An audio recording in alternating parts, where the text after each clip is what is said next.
Well, you're on a live. Can I sit with you for 1 second? I just You had to can do know, whatever you want. I want to talk to you about something. I don't know. And Eric, you need local one, the first one. You're on a live. There it mic is. now. I have. Yeah. Several days. Yeah, it's just real quick. It's not gonna look like it was left off. So like next week on Thursday or Friday. Sorry, I need to super close.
Good afternoon, everyone.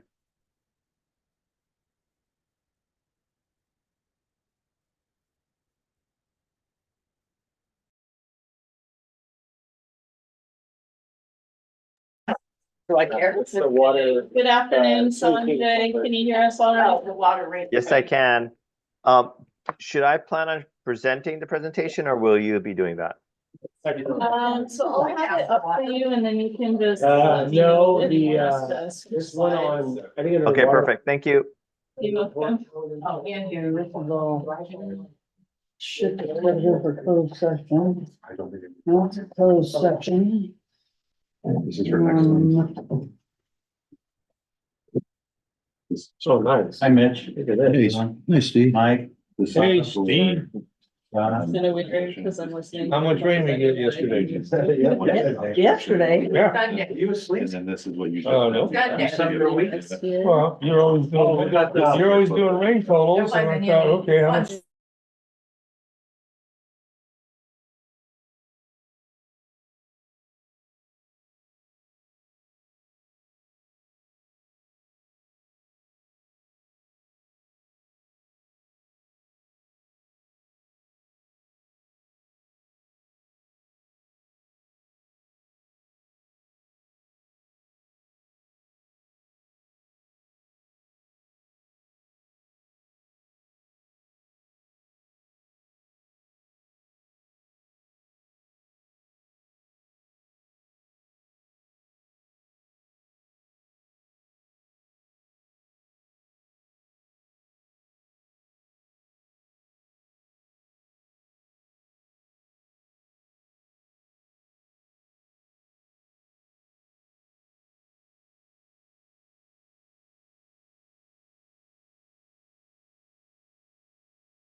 The agenda. You go dump another one on us. Me? Yeah. My fault. How many more you do we need? Oh. Oh, I'm okay. Well, I just gave you the old one because it was something that just came in at like 1 o'clock from him. Okay, you are good to go whenever. It's like, give him so many documents. I know. But you're going in the wrong direction. It It is. should be going the other direction. And this is amended too, What is that? the policy list? So we added amended? the inclement weather. I had neglected that, so I wanted to give a complete representation. of it. I have a pile over here too, don't worry. I spent half a day yesterday. I think my file's bigger than your file. Everybody ready? You should have been. Sounds like a you problem. Okay. It's now 2:05 PM, May 2nd, 2024. Now the regular meeting of the Board of Directors of Georgetown Valley Public Utility District is now called to order. Then we have a roll call vote, please. Director Stonewall, Present. Director Saunders, Present. Director Thornborough, Here. Vice President Seaman, Here, President McDonald, Present. and then presenting staff today, we have General Manager Nicholas Schneider, Office Finance Manager Jessica Buckle, Operations Manager Adam Brown, Water Resource Manager Alexis Elliott, and Legal Counsel Frank Longoria. Is that how you say that? Yeah. Oh, Like spaghetti-o, but it's one way up. yeah, that was a little bit more towards the way I was looking. Yeah. Dr. Stovall, would you like to lead us in the pledge? I pledge allegiance to the flag of the United States of America and to the republic for which it stands, one nation, under God, indivisible, with liberty and justice for all. Did you get them close? No, the cord was all like wrapped in other cords, so I'll just. No, it was not that, I just. Myself. At this time, I'd like to ask if there's any public comment regarding the adoption of the agenda. I'll now close it to the, I'm gonna have to- do board first, or- Never mind, do you think? Yeah, no, you can make a comment. Now I'll close the public forum. So you want to make it, wait, yeah, you want to, I think I know what you want. Sorry. Okay. Is there a motion or do you have any? Well, on the opposite agenda, I think we should move the item, 8E ahead of 8A because of customers coming in to talk to us about their leakage consideration, and I don't think we should keep them until midnight. So, I totally understand that, President McDonald. There is a person, a member of the public coming in to discuss a leakage consideration form. They are not here yet. They are not online either. So if you will maybe allow flexibility during action items that we can address them when they pop in the room, that may be an ability to get them in and out of here faster. Okay, Castle's coming in and that's, is he section coming at a certain time also for He the? will be here approximately 3 o'clock-ish. Okay. It'll be before, okay, So it's just a little bit of flexibility to Sure. help that customer out, I'm sure. okay. Any other board member comment or motion to adopt the agenda? I'll make a motion to adopt the agenda with that change. Yeah. A second? Second. All in favor? Aye. Any opposed? There's none opposed. Motion passes to adopt the agenda. Okay, at this time, we'll open the floor to public comment for any item that's not agendized in today's meeting. Go ahead, Sheree. On Thursday, April 25th, I attempted to attend the finance committee meeting by phone, and as soon as the recording started, it sounded like 4 to 5 people were speaking at the same time. I tried to call back in, go to Zoom, and then I went to YouTube. All 3 sounded the same. I missed the first 15 minutes of the meeting. At that point, I called back in and then was able to hear part of the budget presentation. But then when I started asking questions, why the consolidated expenses and total revenue pages were not in the packet, the feedback started again. After the meeting, I went to YouTube to listen to the meeting and the audio was garbled. I was unable to decipher what was said in the meeting. And then I'm just gonna play.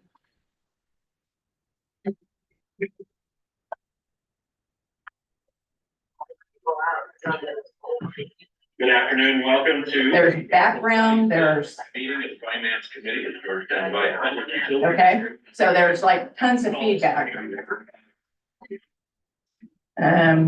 me get back to Yeah, it. crowding. Big crowd. It's a haunted room.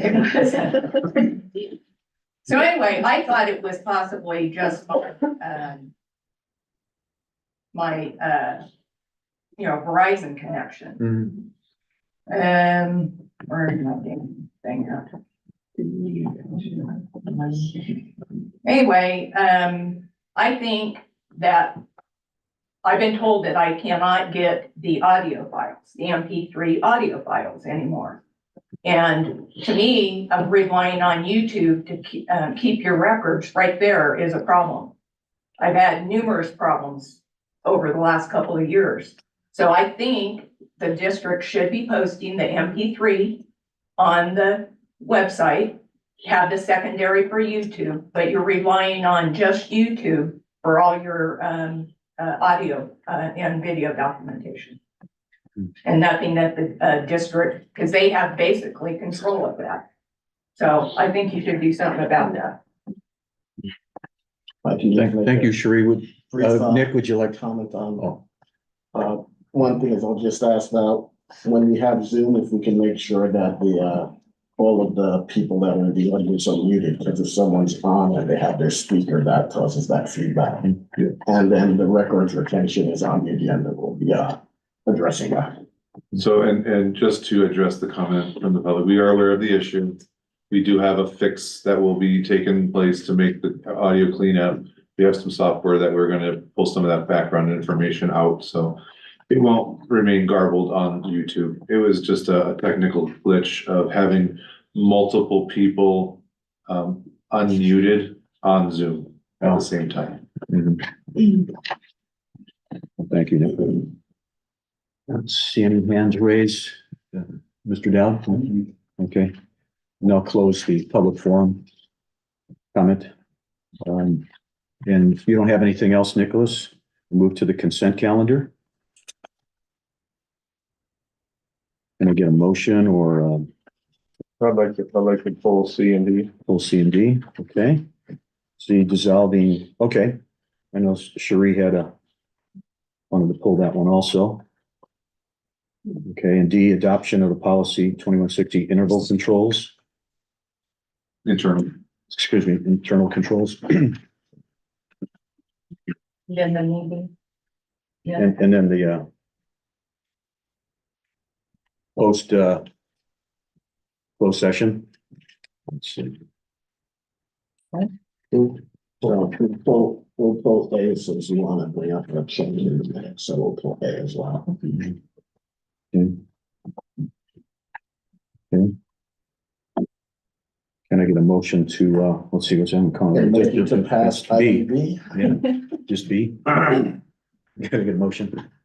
I move that we pass item B on the consent calendar. That would be a second. All in favor? Okay. All right, Aye, all opposed, none? Okay. Motion passes to pass only item B of consent calendar. So consent calendar minutes, there's a correction that may need to be made on April 4th. It was noted that coming out of the closed session, let's see if I can find that here. There was a report out. Please confirm, Elizabeth, there was a report out, but it wasn't reported in the minutes. Oh, okay. There was nothing to report out, I recall, but there's no indication of anything. Okay. Okay. That was the only thing that I had from public comment transferred to me. Do we, can we go with, motion to approve public? Oh, that was, okay. Cherie, Steve, anybody else have any other? On just that On one. the minutes. Yeah, the minutes. Well, and then also the minutes haven't been posted to the website since January 4th. You know, the approved minutes. Okay. Noted, you got that? Okay. Okay. Any other board comment on that? Can I get a? Motion, we approve item A from consent calendar with the changes. Second? aye. Oh, aye. Any opposed? None. Adoption of approval of the minutes consent calendar.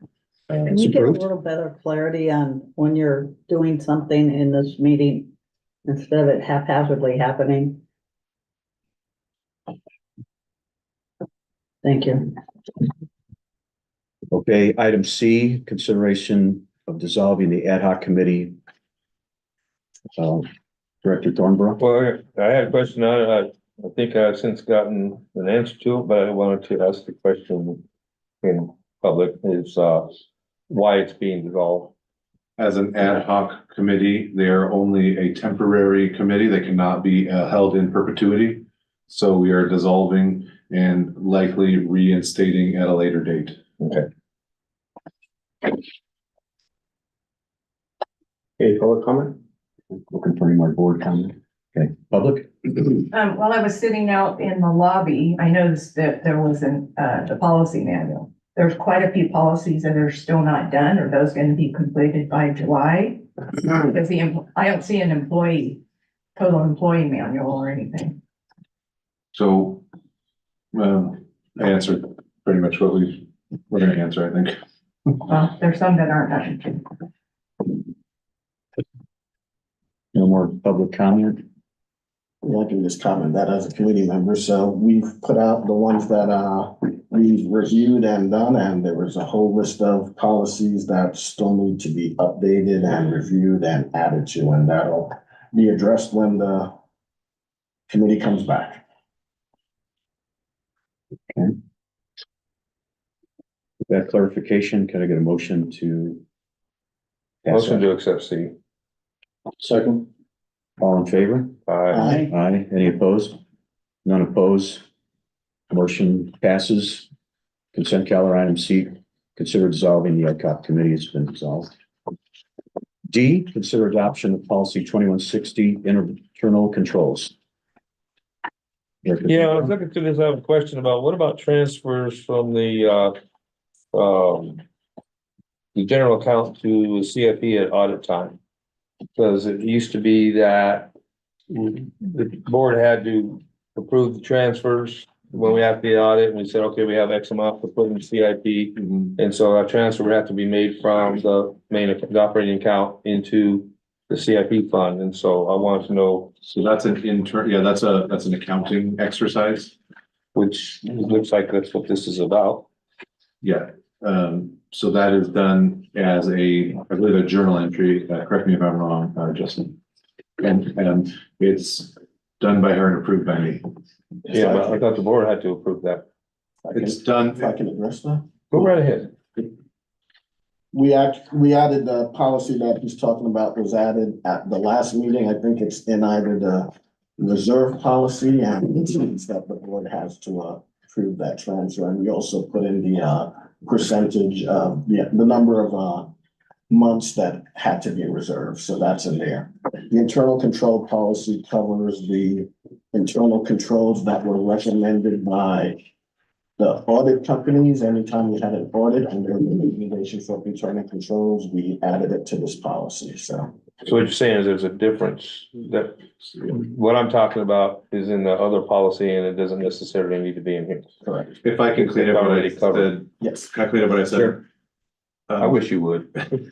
It was kind of messy. What I was referring to is after you approve the transfer, then we have an internal policy of making sure that that transfer is done correctly amongst the staff. Okay. So yes, you still always will approve that transfer. That is always going to be held at the board level. Once you approve it, then Jessica creates the journal entry and then I approve that journal entry and then it's done in the internal accounting. Okay.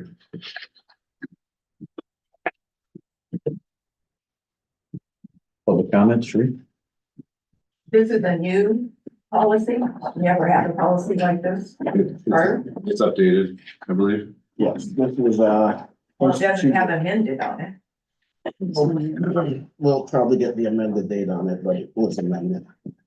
This was instituted when we had the first audit internal control issues. This policy was added to that. Okay. It should say it was amended. And then it's been amended till it's voted on, We go in public. Yeah. That's it. Any further board comment? Nope. Would you like to make a motion now? I will. Motion to accept D. Seconded? Second. All in favor? Aye. Aye. Any opposed? None opposed. Item D passes. Office managers report. So, real quickly before Jessica takes over, we do have all the financials. There is a quarterly investment report in here that was received from our investment firm. We also have, the audit within here. So the audit is to receive, but we're not voting on the audit yet. So that will be, for a month to review, and we're gonna bring it back next month to, approve. So if there's any questions, please ask your questions. If you'd like to have the audit firm here next month, we can have them here next month to fully address any questions you may have. Finally, we did make one, in regard to the investment report, I don't have it in front of me. We did make an investment change, a slight investment change. One of our CDs matured and we have reinvested it into a long-term treasury bond at a rate of 4.63%. That will mature on April of 2029. So as we're doing one of these, it's laddering still, and it's laddering from the first rung, and now it's the last rung of the ladder. So the rungs continue to get closer to us, and as they mature, then we make sure that rung goes to the end of the line again. Any maturities over 2 years are under 5% now. So that's why we got 4.6, right? Generally, all of the longer term are under, yes, but we actually got a little bit more than we had originally anticipated, not a whole lot more, but a slightly higher percentage than we originally quoted from our trade consultant. Rates held steady yesterday, so it'll be at least 6 more weeks of steadiness before there's another change. I'll take your word for it on that. Okay. Dr. Thornborough. Is it the 400,000 you're talking about? Correct. Okay, It was actually 396 and some change. right, and that was reflected in there already. Yes. Okay.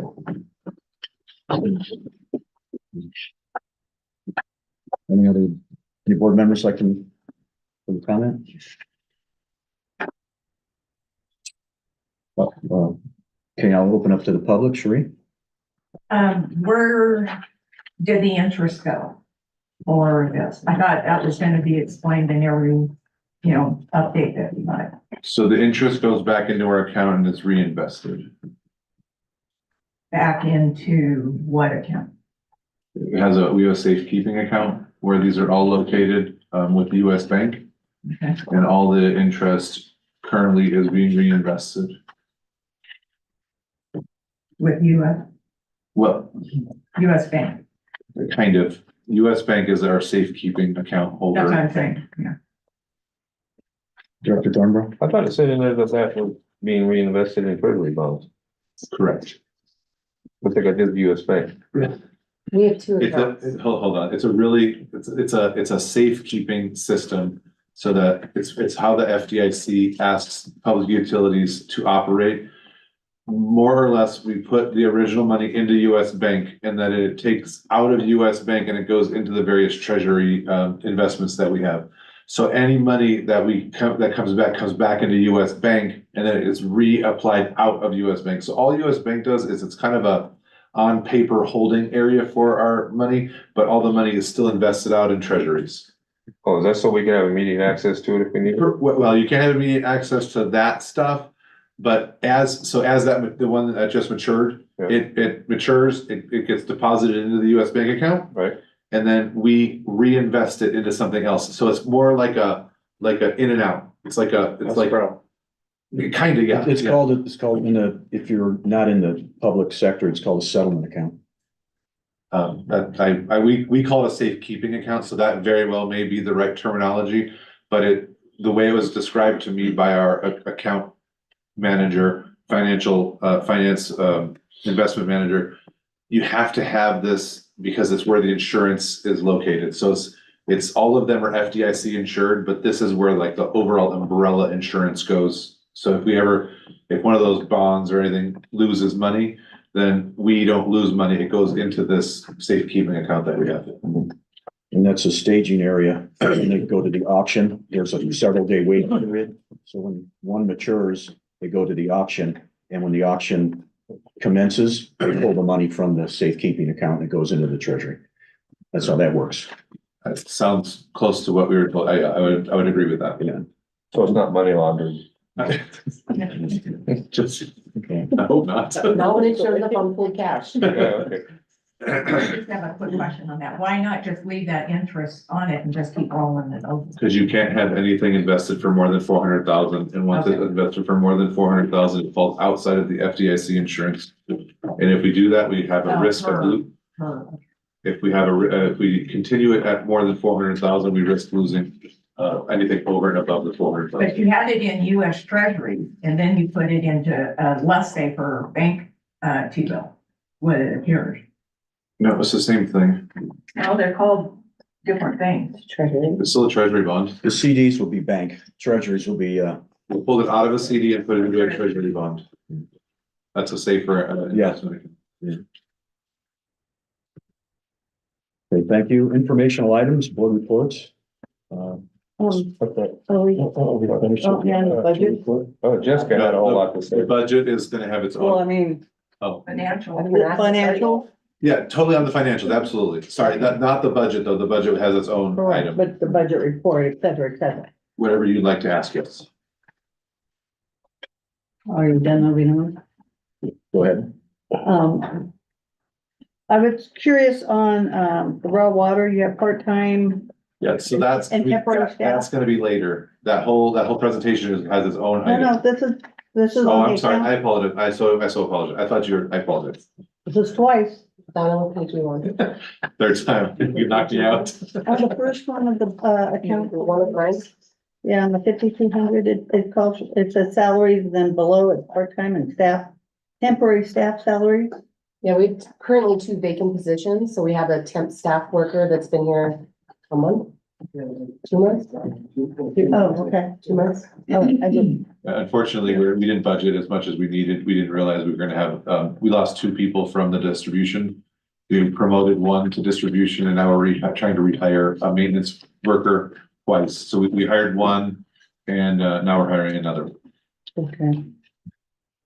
And then I had another question on the, what is it, 5,400, it's the next page. And it's materials and supplies. Does that come out of what? I guess that's coming out of multiple, from multiple vendors that Correct. did 65,000.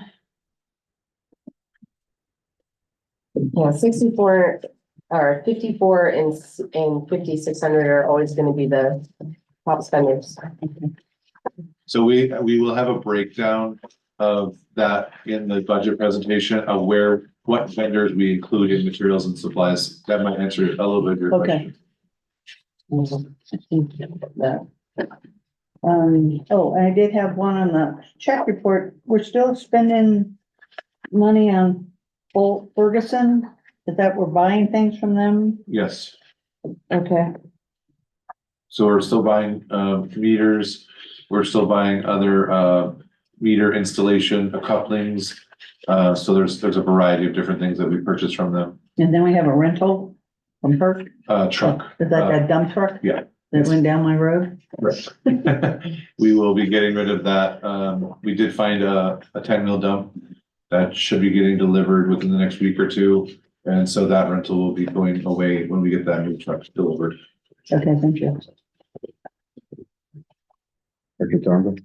I would like to let Jessica do her thing first, and then I'll ask my questions. Well, pretty much all I was gonna say is that we are in the 4th quarter of this budget season. And we should be at 75% and true to form, like I said, 5,400, 5,600 are gonna be.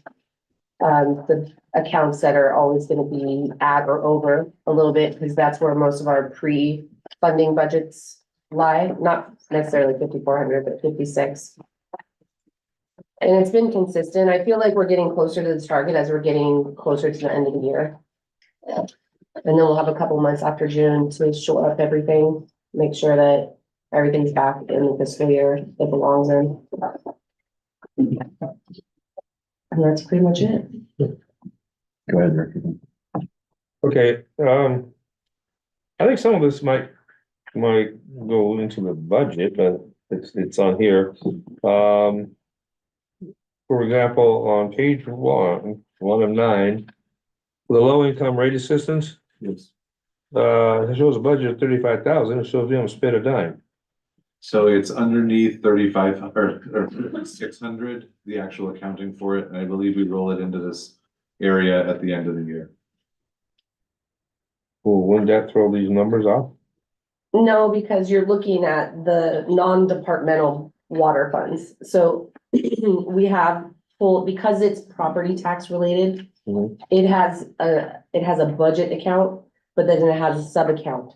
And they clear each other out at the end of the year. So you can see they offset each other.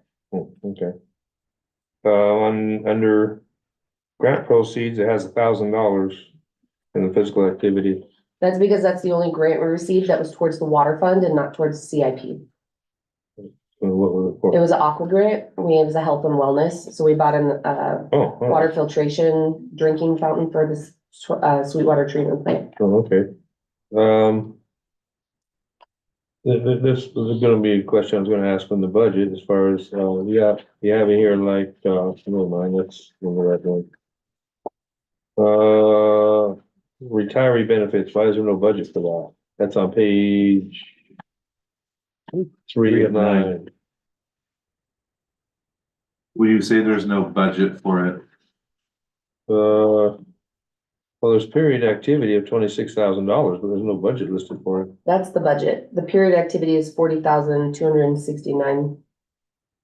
Are you talking about account number 100-5600-50104? Let's see, it's on page 3. Yeah, that's correct. It's, 50104. yes. So what was happening, and this has It's down been here. happening Oh, since, okay. I talked about this last meeting. But we had to fix the retiree benefits. So 5,600 should only have been the cost to the district. So everything that we pay, which is their retirement benefit. Mhm. So the 435 is what it is now, but back in the day, we still have people that are still alive and retired. That they're only getting $171 per their paycheck. There's one former general manager that had it written into their contract, it's 100% funded. They don't have an allotment, they get whatever they want. So that is the cost of the district. Everything else on top of that, the retiree pays back. We bill them, they pay us the difference of their allotment. So what the district cost is supposed to come out of 5,600. Mhm. And it wasn't calculated correctly, and we'll have to do, when we do another budget amendment, that'll be done, because now we actually know the true amount. But the newer retirees are included in our Aqua JPIA insurance as retirees, and we pay their insurance through that. The older retirees that were before Aqua JPIA, we literally pay their insurance directly and then bill them for the difference. And I believe there's 6 or 7 of them. Those were going to a different account. They were going to the retiree benefit account, which is 104, no. 101. So there's 101, 5,600. So that's where it was all mixed up. So we had half of our retirees here, half of our retirees here, and I fixed it all. So going forward, we'll have a better idea Okay. of exactly how much it's gonna cost the district. Because these accounts down here in 101 are a wash. We bill them and then they pay us back. So they will zero themselves out. The true cost of the district is what their retiree benefit allotment is. And that's in the actual 5,600, 100, 5,600. Okay. One last one, on the fund summary. I might know the answer, just want to make sure. Where's operating reserves, show? That's just part of that's just kept in the general fund all the time. There's not a. The operating reserve, you're talking about the 120 or the 180? Yeah. Right? That's an internal document. So we have, that comes out of our pool cash. Technically, it's sitting in California class right now. We have more than our operating reserve there. It's sitting where? California class investment pool, Okay. earning almost 6%. Oh, We have okay. just shy of $2 million in there right now. Oh, okay. And I think it was 1.4. The last time you voted on it, it was 1.4 million for 3 months of operating reserves. Oh, 4 months. It's 120 days. Yeah. Okay. Open up to public, Sheree. You said there was the audit in here? With no audit? Is it on there? No. Auto will be next month, I'm sorry. We just received it, so I thought we included it, I apologize.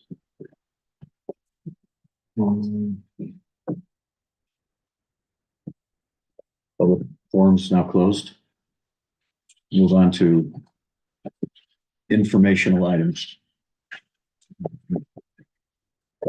Director Saunders? Meeting at events are there, one that was, significant that was gonna impact us was the Bay Delta VA workshop, which is going over what the, potential for all of the districts that will have to either have a voluntary agreements or have a automatic pass-through. So that's still going to be, decided, and the workshops had a lot of people that were against the VA talking, so it's going to be interesting to see what happens. Fortunately, a lot of the leaders and state officials that talked at it were promoting for the voluntary agreement, so we'll continue to see the turnout of that is. We know the next week will be the Aqua JPIA Summit and Conference. I'm still trying to get that meeting together. The executive director from Aqua JPIA to discuss with the board members on some health insurance options moving forward for the district. And I will be putting together with Region 4 a tour. It will be July 31st in Roseville. Aqua Region 3 and 4 will have a combined event, and it'll cover groundwater and conjunctive use. So they'll tour their groundwater wells they have in Roseville, and we'll have a discussion on how our surface water can be used to go downstream to help fill the groundwaters. And I had a town hall event that was on April 13th, and our general manager was there, the executive director from Aqua, an executive director from one of our local forest resource collaboratives, who also was on our grant committee and helped with our grant funding for OES was there, and Director Stovall was there with his band at the beginning. And that's all I have for. Was he any good?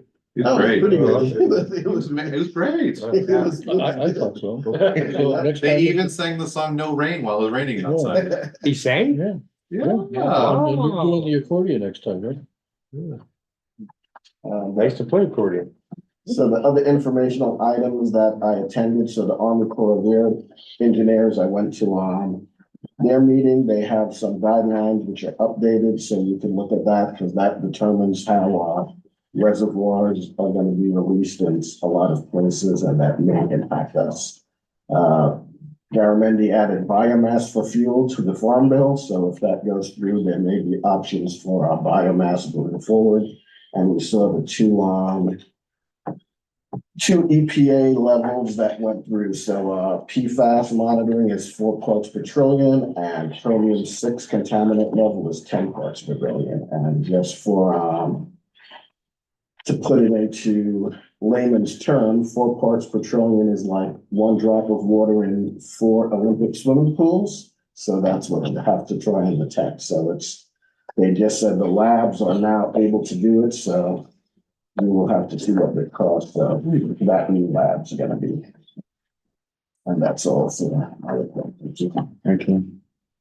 I went on a tour of the district this last Tuesday, which I thought was outstanding. It was very educational to me, especially seeing the hydro generators and seeing the damage that has been done to some of the main canals coming down from Stumpy.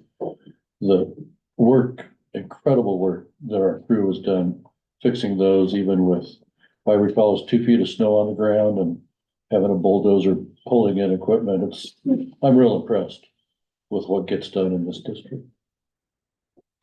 And also, I'm going to the Aqua meeting for Wednesday only. No overnight stay. You got a tour of the hydro facilities? Yeah. It's right there. Only one of I them. haven't asked. Yeah, What? the one that turned off the volcano. Have you asked? Yeah. How many times have you told me you're gonna take me up there? Let's go.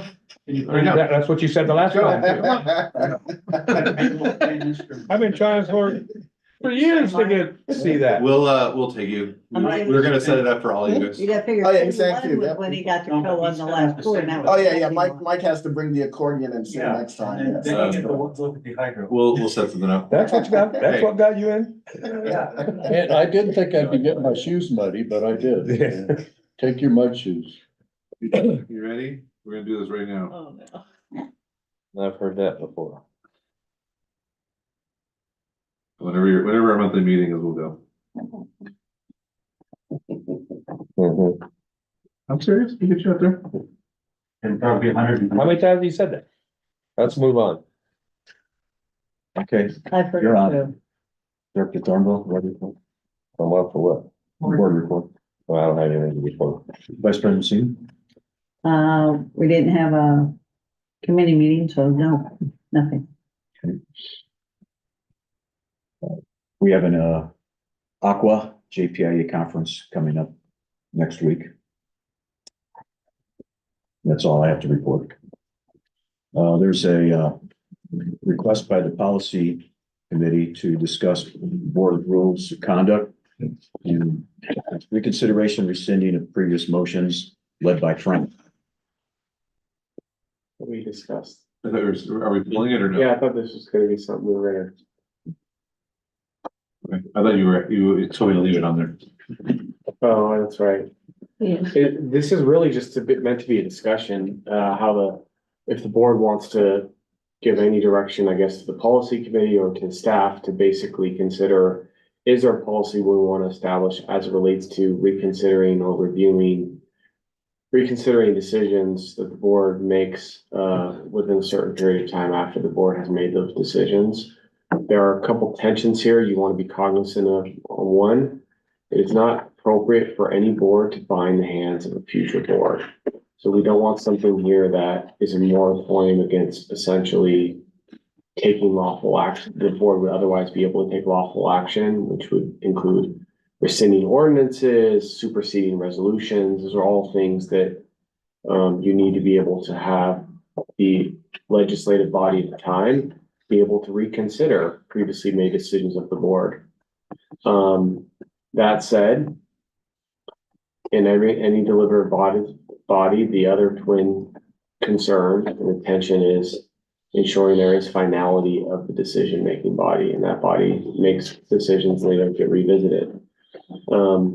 Robert's rules, the way Robert's rules deals with it is they have a motion for reconsideration that apply, and I'm mentioning Robert's rules as a guide, one possible policy decision, not because it is strictly speaking required to be followed, although we do refer to them in our rules of conduct as a guide.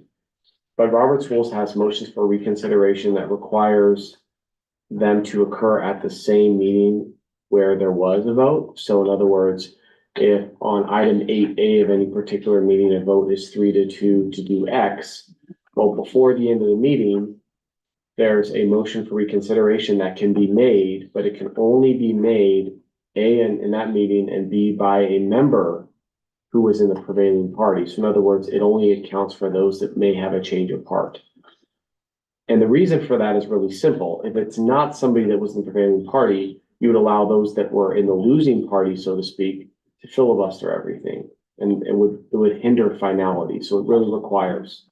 So I guess my point is, if we wanted to reconsider a reconsideration policy, if we wanted to think about that, we could take a concept like that from Robert's rules and maybe apply it to 30 days, 60 days. I would say within, you don't want to have too long of a shelf life, because again, you want future boards to be able to reconsider their actions. But you could require that for something that would reverse a prior action, and I would want it to be reversed. Modify, tweak, I would say that should be allowed free game. But if it's going to be strictly reverse a prior action, so it's literally a 180, the answer was yes before, and now we want it to be no, then you could say, listen, if you want to reconsider that, that can't be done within 60 days of a board meeting unless a board member that voted in the majority requested to be placed on the agenda. So in other words, you'd be tweaking your future agenda policy, not necessarily your meetings. And we would want to make clear one more thing. We'd want to make clear in that policy that policy itself could be changed at any time by a future board. So in other words, that I think that threads that balance, because if a future board says, we don't like that policy and we want to change what we did last week right away, then they could change that policy. So there's no way you can bring ultimate, what's the word? you can't put any absolute rules in place. Even the policy that would govern these rules is subject to change. And I think that would at least create some kind of, predictability and finality, while also appreciating and respecting the fact that the future elected officials have the right to, change things. Director Turner? I'd like some clarification, because twice now I've witnessed something occur that I felt was in conflict with the Brown Act and Robert's rules was cited. Now, I don't understand where Robert's rules come into play, why we would be following anything in Robert's rules. We are required to have Brown Act training, and we get our Brown Act training. And so the first time this whole Robert's rule came up at a board meeting, and I'm like, what the heck is this? You know, and so now it's happened again, where an action took place that was justified and allowed per Robert's rules. Okay. So, I mean, So I'll just say this, Robert's rules and Brown Act are completely different issues. Yep. Robert's rules is only dealing with you as a body. What are your rules? Think of it as your own rules of procedure. Once the meeting's been noticed per the Brown Act, once the 72 hours, if it's a regular meeting, and the agenda has been noticed per the Brown Act, and you allow public comment per the Brown Act, so you have to hit various requirements under the Brown Act. But even within that meeting structure that's required by the Brown Act, it does not spell out parliamentary rules of procedure. The body is allowed to develop its own rules for, even, for example, how it places future agenda items on for future meetings. So even the Brown Act, there are a couple instances in the Brown Act where it actually refers to, it says subject to the body's own rules of procedure.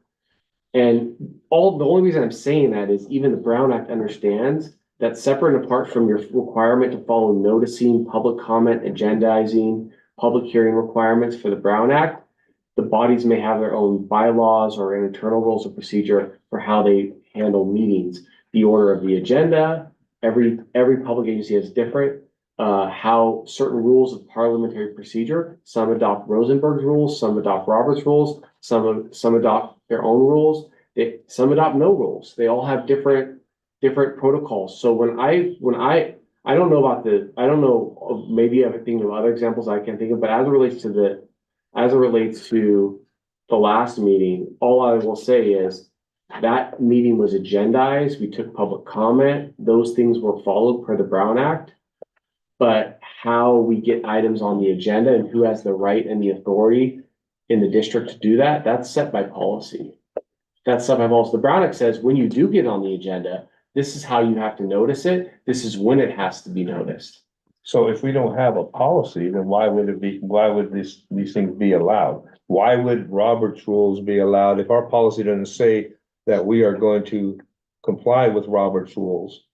Or we don't have our own policy, then why are these things being allowed to take place? So, Al, do you want me to respond? Because you have another. Yeah, I was gonna comment on that. So, in our board policy, we do have the order of conduct of meetings where we refer to Robert's rules and Rosenberg's rules and whatever we use. So we specifically put in our conduct policy certain motions and items that we will always follow. So that's in our board of conduct. So because of the way something came where it looked like it might have been a reconsideration, this is something we're bringing up if we want to identify that in our policy to specifically talk about that.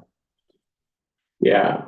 So it's I guess the way it's listed in our board policy is that it's, we reference Robert's rules. We do reference Robert's rules. We reference it as a policy. guideline, but not as a policy, as a Okay. straight across policy. It doesn't have to be strictly followed, but it is used there as a reference and a guide. It's a reference. It says guideline for And- how meetings should be conducted. But our policy does not state that we follow Robert's rules. That is correct. And I think when this issue was raised that you're referring to specifically, I think I recall saying something to the effect of, there was no desire to beat around the bush. I think I was very clear that there is no specific policy here on what to do. Mhm. But that's why we're having a discussion now, because I don't want future staff, future board members feeling like this is on especially very sensitive policy decisions that are made. It's helpful for everybody in the room to have clear guidance, so no one assumes, well, this is only happening because somebody's pushing Rosenberg's or Robert's rules down our throat. I'm saying we don't have to follow that. But I think for that what happened at the last time is instructive for us to decide, do we want to set a clear policy? Because I will say this, there was no policy that spoke to it, but there was also no policy that spoke against it. So it was literally, all we had was our general agenda rules for future agenda. And actually our general future agenda rules, as I understand them, allow any board member to request an item to place on the future meeting. So if anything, that was clearly within the rules that we had established. But what our rules don't countenance is what happens when we just decide something. Do we still want any board member to have that authority that our policies say when the board has just taken action? I don't think that's something the board would necessarily want. That's why this is coming forward. But on its face, that was not an illegal move. But I do think it created the question as to, do you want to have something in addition to what our bare bones policy is right now for future agendas when it's related to actions that were just taken by the board? I think, well, my point is that, yeah, we're leaning towards, okay, yeah, that's not illegal.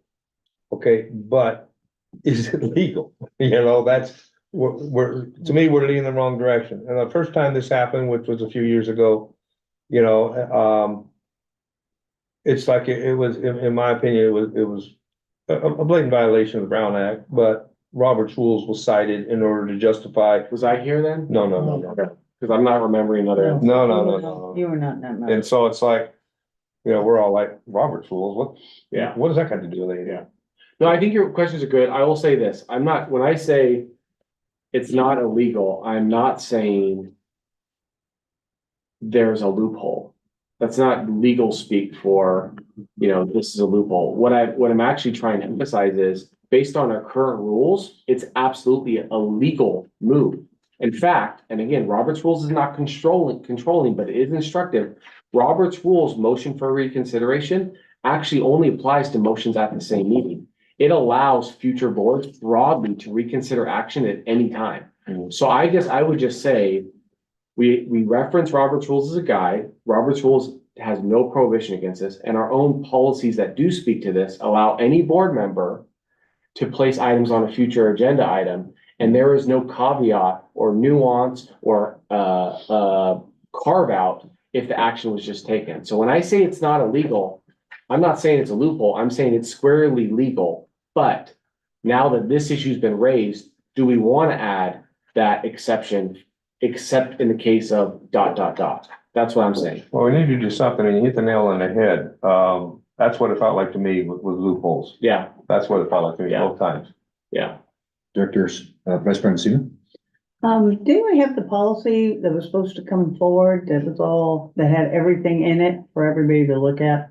So we were Dealing gonna, with this, and this is what we had the policy committee had directed to have it move forward. And I don't see it, and that's why I'm concerned. Why didn't it come forward when the policy committee requested it? because we were given direction from legal counsel to do a discussion with the rest of the board before we bring it back for an open session so that we could get consensus on how the board as a whole wanted to handle this situation. I may have misunderstood the prior direction, but I thought the direction was for the board to discuss this at a future date. But we had a policy that came, it was our policy, and it had a bunch of redlined areas, and it was supposed to come forward, and then that would be part of the discussion, as that policy would be in there too. Did that policy countenance this discussion though, on reconsideration stuff? Yeah, we didn't Yeah. have that discussion yet. So I thought it made sense to have this. Yeah, we didn't have the discussion to decide if we wanted to have a motion to reconsider, which is a little also different from, do we want to put in a policy that does not allow someone to bring something back to the next agenda, which was previously passed? And there has to be caveats with that. Those were the two issues for discussion. Right, but at the last policy meeting, we had requested the policy to move forward, it was, you and I had, a line in the sand. I didn't say that it should move forward. I should say we need to bring it for discussion to see if we should move forward, because those are two different things. Motion to reconsider is a specific motion at that meeting to reverse something versus, the Future agenda, agenda, items, the yeah. future agenda. So both can go on, neither can go on. We can put both on and discuss it, but that was what the discussion was, to see which way we were going. We put a motion to reconsider in as well as that policy, or just a motion to reconsider or whatever. So that was what this discussion was for, to see what we're gonna bring back. Because we've never used a motion to reconsider, and that's a big.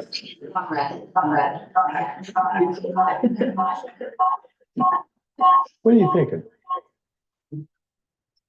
That's you. Better turn your. Put it on, sorry. You. I was trying to find out. You. See your volume. I did. I'm sorry. It's not one, it's the other. Okay, so the policy that we had pushed forward, that I believed was coming forward to the agenda, it got pulled. And I think that might have been my misunderstanding. I thought that we still needed to establish where we wanted to apply this, if we wanted to apply it to the agenda policy or if we wanted to apply it to the conduct policy. So, But that was when we were gonna bring it all to the board, and the board would have this discussion, and we had that document that would come forward with it. so To have that, this discussion with all the information, not just us chattering. We had a piece of paper that had that information on it. okay, So yeah, I would like to recommend that we have this happen. A little- I think we misunderstood, because we did bring in Frank and he wanted to have this discussion and Yeah, but we needed that paper here too, No, so I they had understand. something to read and see what the ins and outs were, what we were seeing. I And completely understand. so that's where I think it went. Right. And I would recommend if that's the direction, that we also include the future agenda policy as part of that discussion, because this direction on this issue may go into that policy or may go into the future agenda policy.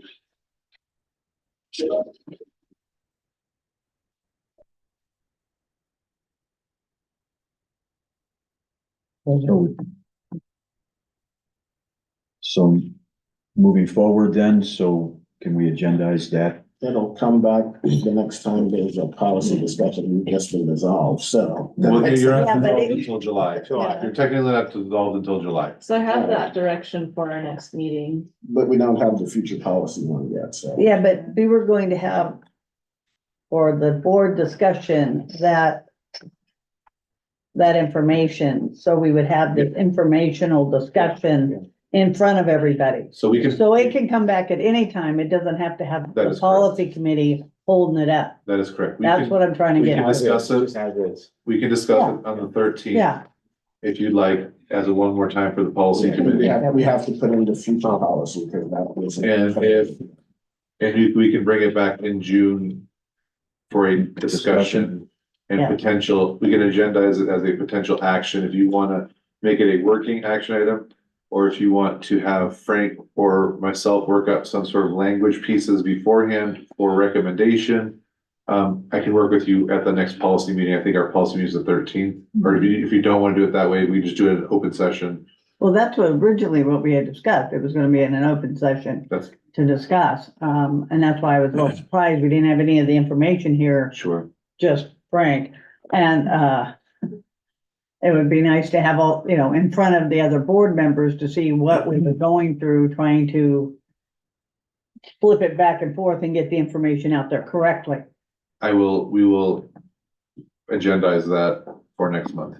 And it will have all the documentation. Thank you. Public comment?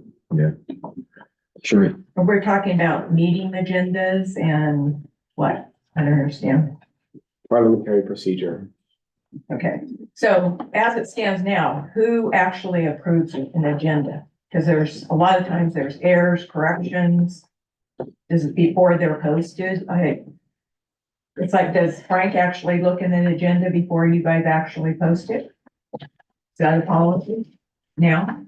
It's a little outside the, Well, I mean, yeah, I'm happy to say, I review as to legal form, but I'm not wasting the Correct. district's time on typos and stuff like that. yeah, no, just Yeah. for the legal aspect of it. Yeah, Because how did, the manager's compensation thing get on regular agenda and then now it's on closed where it should have been? Well, because it was discussed at a previous meeting and we pulled that item so that we can further discuss it at a closed session. It was discussed in a previous closed session, because I never heard it at a regular. That, you are correct. Okay. Okay. Legislative liaison report. So that's the director looked at the package with the upcoming bills that we have for recommendations. So one is the Aqua sponsored bill, AB 2557.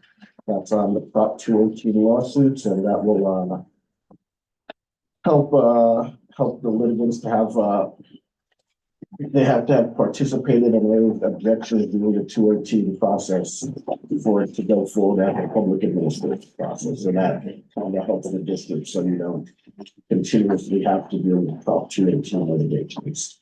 The next one is a bill that was introduced by Senator Alvarado Gil for working with OES and the small community resilience programs, the Department of Wildlife Resources, Water Resources, State Water Resource Control Board, and other appropriate state entities to develop a program for distribution of state matching funds to communities that are within the wildlife urban interface to help with our water system infrastructure. So basically provide a funding mechanism for all of the water agencies which are in the blue, which are getting mandates to do things which are covered by anybody but us. AB 1827, that's for fees related to water services. So basically they are putting, there's a lot of bills that are putting caps on how much we can ask for timelines, and it doesn't work that way for water districts, basically. So one of the asks was they don't want us to charge a connection fee, which is more than 1% of whatever the contract is. And if we're not reimbursed for what the labor we're doing, then we end up in a deficit. And then if contracts are not fully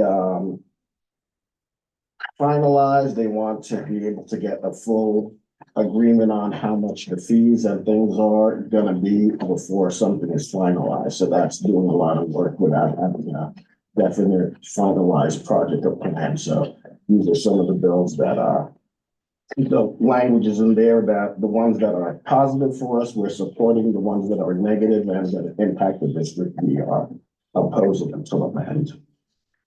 So those would be, the opposed ones would be AB 1820 and SB 937, and the ones that are positive for water districts would be AB 1827. Then we have ones that help incentivize. So right now we have the water use conservation is going to put a whole bunch of guidelines coming forward, and right now they're only alternatives when people don't meet the guidelines based on those numbers is for if you work with State Water Resource Control Board and they find that you still are not in compliance, then it's a $10,000 day fine. That's what it is. So far, this provides alternate measures to say we have water that we are conserving or using in different ways, and that can be used as a way against the fine.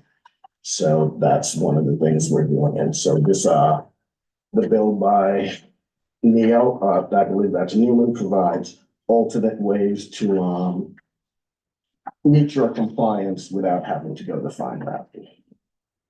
And then Miela is a continuation of the advanced clean fleet regulations. So this would provide a appeals committee so they can review appeals or deny the request with all of the regulations that are coming forward with having to have zero emission vehicles.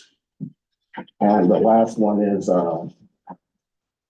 think it's in there. I can see it out. It was on, there is they now are going forward with the water bond that they're planning to put on the November 2024 ballot. And it was initially gonna be $16 billion bond, but it's probably gonna drop to 7.6 billion. And we are looking to sponsor that moving forward, because that will have money that's hopefully dedicated for rural communities, for wildfire, for infrastructure that'll help us, that doesn't come directly out of our pocket. If there's any questions on any of those bills. Director Seaman? The SB 1072, it says amend and remedy issues. What issues are they addressing? So that one says that Prop 218 money, if it's let's say that you do a Prop 218 and then the money goes in and above what you said you were gonna collect, that it still can be used just on what you said it was gonna be collected for. So it provides, let's say you estimated it was gonna be 500,000 and you get 700,000, then you can still use the extra 200,000 to meet those, or you can decrease the rates. Those two are in there. So you can either decrease your rates to meet the excess or just use it towards that. Thank you. Right now, the only other option is litigation and reversal of your 218. That's the problem. Questions, comments from the board? Okay.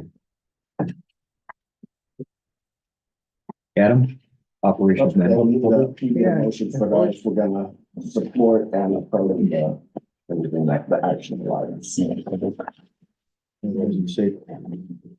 public comment? I didn't see any. I got a motion to support. Just, you need actual motion or just consensus, okay? Consensus is fine. It's in our legislative policy. So, well, I think it says the board has to vote. But would it have to be under an actionable agenda item? Or it could be consensus then if it doesn't want, if you want it to be. I mean, we have a legislation policy that says we just have to bring it forward to the board and get board consensus. So But we're sending a letter. we will send either letters or join coalitions and put our agency name on it. So that's why we would need board consensus, because It's in the legislative policy that any letters or of support, stuff like that is given for consensus. What's the board's pleasure? Well, would we have to go down each one and agree No, with we this, can or agree do to as a whole as group? a whole group. Okay. Okay, are we making motions? This isn't, or just, Well, we It's just, really just that, do you have any objections? Do okay, you have any as long as no one objections? has objections and that's. and we oppose the other two. So I support,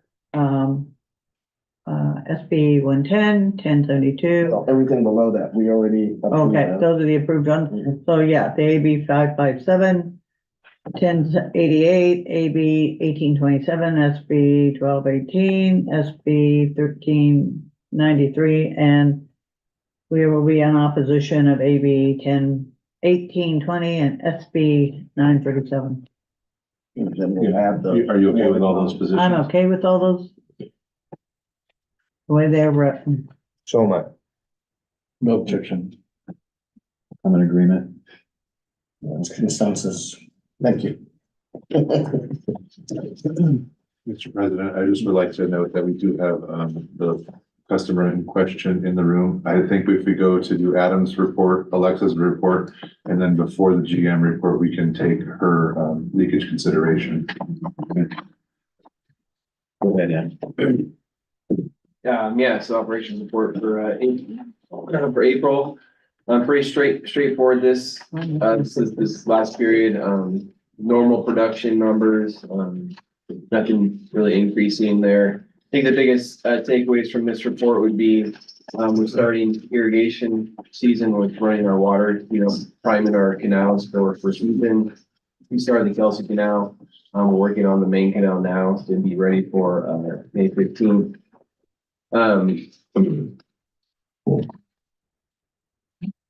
Main infrastructure upgrades, we're starting to install the master meters. We finally got some better weather to start doing that. So we had 2 of them in, kind of just going as we can get time and get them in. We're just still down to distribution operators. So we're, can't get them as quick as we like, but we're getting them in as we can. Just same thing, outside of, the dishes, we're still cleaning trees, clearing brush when we can. It's ongoing. So we gotta continue to work on that. Capital improvement program. We're almost done with the vehicle replacement like Nick, I mentioned earlier. We found a little dump we're working on getting with. Pump station, the generators, those are, the contract's been signed. We're working with the contractor now. So he's developing the plans and the permit to get that process going. We anticipate to be completion on August, September before next winter season. Then just general activity, still working on the reimbursement through the FEMA projects from about a year and a half ago. It's a long process, but we're in the final steps of 2 of them. Obviously Walton Lake, we're still working on that one. There's some more work to do there before we get to that one. Other than that, I think it's pretty straightforward report. Nothing out of the ordinary for April. Pretty average numbers. Our monthly water demand assessment, our production numbers all kind of look similar to previous years. I'd like to jump in and say something about the operation. You notice the pictures in there. I'm not sure if you're gonna talk about the big leak. Yeah, you go for it. There was quite a large leak, in, downtown Georgetown, I guess you'd call it, right across from, the gym. And, I actually got to spend about 2 hours with the crew, on that night and kind of wanted to just visit and see how they worked a problem in a stressful situation. And I would just, a huge commendment to them that they did a great job of assessing the situation. They were actually there. I left about 6:30. They were there until midnight that night fixing that leak. So just a great group of teamwork, and it was really refreshing to see how they all work together.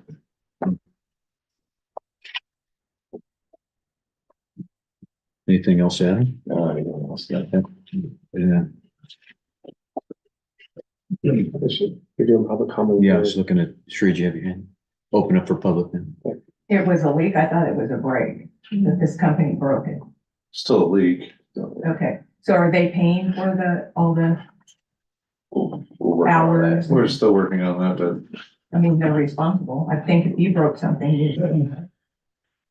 I think I'd like to answer that question at a later time. Okay. Mr. Dowd, did you have your hand up? I was gonna ask that same question. I talked to the guys down there, and when they put the drill bit through, they was pulling it back and they hit the top of the valve and busted it off. So that's what they told me. They didn't hit a valve. It's, Valve top, they didn't hit a valve at all. hit the top of the pipe. They took a piece of the top of the pipe off and it was fixed. We are obviously going to go through channels to be reimbursed. Can you tell us anything about the new dump truck? Where did it come from? How, Are you doing public comment at the end? Yeah, at the end, yes. Yeah. Well, we are in. and we're at the- Well, Yeah, the, we haven't finalized the deal with the dump truck, so let's talk about that as well at a later time. We're still in process with that. Yeah, but you said it's coming in a week.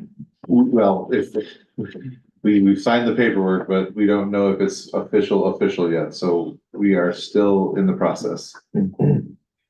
at this time, I'd like to Well, I ask, just have a quick No. question. The leak that was in Garden Valley, are they going to put asphalt back in that little section? Because there's a lot of vehicles that go up to the Grange. So that'd be the county right away, so the county would direct us if we need to do something.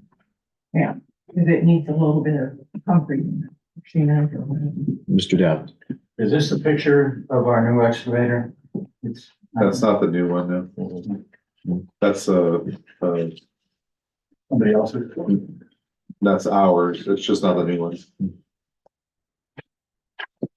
just point of clarification, according to what we discussed, we do this public comment after, but Director Thornborough in the past, I think we would have liked to have done it after each section.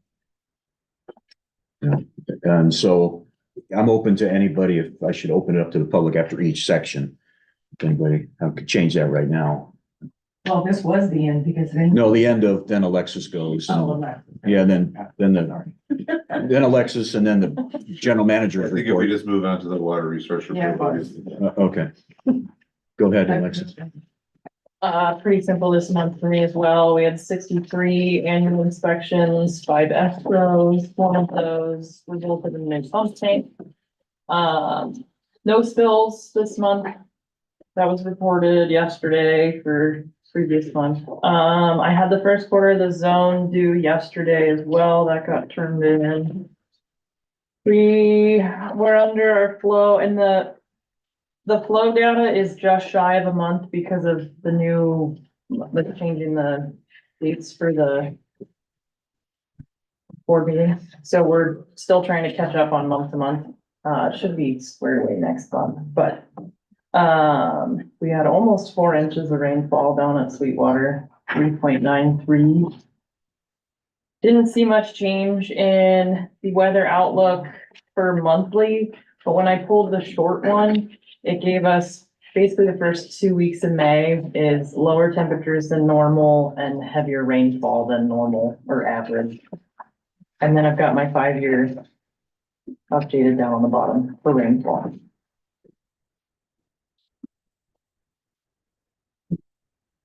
Is that it? Mhm. At this time, I'll take public comment before we go to the lady with the leakage request and before Nicholas's report. Anything from Cherie or Mr. Dowd? Any board member comment? No. So it's. Thank you, Alexis. Yeah, yeah, 8E, is- yes. At this time, I'd like to go to action item 8E to discuss the lady from what I believe is Auburn Lake Trails regarding leakage consideration. A little bit of background on this. We do offer district policy 1118 does offer a customer once every 3 years to apply for leakage consideration. The process for fulfilling this leakage consideration is we look at the previous usage for the property in the same billing cycle 1 year prior. If the usage is higher than 1 year prior, we do offer a credit of up to 40% of the higher amount of the bill. So we did get a contact from customer X, and I'll let you say your name for the record.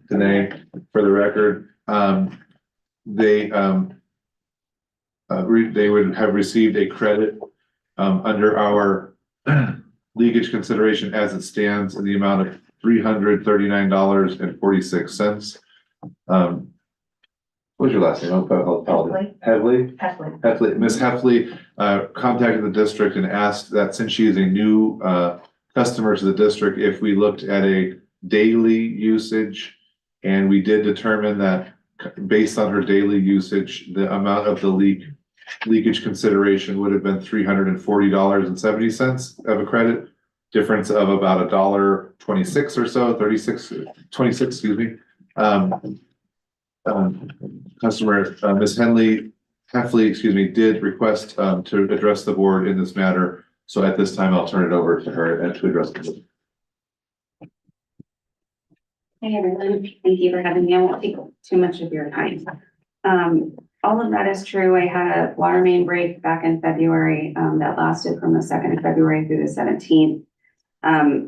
My circumstances are a bit rare in that I'm renovating my home and I have been for the last 7 months. So I don't occupy my home full time.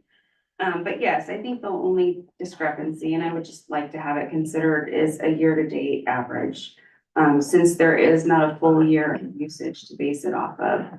I understand the calculations were based on the previous owner's usage, that time, the previous year. So I just did a calculation. I can leave that here today just for review. If you had a number in mind or a usage that we could look at, that would be helpful. I just put together the calculation. I'm not necessarily requesting 100%. I have a responsibility. It's my home. There was a water main break at my home. So it was more just a calculation. Sure. And what that final dollar amount would be, that the consideration would be based on. So here's the chart that shows water usage on weekend and the calculation in stage 2.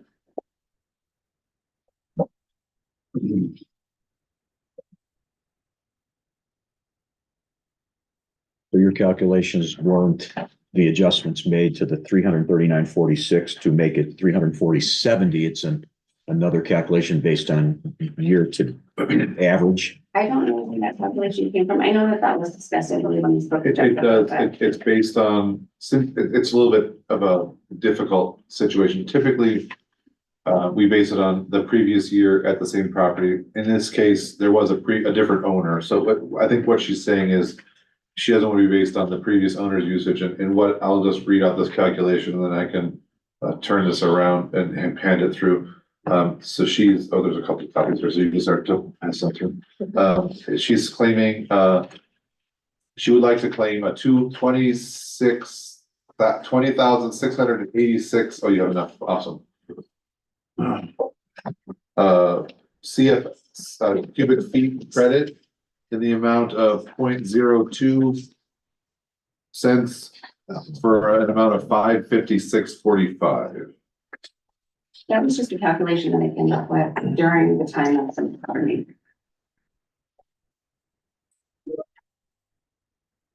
What was the adjustment made for the $1.24, Nicholas? Who was that, based on her recommendation before this recommendation or the district's?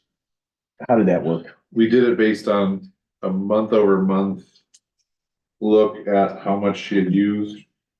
Instead of the previous owner, which is So we more don't- fair, I guess. We don't give a full credit, and I'm not saying you're asking for 100%. We give 40% of credit. So if we took her number here and it's actually less, it would be $222. So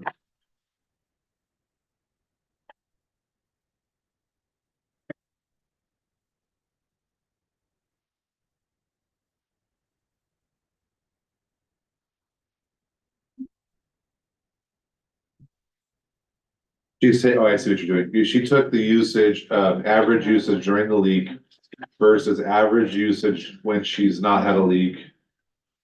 And determined that she used 1,793 cubic feet.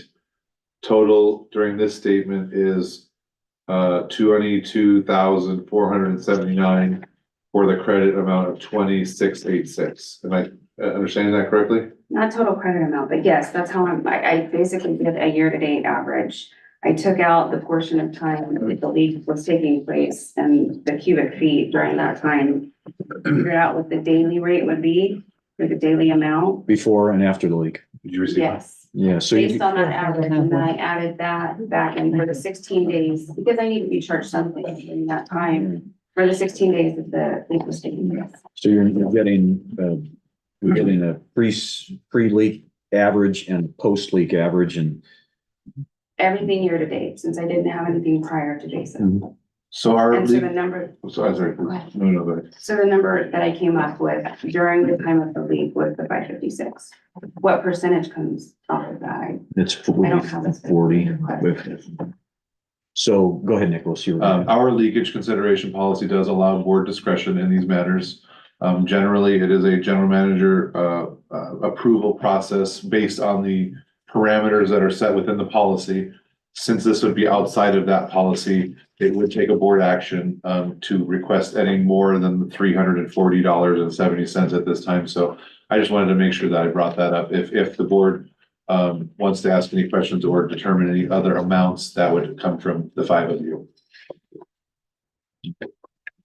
Director Saunders? My one question is that 535, would that be the leakage consideration and would that go into the? Or is it 40% of that? Yeah, that's the question.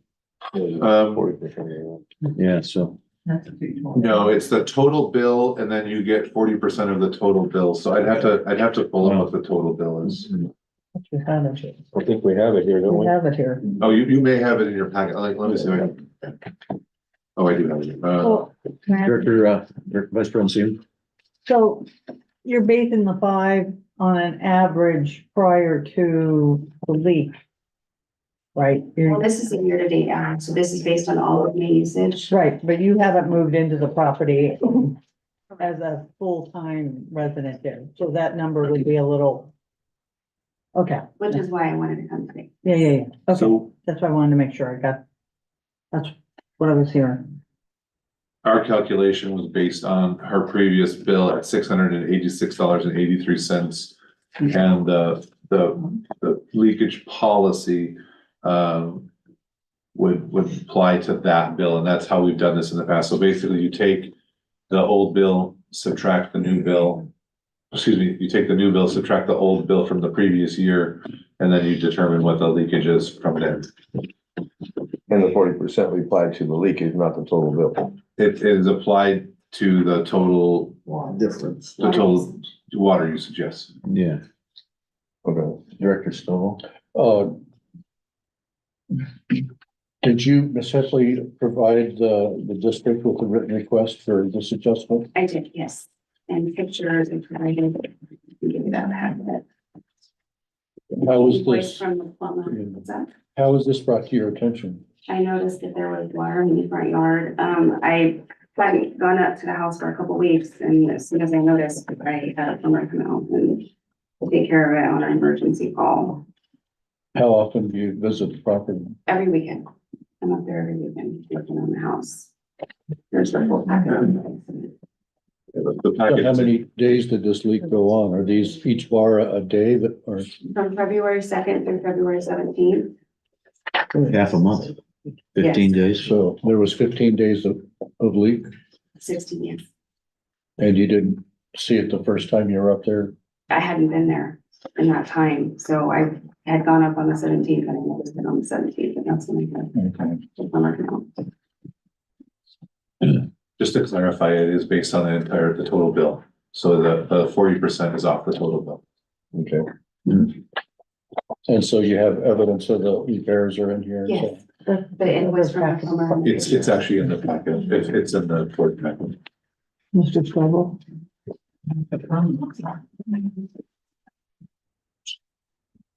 Would have been an additional piece, maybe in Oh, file that what was came today? Yes. yeah. But she has the plumbing receipt, Yeah, I didn't. see everything, it. yeah. I think it's in this, yeah. All right, thank you. You wanna look?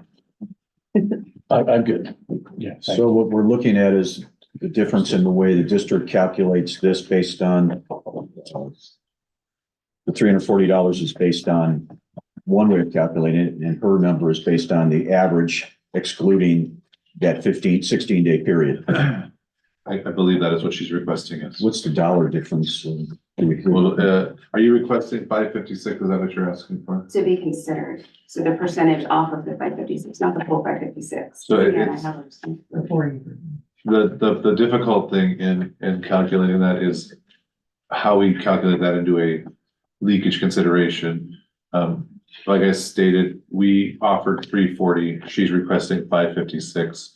So, I'm not sure how to calculate the percentage based on that 556, because it falls outside of our policy parameters.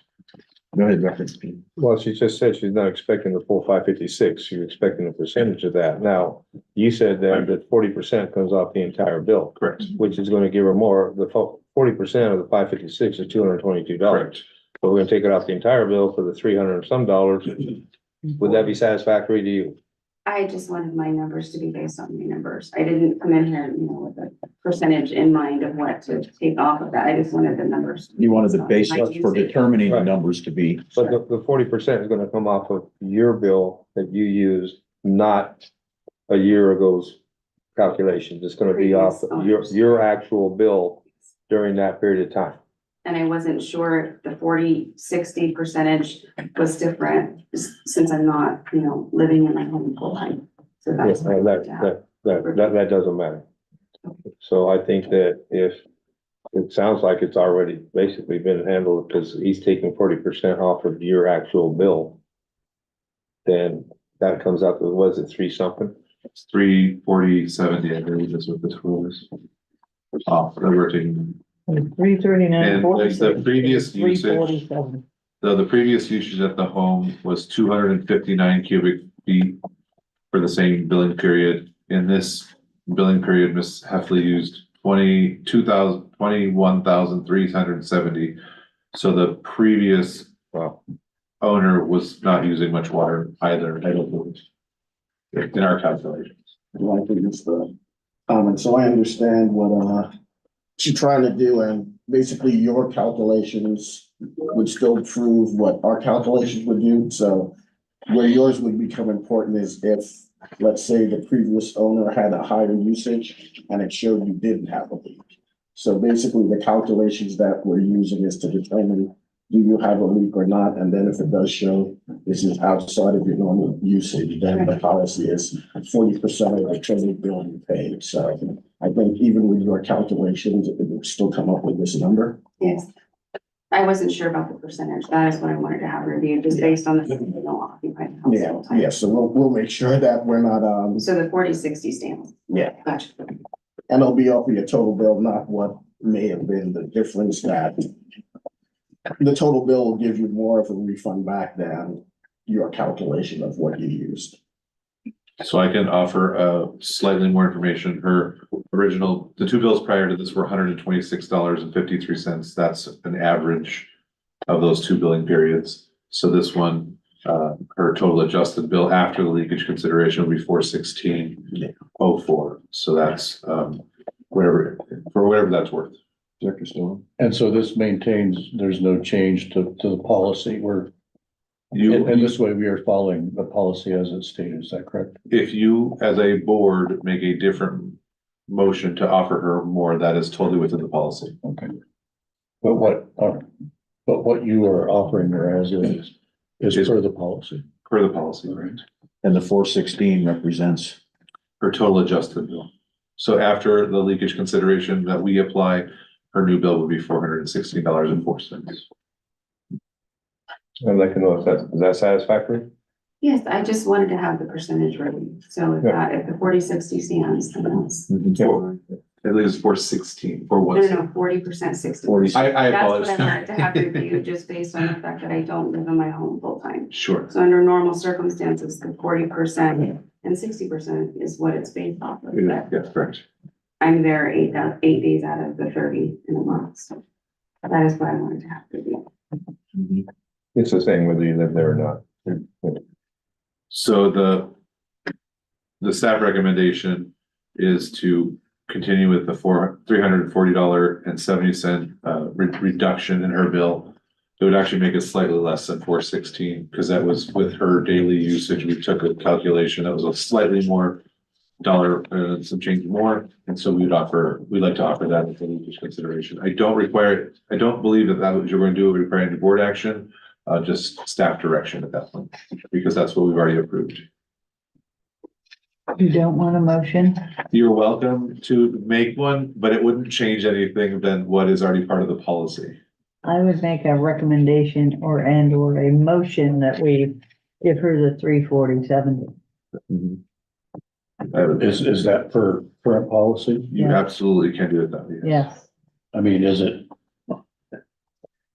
it part of policy now to? is that follow the 40% policy that exists? Correct. Yes. So there's no change that we're making to the current policies. We are not making any difference with this amount. Is it not a change or reference in the policy that you consider a different time frame or method if the previous owner, if there's a previous owner for the year look back?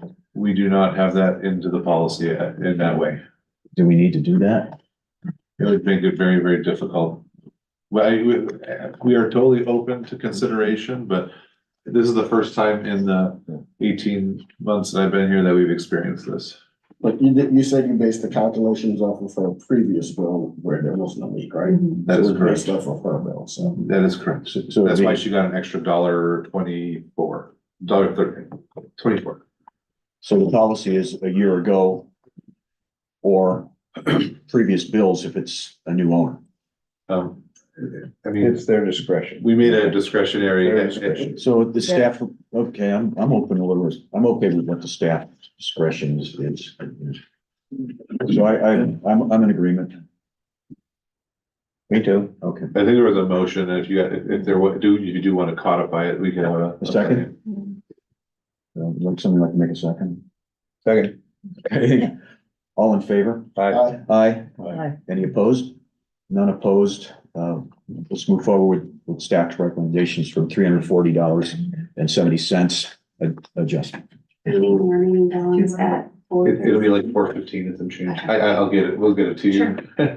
Well, thank you very much. I appreciate it. Thank you. Mr. Dowd.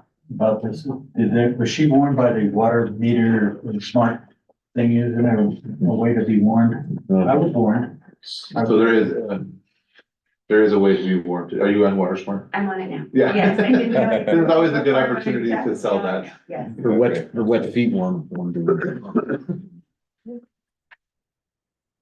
Thank you. Thank you. Now we'll go back to the GM's report. Yeah, this will be quick. We have another presentation before the council presentation. Yeah. Short, I'll keep this very short. I have all my activities for the previous month. I would just like to take note that I will be out of the office the last week of May to the first couple days of June. I will be out of state for a few days, and I will be at the Aqua Conference next week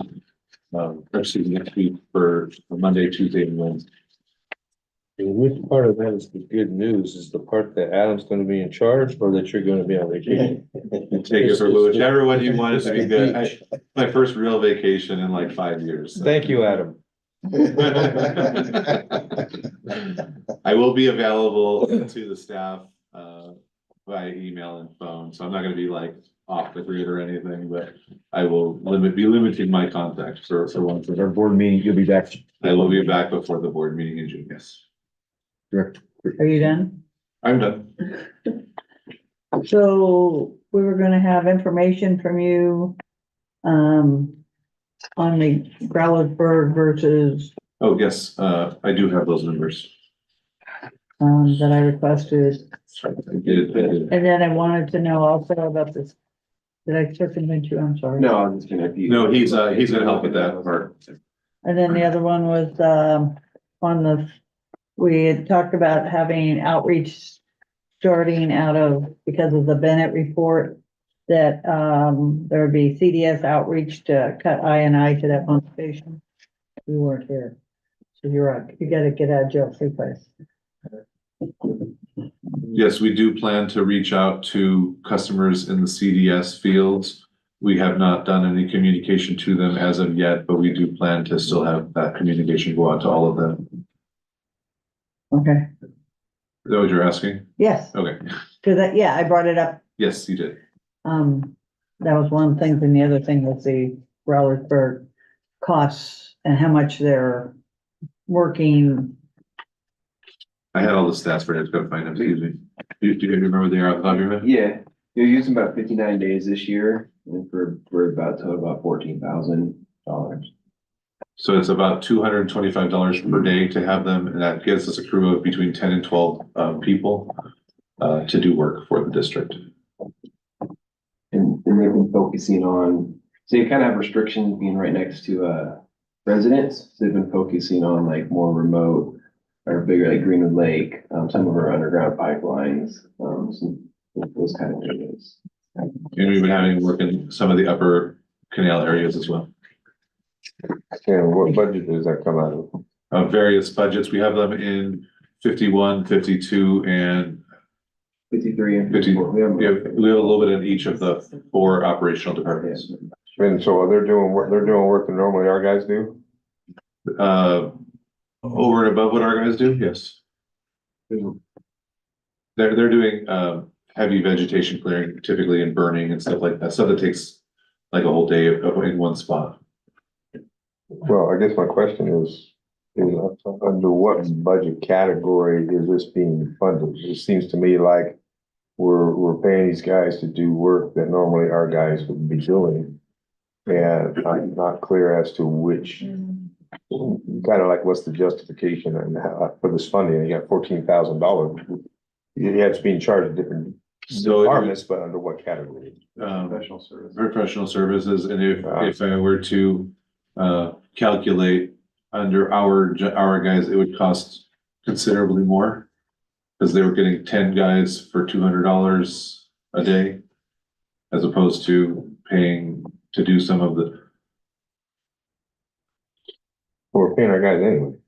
Yeah, we are, but I think what he's trying to get to is we have a lot of area, you know, and that's really where the benefit comes. You know, we can focus on fixing crib walls, fixing ditches, and during that winter season, we actually do a lot of construction projects, and that breaks us away from some more heavy vegetation. Well, and like we just had them out at we just had them out at the CDF fields and they cleared and cut stuff that, I mean, one employee it'd take probably a year and a half and they can burn everything that day. Cause if, the one employee's out there by himself, we have no water out there, it's pretty dangerous to burn. I mean, he does burn every once in a while, but he's gotta cut the line, he's gotta stand there with like a water trailer, if he can, buckets, whatever, where they can just knock it all out in one day. Vice President Seaman? And then the other question was, didn't we buy equipment that we're supposed to be running along the ditches to start doing that kind of work? Yeah, we do, and it's being utilized in the upper part of the ditch right now. We have not received the skid steer as of yet. That's still a week or two out. They're waiting for the attachments to be installed and delivered. But the excavator is being utilized in the upper canal right now. I mean, we're still clearing brush, like, we're still, there's a lot. Right, Yeah. because it's been kind of not being done for a lot of years, and then in the last few years, you guys have actually, my little 2 cents, I've witnessed a lot more brush removal as I'm screaming up and down the road as the ditch, as the ditch Yeah. passes. But that's one of my concerns is one of the big sales is we were going to buy this equipment and we're gonna run it along the ditch and we're gonna start clearing those ditches. And covering more ditch yardage, ditch feet of clearing, and making passes wider on either side of the ditch, so it's easier to get through, et cetera, et cetera. And I wanna just make sure we're not we're not using these for other items and rather than they were told to us to purchase. No, they are being utilized for all of the things that they were purchased for. We've had it for about a month. We've had the new excavator for less than a month, actually. And we didn't operate it for the first couple of weeks because we were still waiting to have training from the sales team. They came out and trained all the guys on how to operate the masticating head and the whole equipment. So it hasn't been a whole lot of weeks that we've actually been able to utilize it. Director Thornburg? I will say that Wellersburg doesn't do near as good a job as our guys do. They went and did by my house. Says on the crew, Yeah. it really does. Well, so you got the C crew instead of the AQ, the crew, or? Maybe. Depends on you get different fire chiefs. Oh. And it really, there's really, it depends a lot on there. Nicholas, do you have the presentation? Yeah, we do have a presentation from the cost of service analysis. This is a bit of an introductory presentation and a question and answer period for how the rate study will go, what is the timeline, time frame, and then any things that the board would like to focus on or have any questions answered, or if there's any pitfalls from the previous rate study that we would like to avoid moving forward, this would be the time to discuss those. So Sanjay, I'd like to turn it over to you now. Thank you, President, board member and staff. Can you hear me well? Loud and clear. Yeah. Okay, perfect. Let's get started. It's my pleasure to be here virtually and I look forward to meeting you in person. As mentioned, this is a presentation to really, get direction from you or input on which direction we should move forward with. We're just starting the process of doing the analysis and study, and there's a lot of policies. And we also want to make sure we get the right feedback. Next slide, please. So our agenda today is to go over the introduction of the team, go over the goals of the study, discuss the schedule, and then of course rate structure discussion. So the team is myself, and I'm also unfortunate to have Nancy Fan. Just a little bit about myself. I've consulted over 150 different utilities in California. I've worked for a lot of people in your neighborhood. I'm right now working for El Dorado Irrigation District.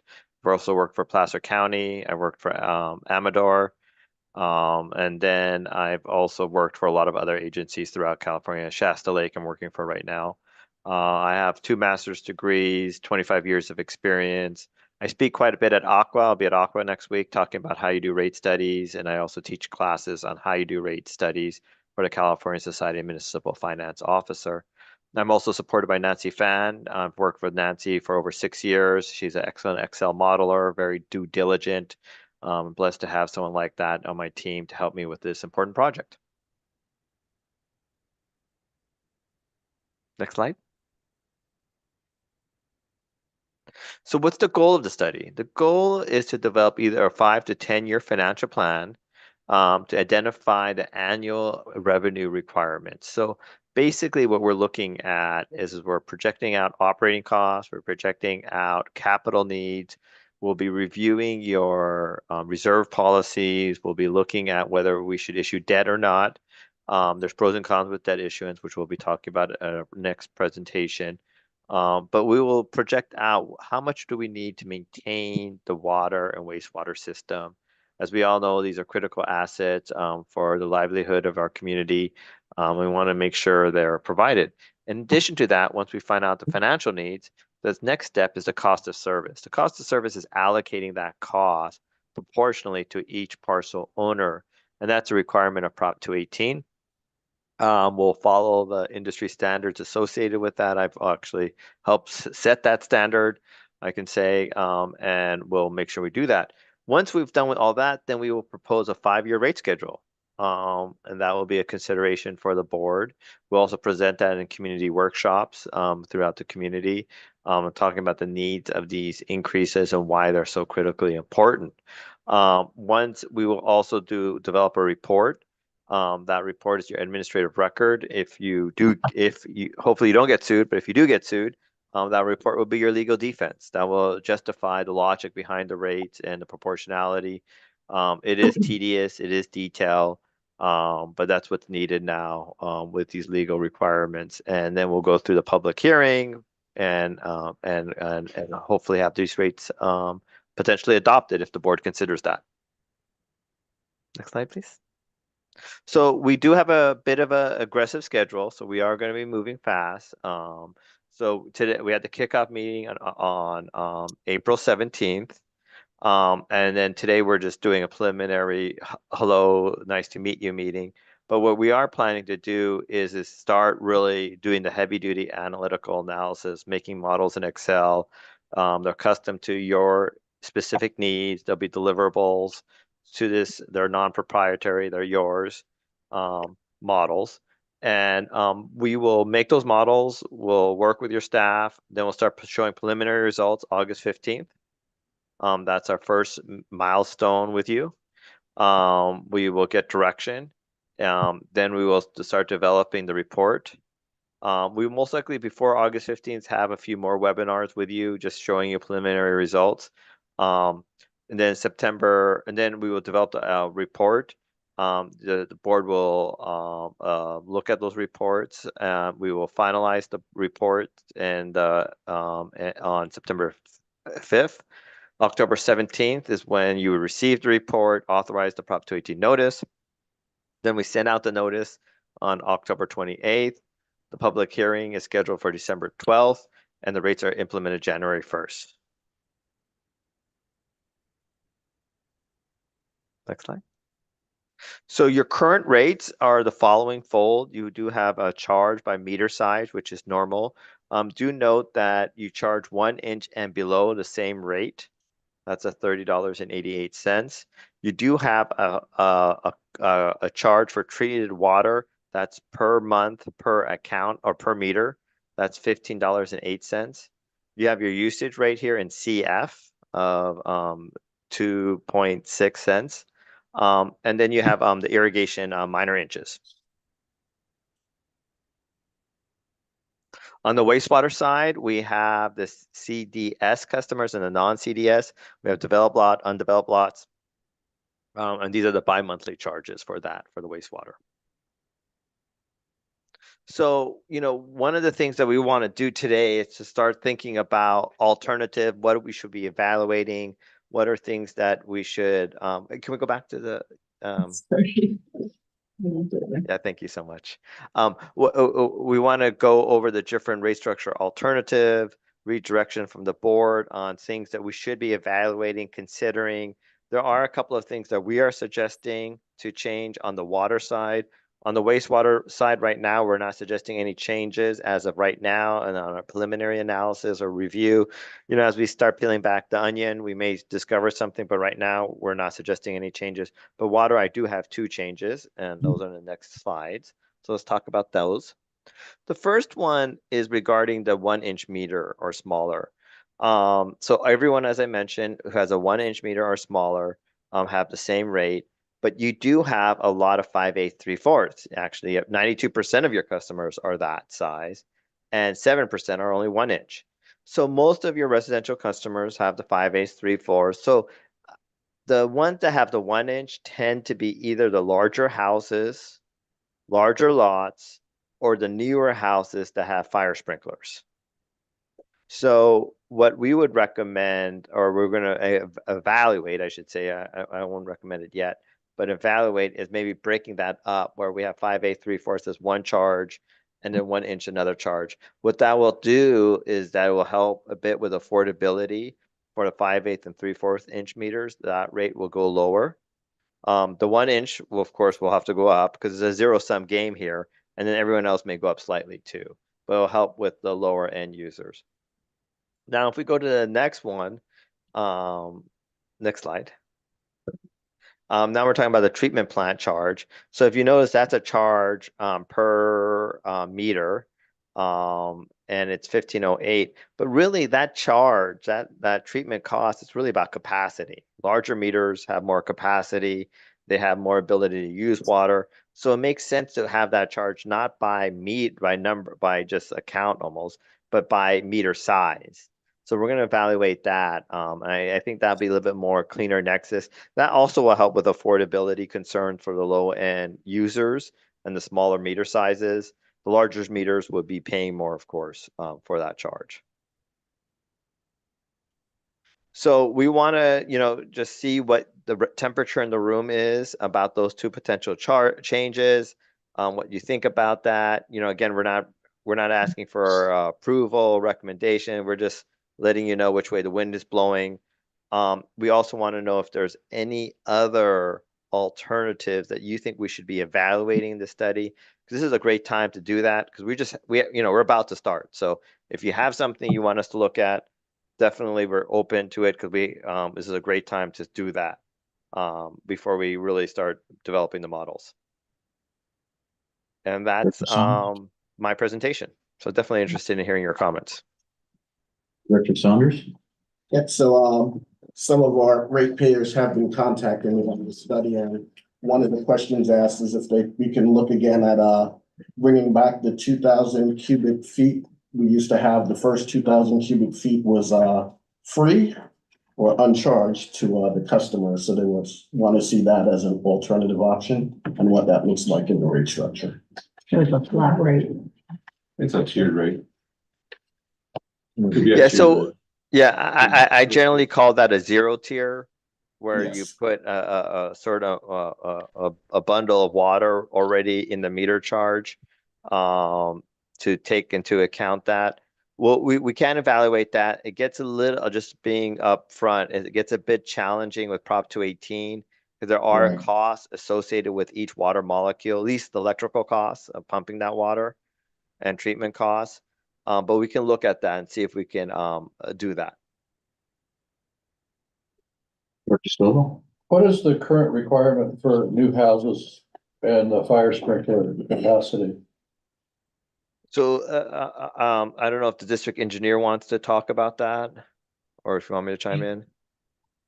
Yeah, it depends on, when they're developing a house, what the system demand requirements are. So it can vary from house to house. What's the, I mean, is it up to 1 inch or depends on It's the usually, square footage of a house? it's usually always, it's actually the flow, the flow demand the system requires. So it's usually always a 1 inch meter. I've never seen a smaller meter meet fire flow demand in a fire sprinkler system in a house. So we're looking at new connections would have to be a minimum of 1 inch. Typically, yeah, yes, because the county requires and state requires that of fire sprinkler system. On that note as well, depending on the size of the house, if it's a business, does it have to go up to 2 or can it stay at 1 inch? It really depends on what it is. You know, that's a case by case basis. There's nothing set in any of our policies or ordinance that says it has to be this. Yeah. It's all based on fire flow requirements, or, flow requirements. Director Thurman?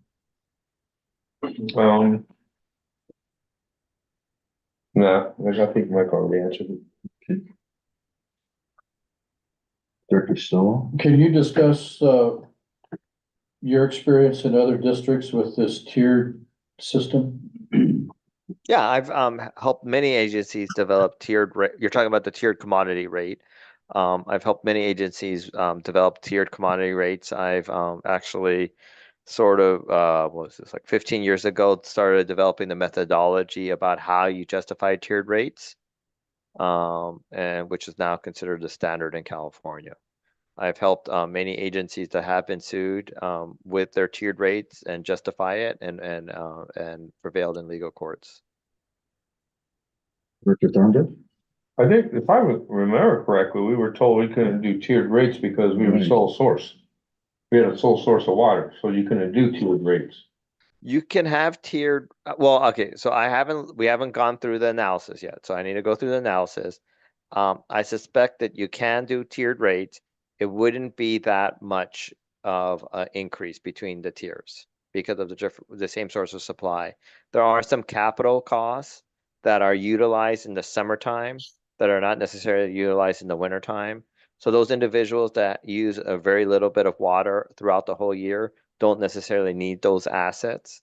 And you could allocate those assets to the higher end water users, to those individuals who peak.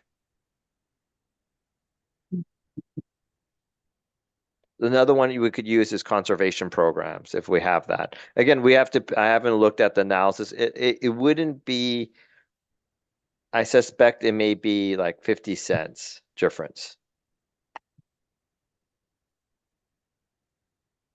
on a CCF basis. I'm looking at the current wastewater rates, but the number here is based on the 2018 rate for the developed rock for non-CDS. It's at $22.19 versus $15.40. It increases each year to some percentage. I don't know what that's based on. Does anybody know? That was based on the last rate study, which was done, I believe, in 2019. So it may have stopped increasing now, right? It stopped because if it increased, it would have triggered a Prop 218, so they stopped it at the 4 years, so we didn't have to go at 218, so all the rates went down instead of up. Yeah. So it's 22.19 now. Okay. Director Seaman? I'm just confused on this non-CDS customer, so you have a lot that has nothing on it, and you're gonna have to put a septic system in it, but because you, I don't know, I see this $13 you get charged every other month, just because you have a lot. That's the way the original, rate structure was set up. If you Do wanna. they have water on it, or how did it trigger this? Because the WDR encompasses all of Auburn Lake trails. Right. So a lot of that undeveloped lot, they would answer the water question. There is a box there, but it's not related to that cost. That's encompasses, the WDR encompasses everything in the trails, Auburn Lake trails. So if I the difference would be like the developed block, you're paying additional for that inspection, that annual inspection. The remaining would be that whole permit management that encompasses it. That's what you're asking. So I buy a lot at Auburn Lake Trails and I'm gonna be charged $13.10, whether Yes. there's nothing on it. That is correct. Oh, okay. If it's gone up the same percentage as a developed lot, it's probably closer to $20 now. Yeah, and the original rate stays on the website. Okay, I just- These kind of outlines in there, like if I'm not. Yeah, explaining okay. it on there. I just never seen it before, that's why I was. Yeah, so anybody who doesn't have, there's only, so CDS, there's only, I think there's 3 or 4. There's very few of these undeveloped lots, maybe 5. Right, no, I'm max. talking about like the non-CDM where you're gonna have to put in a septic tank and a Correct. leach field and everything, but until you do that, You still you're have to still pay, paying yes. money. Okay. Director Stovall? In the last couple of years, well, actually, more than 2 years ago, the state, not mandated, but I'm not sure if it was mandated or suggested daily use requirements. And how would that fit into, a tiered rate system if there were families that were conserving water versus families that were not? Yes, Because you're right now, talking, it seems to be flat across everybody. so there's the conservation ordinance, conservation of the way of life, and that, I'm not sure where we are in that process. I don't know if it's been adopted yet or not. I don't know if anyone in, Yeah, The GPD has been adopted. yeah, but that's only indoor. Right, correct. So the whole process is still probably about 9 months to a year before that's fully adopted.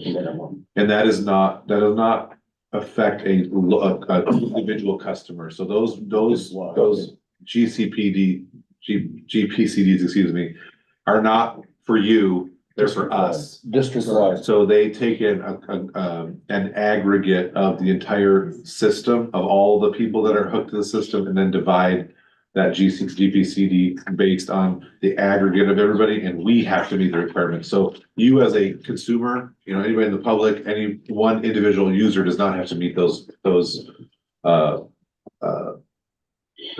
amounts of water. Like I said, it's an umbrella that includes how much water the district can serve. At this point, they didn't mandate it, but there's recommendations, so the top 20% of our water users, then we're supposed to give them best practices to help them reduce it. They haven't come up with the exact plan or number or whatever yet, but that's what they try to do. They do have a whole bunch for the commercial side, and they're trying to reduce that down, because right now it's like 80 different requirements, and I think they reduced it to 35, so. So that's not relevant to the current future cost of service. It would be relevant in how much water we need to conserve as a district, and as it stands right now, we have no mandated conservation. We've already met the goal up till 2035. Well. So no worries. Any other board comment or questions? I'd like to open up now to the public. Sheree? Does anybody realize that this is the exact same timeline as the 2017 notice? Same, one day different. There's no discussion I hear on what kind of rate study you're gonna do. Are you gonna do that asset list, or how's this rate study gonna be different from the other? And the glowing thing I see on the schedule is there's no public workshops. The public workshops are there, they're just not, we haven't set the actual dates for them. We plan to have a public workshop in the public before every board meeting, so that while. For what day? How many? Twice? 3 times? At least 4 or 5, right? I'd really like to answer the question. We plan to have Sanjay and his team here for a few days at a time, and he's going to do a public workshop, and then we're going to do a board workshop where he will be here in person at the board. Separate from a board meeting. We are going to do a board workshop during a board meeting. We will do a separate town hall style workshop with the public to discuss the rates and all of the different pieces to the puzzle. Okay, and are you going to do them in pool, or are you gonna do? Yes, we will do them all over. We plan So to. there's, okay, let's go on. So anyway, I'd like a big discussion on the type of rate studies. it's a typical cost of service analysis. We are looking at all of the different pieces of the district. How all of those different pieces either need to be worked on, replaced, fixed along in the long term, and how much it's going to cost to make sure that all of those pieces get fixed, and how much it costs to make sure that the water makes it to each customer individually. Sanjay, maybe you can help if I'm missing anything in describing that. Yeah, no, the question is, are we interested in having tiered rates? Right now we have a uniform rate structure. And that's something that I would, want to know. If you are interested, we can evaluate that. If you want to maintain the uniform rate structure, we can maintain that. Zero tiers, I think are challenging, like I said, because there is a cost with each water molecule, at least electrical costs and treatment costs. And if someone doesn't use their allotment of their zero tier, then you could have someone subsidizing someone else. Yes, the other question to answer is, how are you, pretty much going to, create your study? So the last one was mainly based on, asset replacement study. And, how is this one gonna be constructed more? Because we've done a lot of studies and stuff to give you. So what's your process on evaluating the structure of the rates? What inputs do you look at? So when we do a rate study, we take into account the operating budget. We take into account your CIP, your capital improvement needs. We also look at we functionalize your O&M budget and ask ourselves, what are the different cost components and how are those costs derived and why are they there and what demand do they put on the system? We look at the customer profile of each account and ask ourselves how much of those customers, who peaks off your system, who doesn't. We look at meter size, we look at hydrological capacities of each meter. Then we design the rates to address that. We will also look at risk and do a reserve analysis and ask ourselves, what are the risks that your agency faces? And how do you mitigate against those risks, financial risk? We'll be also evaluating that. And I think that's pretty much it.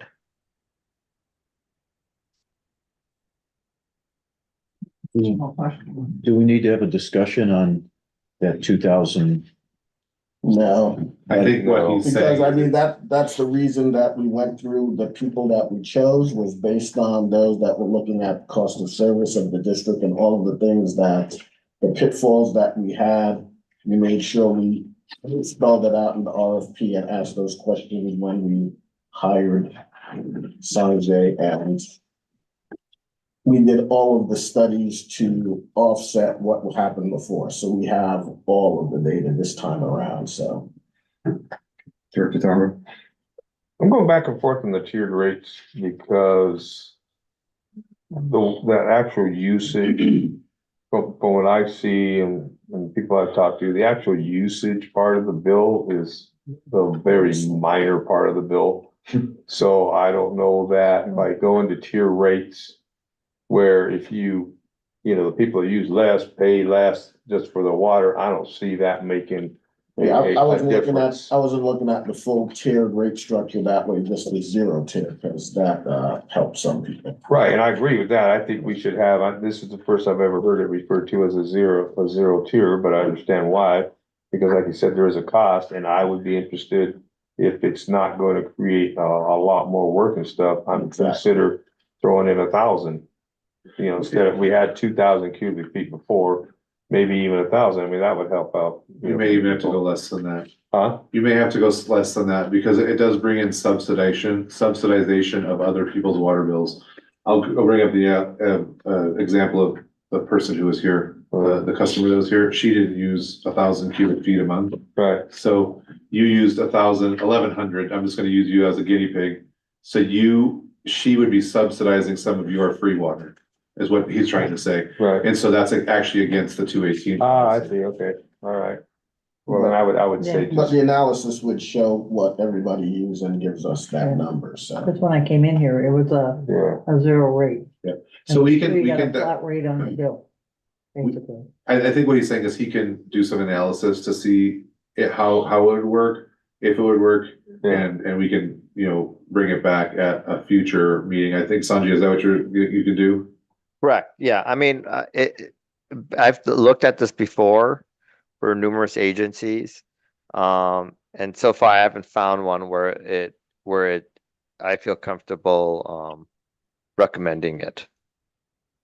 We can have two tiers where tier one is our indoor, sort of, allocation. It could be like, 9, CCF. And then tier two is above that. And it sort of achieves the same goal or objective that we're trying to achieve with the 0 tier, but it is much more, it complies with Prop 218. And many of the agencies, just from my experience, I'm just gonna give this as an aside, a lot of the agencies I know have gone away from tiered rates because while they are legal under 218, they still are challengeable and they do have some pitfalls. Many agencies are going after a rate study similar to what we have now with a delivery charge. So how much it costs generally to get the water to your location, and then you pay per, volume of water, a lower rate, much like we have now. So I'm not making any recommendations. I'm just saying that there's a lot of agencies are going away from the old tiered rates. Those were great for the mid-90s to the mid-2000s, and then they're kind of going away again. Christina? But then on the delivery charge, it's a flat rate. Correct. So certain individuals are subsidizing other individuals that have more cost to their delivery. So yes, it's the same thing again. Yes and no. Generally, the charge, the service charge is taken from how much it costs the whole treatment. So does somebody who lives further away from a treatment plant have more pumping costs? Yeah. Slightly, but I'm gonna let maybe Sanjay, you want to address that question? I'm a bit confused. We're still talking about water and we're talking about the treatment costs? So say somebody who lives different parts of the district, are they paying more because of pumping costs or more other delivery charges for the water to move a longer distance? Am I capturing your question correctly? Yeah, because you have say there's a delivery charge of $15, it's flat rate on everybody's bill. So basically, if you live right at the treatment plant, the delivery of that water is the $15. And then you have somebody that's 10 miles away and you've got to pump it up and down again. And so now, and they still pay the $15. So the flat rate delivery actually is now the one closer to the plant is subsidizing the people that have the pump station pumping the water to the other areas. So you could, if you wanted to, the board could decide to have zonal rates and bifurcate the system into zones and look at it from that perspective. Administratively, that would be a lot of work. You would have to create separate enterprise funds, separate budgets. And because of that, agencies have what we call a postal stamp system, where everyone in this community pays the same rate. And it's sort of like an insurance. We're all together in the boat. And if one side of the house or one side of the system fails, we have insurance and we all help each other out. But if the board wanted to, you could bifurcate it and break it down into components. You don't have to. There is a balancing act between administrative ease and equity. And there is a line there, and the board can decide what that line is. More and more, you can get very precise and very, very equitable about what each person pays and how they use that asset. But then that's more and more costs to do the analysis, more and more costs to administer the program, more and more staffing is required, and more complication for customers to understand what they're paying for. So again, a question about customer understanding. Do we want to have a rate structure that's simple to understand? Or do we want one that's very precise and about what they use? Yeah, I think we should do that. Sounds like it'd be Make more costly. Exactly. It'll be more cost to administer. Mhm. Okay, I'll go back to the public. Okay, I have two questions, but the one question is on that. EID years ago had a base rate, allowance. And then if you didn't use that allowance, they gave you a credit back of a certain dollar amount per cubic foot of the people who didn't use the whole, say, 2,000. Is that legal or not legal anymore? Yeah, so EID doesn't have that anymore. So I think Right, I that's, don't know, years ago they. yeah, well, that's why they don't have it anymore. Because, okay, so my other question is, in the CIP next year, there's $21,000 potential grants. How do grants enter into the rate study picture? Because the last rate study on page 14 discussed the fact that any grant you get, you need to redo your rate study. Yeah, so we'll, if we know grants are already, we've got the grants, we'll take that into account. That offsets the CIP needs. So ratepayers won't have to pay for that. In the future, you know, the challenges is we don't know in the future if we will get grants. So what happens is future projects will be rate funded. The board, if you get the grants, and let's say we adopt 5 years, in year 3 to 5, we assume there's no grants because, you know, we don't have it. But let's say the board does able, or Nicholas was able to get the grants in year 3, 4, and 5, then the board could consider implementing a lower rate. So you adopt, Prop 218 is the maximum you can adopt. You can always implement lower. So if you do get the grants, then the board has that flexibility. It's challenging because we don't know if we're gonna get grants or not. Right. But if you do get them, I thought it was by law they had to readjust the rates. It's not by law. No. Okay. So If that was the just case, I would be very busy with work.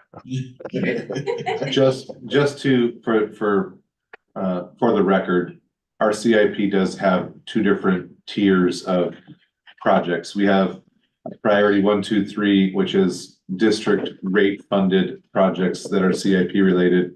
And then we also have projects that we have identified that would be advantageous to the district if we were able to find grant funds for said projects. And so those are what she is referring to. It's actually $21 million of grant money that is expected to be obtained over the next 5 years. None of that is guaranteed. Well, some of it is given to us already. Not all of it is guaranteed, but those projects are only in the CIP if we get a grant. And so that is how we have that set up. So I will again defer to Water Resource Economics and the board when it comes to how we set those in the rates moving forward. But that is how we have structured the CIP. It is a priority list and then a potential project list. No more public comment. I'll close it for public comment at this time. Nicholas, I think that's it. Yeah, I don't have anything else at this time. Thank you, Sanjay. All right, thank you. I look forward to working with you all and meeting you in person. All the best. Thank you. Sure. Yeah. Now we're committee reports. We'll receive the committee reports and open up public comment at the end of all the reports given today. So we'll start with the irrigation committee. Who would like to? We had no irrigation meeting last month. No irrigation committee last month, and next meeting is May 21st. Thank you. Finance committee. I wasn't available as liaison. Vice President Seaman was there. Who would like to? I was there. The finance committee looked at the budget as it stands, and they'd like to have another month to look at considerations prior to providing their report to the board. Good.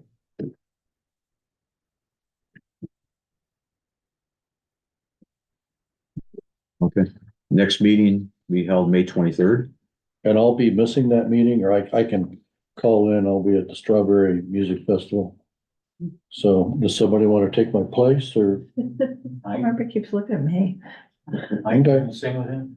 I believe the reason is because you were invited to the last finance committee, and you're welcome to come as a liaison to the next one. I think I can be online, so. I'll leave that amongst you. Yeah, and I mean, I can look at the, well, normally, except for the Yeah, that audio was an issue. audio and stuff in the last one to review, so. But, you know, my concerns or questions were always the finance committee looking at these things and giving us input and, you know, having them as the key players to beat this stuff up before it comes to the board.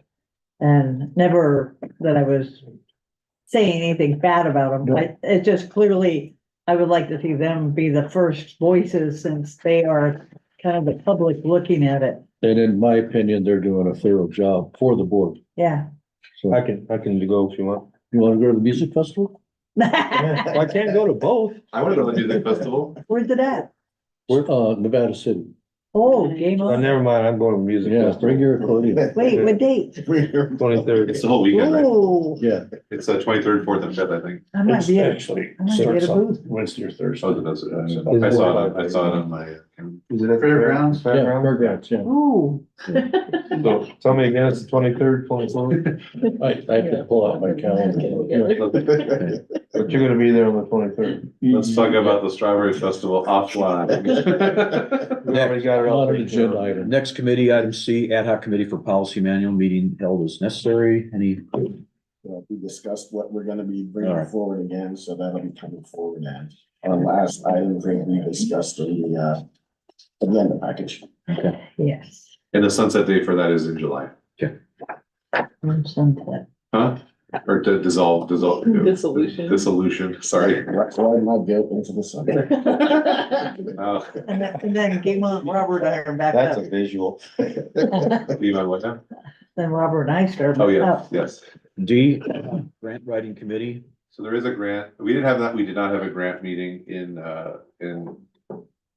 We did have one in April, excuse me. We did have one in April. It's always the odd months we do not have. Yeah. So we did discuss grants. There is a grant sheet within the board packet of stuff that we have applied for, stuff we have received, and projects that we have, we are kind of putting feelers out for in the future. So if there's any questions on that grant sheet, then Item E, I'd like to make a comment on that. Having toured the Upper Canal and having read some of the reports about what happened to EID and the Caldor fire, I support the more we can pipe up, the more secure the whole district is. yeah, so what he's referring to is there's about 4.5 miles or so of canal in the upper portion that is not online, but non-piped.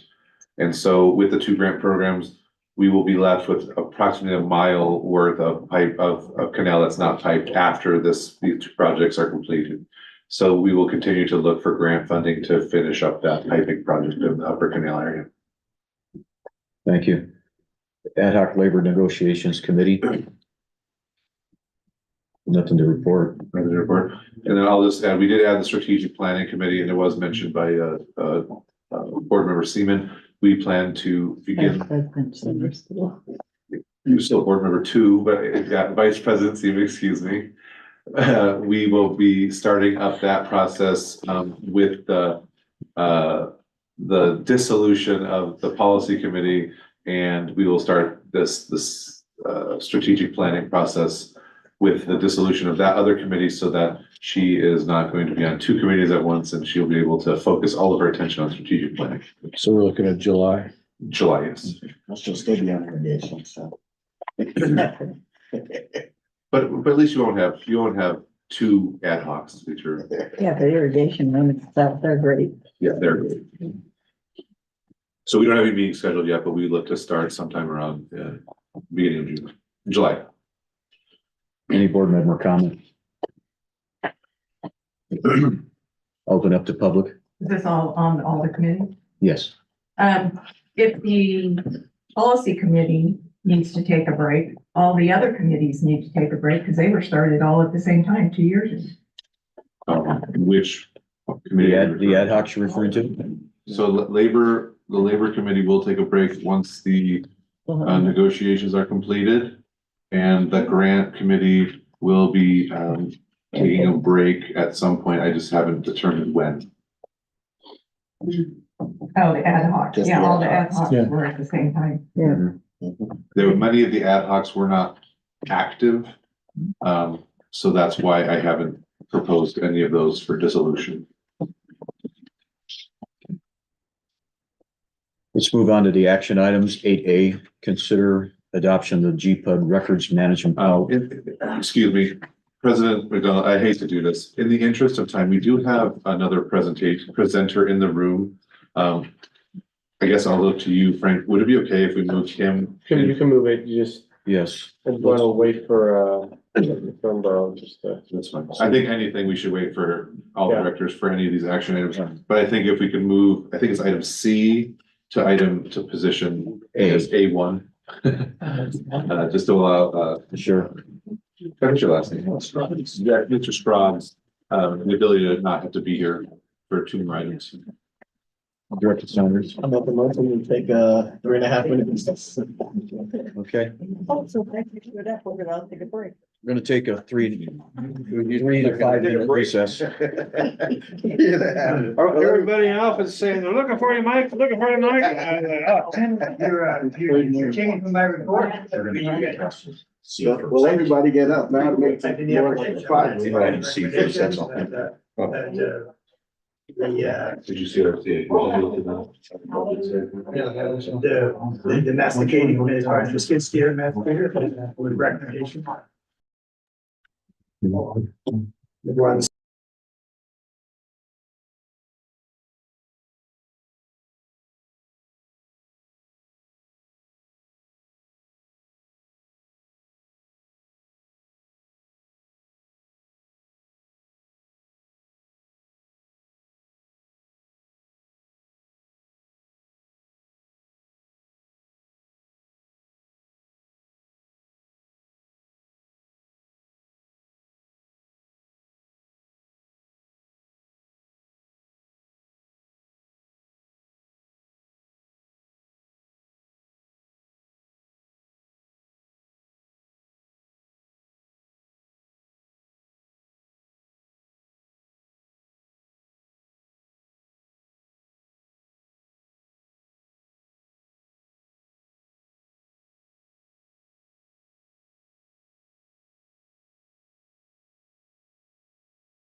August 22. We're back. It's 4:32 PM and we're back from recess and we're gonna move action item 8C to 8A. And we're gonna have a presentation from Castle Water System Resource Library, with a presentation by Jack Scroggs. So really quick, just to give a little bit of introduction, this process is an asset management, look at all of the different pieces to how the water is moved through the system, all the different infrastructure pieces. That's this one. This generally is a good telling piece for a future cost of service analysis because it talks about where everything is, what everything looks like. This process got started in August of 2022. Unfortunately, we had a small incident in the middle, small, very small, a little bit of a fire. So we kind of had to start over on some of the analysis pieces. And so that's why this process has taken the length that it has taken. It was not anything that was Mr. Scroggs' problem. It was more or less, he had to go back to certain areas and reanalyze to ensure that we were getting everything correct. So there is a presentation that is up on the board. I'll turn it over to Mr. Scroggs at this time. Thank you. Thank you, Nicholas. Well, I've been reminded a couple of times to keep that brief, so I will do that. At least I'll try. So President McDonald, members of the board, my name is Jack Scroggs. I'm the principal of Castle Consulting Engineers. In 2002, we did the water system reliability study, and part of the purpose of that study in 2002 was to look ahead for improvements over the next 20-year period. So here we are starting in now 2022. Thank you. Go ahead to the next one.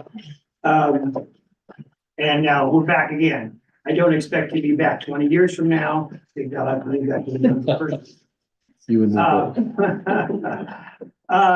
but things have changed. So in 2002, a lot of our focus was looking at system mapping, network analysis, and capacity issues. And part of that analysis was in 2002 was to identify system repairs and improvements both for the ditch system, the untreated water system, as well as the treated water system. So we are very pleased that now going back 20 years later, looking at those priority repair areas, that obviously many of those have been completed. So we certainly commend the district for taking those action items. So now in 2022, we have a little bit of a different focus from the standpoint that it's not so much issues as far as capacity. Just to kind of give you an idea, when we look at the upper ditch flows back in 2002, the demand in the summertime is about 35 cubic feet per second. In 2022, they were about 27 cubic feet per second. So it was about a 25% reduction. And we certainly think that a lot of that had to do with reductions in losses in the system that preserved more of the water for delivery to your customers. So in 2022, we again, our purpose now is to update and prioritize for the next 20-year period, both the raw water and clean water system improvements. Again, kind of looking more at sustaining and maintaining operations for the next 20 years. Again, keeping in mind that that ditch system, which was built in the late 60s, is now 55 plus or minus years old, and it's been in continuous operation. So, it needs to have a continuous operation and maintenance. So go to the next slide, please. So our objectives then was to, for our study, this study was to assess the current conditions for the raw water system that's just upstream of the two treatment plants. So as you probably are well aware, you have about 70 miles of ditch, which I think I've walked them all about 3 times.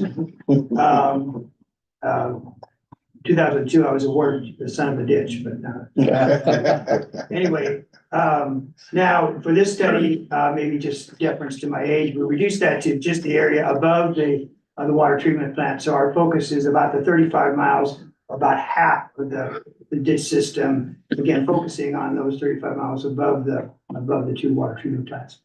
Our focus also was 5 booster pump stations, 10 water storage tanks, and your water transmission and distribution pipelines and the pertinences. We have about 200 miles of pipelines and about 47 pressure reducing stations. We have a complicated system.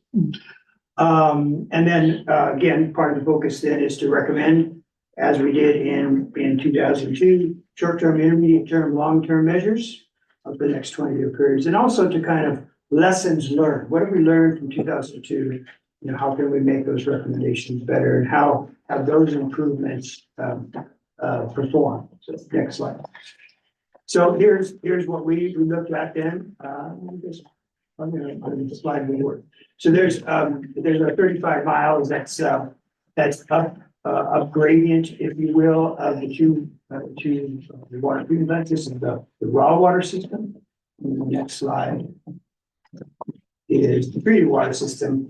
The darker parcels of those parcels are served by the district. So again, there's what we're kind of highlighting there is the main distribution lines, the 10 storage tanks, and the 5 booster pump stations. So that was the focus of our study, in addition to the raw water system. So next slide, please. So turning quickly now to the raw water system. It is a 35-mile long chain, and it's as we know, the chain is only strong with its weakest link. And so, you know, it's a link of ditches, reservoirs, pipelines, and structures. Each link is critical to the strength of the chain. So it's kind of hard to say, well, this is the most critical, but we can certainly kind of look at the areas that are most vulnerable, if you will. So above, as we went back and looked at this, and we've looked at this enough times now, we can kind of break down the raw water system or the ditch system in kind of two parts. We have the portion, the upper portion of the above Tunnel Hill, and then we have in this case, there's about 7.5 to 8 miles above Tunnel Hill. And then the rest then would be below Tunnel Hill, and they have different characteristics, certainly. The area above Tunnel Hill, as you know, is probably the most vulnerable section, and also the least accessible. It's probably hardest to operate and the hardest to get to. And so it certainly deserves attention. So the areas that we were looking at, not so much increasing capacity, but to try to preserve and sustain, you know, what's there. So access is an issue. You are probably aware that there is a section in the system called the Narrows, aptly named because the vehicle pathway that exists all along the rest of the upper system up to the Narrows is about 10 to 12 feet wide, and then it narrows down to about 6 feet wide or so, not able to get a vehicle past there. So it makes it very problematic then for operators to operate those facilities that are above the Narrows, which is above structure 2. So that's the area upstream up to the Bacon Creek diversion.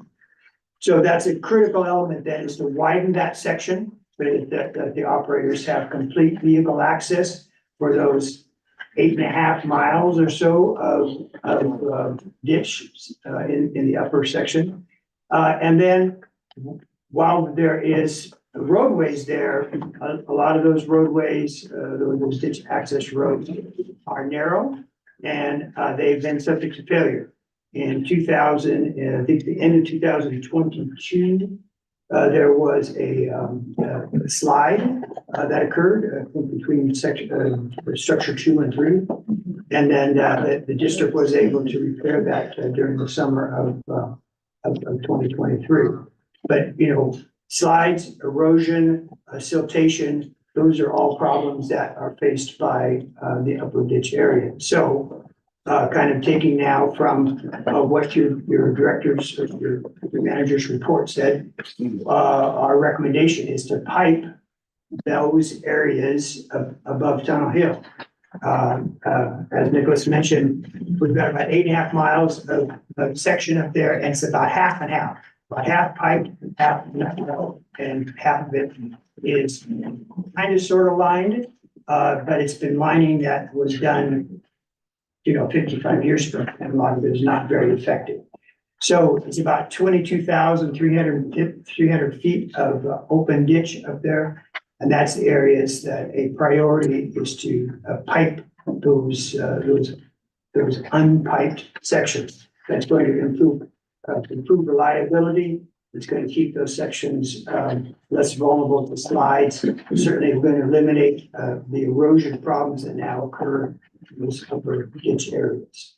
So those are kind of the 60 or so recommendations for the raw water system. These are kind of the high bullet points to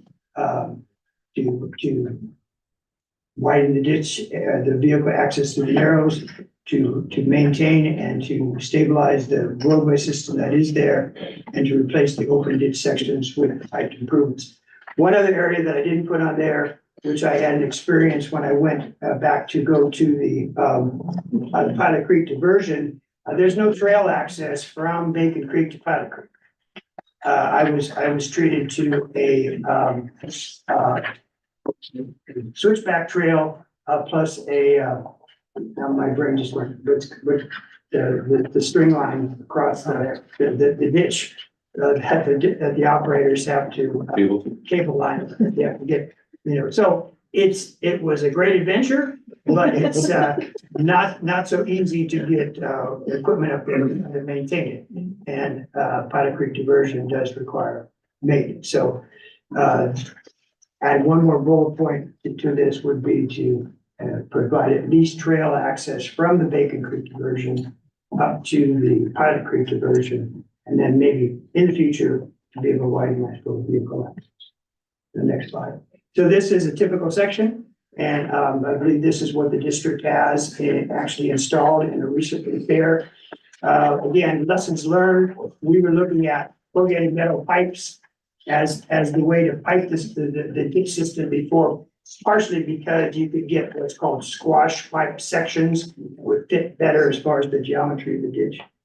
But CMP being subject to corrosion, HDPE pipe, which is what we're suggesting here, is easier to install, not subject to corrosion, and with 12 inches of cover on it, you can drive over it. So this is the recommendations that we're recommending for the improvements to the pipe, the upper ditch sections. Next slide, please. So when you when you move down to the areas below Tunnel Hill, the areas that we focused on, and you've already acted on it. One is to acquire heavy duty cutting and tillage equipment for the berry vine management. We have a slide in just a minute here which kind of emphasizes that. To record permanent easements for the pipelines. There are a number of parcels that easements have been recorded, but as we went through and we looked at each of the record maps all the way along the pipelines, Tunnel Hill, Canyon Creek, Buckeye, Schroeder, Buffalo Hill, Kaiser Siphon. As far as the identified recorded easements, we still see that there are parcels where easements have not been recorded. That's not to say that you don't have deeds that have not been shown on those record maps, but it's important that the district go back and make sure that there are permanent recorded easements over the pipeline, the piped sections. I think in the past, the district has relied on prescriptive easements, and while prescriptive easements can be held up pretty well when they're open and notorious, a ditch is open and notorious. Pipeline, not so much. So it's hard to be able to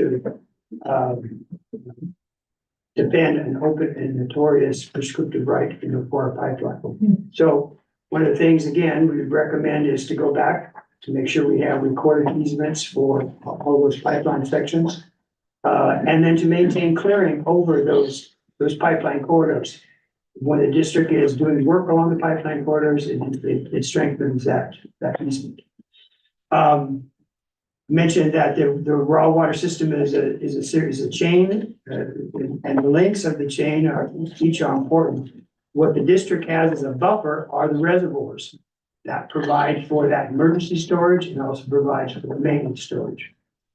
So right now you have basically two storage reservoirs. You have Walton Lake and Greenwood Reservoir. I suspect that especially after the fire, Walton Lake is heavily silted up. We saw how much silt was going into the ditch after the fire, and we know that silt ended up down in Walton Lake. So they need to be bridged and the expansion restored, because that is a critical element as far as having storage capacity in those reservoirs. We're also recommending a new water storage reservoir be located on district property behind us. There's property available that the district owns. It's right next to the ditch. It would be a very, very good location for a new reservoir. As far as repairs, and of course, as ongoing repairs are required for the lower section, not nearly as many as we had proposed or recommended in 2002. In the lower section, concrete lining certainly has been effective. And it's very, we're very impressed that the district staff, we'll show a slide in just a minute, have been able to do the concrete lining themselves on the recent repair. So if we go to the next slide. So there's a ditch under there. And as I was walking with the operator, I said, when was the last time these berries were cleared? And said it was like April, May. Well, this was September. So in 4 or 5 months, that's how it got to be. So that was from that we recommended, again with the operators' assistance, the skid steer with the masticating head, and then heavy duty blade cutters. The weed eaters, the nylon weed eaters don't get it. Chopping vines, as you know, at the surface, which makes them angry, they come back heavier. So again, that was a few months of growth and incredibly difficult to try to maintain and get access. So this is the site that we're suggesting. You can see down in the lower portion, there's where your offices are, where we're standing in the city right now. The district does have property behind the ball field there. There we kind of penciled out about a 3.5 acre site. The ditch goes right by there. It's relatively level, relatively open, and we can get about 20 to 25 feet of storage. That's part of the so this is a typical section as far as concrete lining. And next slide. And this is the ditch that the staff, district personnel under construction in May of 2023. That again, it was an area that was identified as we went through in the previous year, a priority repair area. And there it is, about 800 feet of ditch that was completely lined. That's this is down below the Tunnel Hill flume. It's an area, Tunnel Hill flume down to what's called falls. So again, 800 foot long section. Okay, so dollars. So there's, like I said, there's about 60 or so raw water items that we've listed out. We've looked at those over a 20-year period. If we assume that based on present costs, we look at about 19.3 million. And then we use, as most engineers do, what's called the ENRCC, Engineers New Record Construction Cost Index. So for early 2024, that index is about 13,900. So we use that index as kind of a baseline to then project future costs. So if we look at how we've prioritized, again, subject to the district's discretion, the improvements over the next 20 years, then future costs, future dollars of $28 million. So these are within the schedule for 1 to 6 years, 6 to 11, 11 to 16, 16 to 20. Okay, next slide. Okay, water, treatment water. So, 5 booster pump stations, 10 water storage tanks, 47 ERVs, and about 200 miles. These booster pump stations, these are the individual small stations that are remotely, locally in the system. The GDPUD system is really quite well designed from the standpoint that, yes, there are booster pumps at the treatment plants, but after that, basically, the system, we call them, I think, cascades down through the elevations. And so there are no mainline booster pump stations through the main line. These are individual small booster pump stations. Each serve about 6 to 12 parsecs or so. So I think you have about 3,500 customers or so now. Not that Yeah, so those 5 booster pump stations serve about 1.5% of your total customers. So they're important to those people, but they're relatively small as far as the total, let's say, benefit to the whole district. So it's like 5 stations. As far as priorities, there's one station that is in desperate need of help. It's called the Black Ridge Pump Station. It's the only one that doesn't have a duplex pump system. It has one pump. That one pump doesn't sound very good. So we need new pumping there, a new pump station, and a new pump station building. We've made recommendations for all the pump stations, but that's the highest priority one right there is the Black Ridge. As far as tanks, all your tanks are welded steel, bug down caps, which is very common for tanks of the size that you have. Under 500,000, maybe under 1 million, most water storage tanks are welded steel. And they're great and they're reliable as long as you continue to maintain them. And the steel is protected by a very thin coating, very thin layer of coating. And so that coating needs to be inspected and it needs to be repaired on a high level of rescheduling, typically every 3 to 5 years. So the last inspection was 2021. So the district is due. So it needs to be done. And that's definitely a high priority. From 2021 repair or 2021 inspections, the 3 tanks which need the most attention right now, Angel's Gap, Hotchkiss Hill tank, and Hotchkiss Hill sub tank. And those are also obvious from what we could observe from the outside.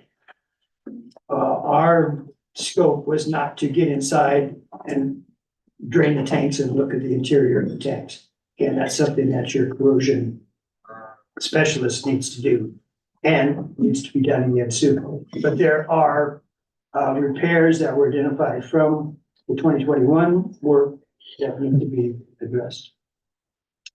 The most critical tank that needs work is Angel's Camp. It is arguably the most important tank in the Auburn Lake Trail system. It's kind of the master tank. And if you had the funds, the best solution there would be to put 2 tanks like we have in Walton Lakes. Walton Lakes has 2 tanks. You can, as you need it, you can take one out of service, use the other, and then maintain back and forth. Angel Camp, we have 1 tank and there's no way to bypass it currently.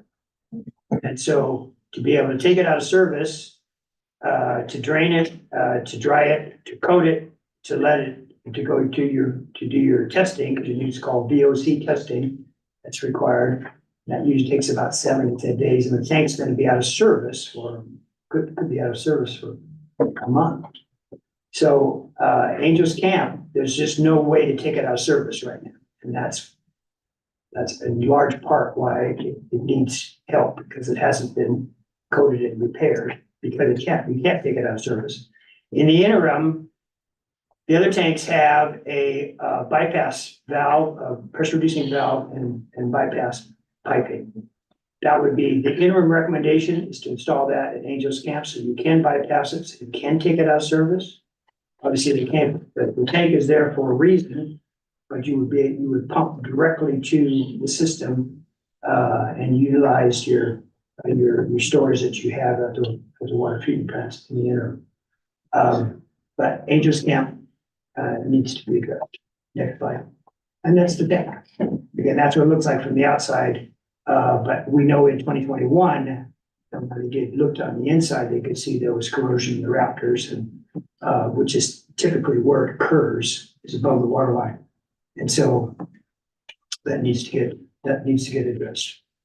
Next slide. So, as I mentioned, there's 47 pressure reducing valves in the system. And those pressure reducing valves then identify the various pressure zones. You have 24 different pressure zones in your system, 7 Auburn Lake trails and 17 in Walton Lakes.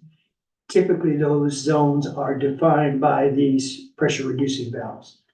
Those pressure reducing valves were installed with the pipelines, which is back in the 70s, 80s, and early 90s. The district has had a aggressive system for upgrading and repairing those pressure reducing stations. But there's still 13 locations where that upgrade has not occurred. So those are kind of the target items. So the 47, 13 still need to be upgraded and repaired. And then you're going to be right kind of back in the loop again to go back and start upgrading and repairing the rest of it. So pressure reducing valve stations are kind of the opposite to the booster pumps. And from the standpoint that they're critical, they don't raise the pressure, obviously they reduce the pressure. And that's what's needed as we drop down in elevation through your system. Just to kind of give you an idea real quickly, up at the Powder Creek diversion, you're about elevation 3,500. At Auburn Lake Trails, you're about 1,700. So 1,800 feet of elevation drop goes through. So pipelines.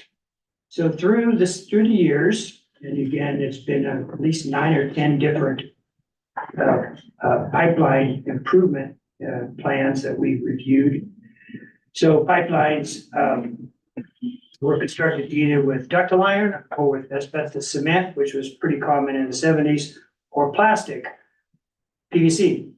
We thought when we first understood that the PVC meant the PVC C900 pipe, which is what the current American Water Works standard is.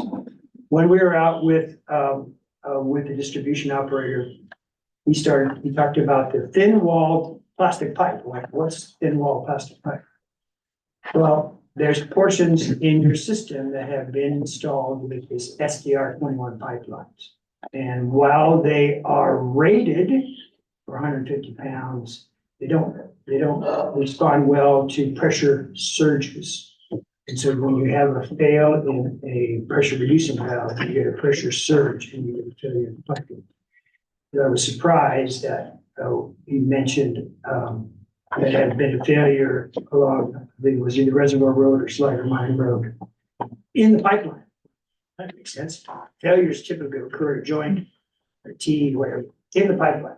It's these thin wall pipes. So, and there's a bunch of them. I won't name them all, but there's Reservoir, Slider Mine Road, Chrysler. So there's about 42,000 feet right there. So those need to be identified, whether we've identified those, and over the years, they need to be replaced with current AWWA C900, class 235 or class 305. So that's one area of the pipelines. The other area is fire flows.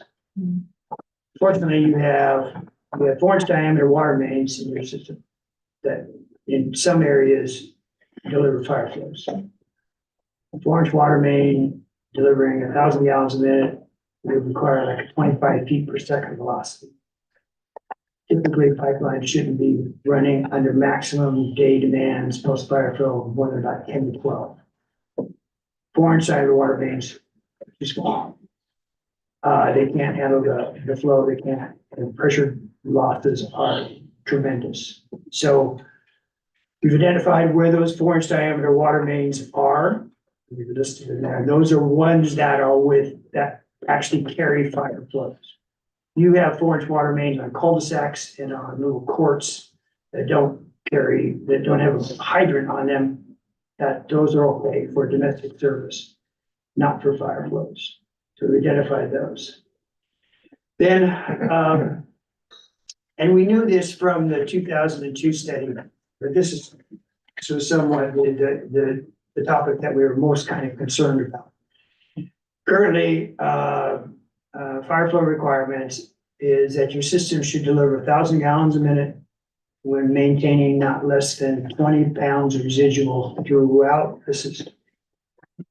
So we tested with our model each of your 24 pressure zones. And there are areas where pipelines need to be replaced because they cannot deliver that 1,000 gallons a minute and maintain the 20 PSI residual. That's not to say that you can't get 1,000 gallons a minute, but you can't in air. The way the model is set up is that we run the model for each hydrant throughout the system, and we test them. We started at like 500 gallons a minute, we go 500, 600, and it runs up and it tests everywhere in the system to make sure that at least 20 pounds of residual. If it drops below 20 pounds of residual, it stops. It tells us where the area of deficiency is. So there are areas within your system, and we list some of them there, that pipelines need to be replaced in order to improve fire flows. Longer term, it doesn't make sense to just go through and start, bumping up pipelines sizes everywhere. Really, longer term solution is to go back, once some of these are resolved, is to look at some other solutions.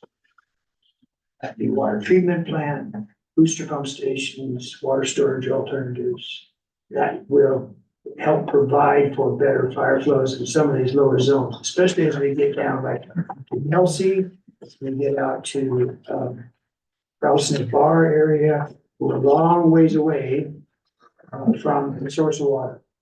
And those are areas where the pipelines are, the system is pretty linear, system is not looped.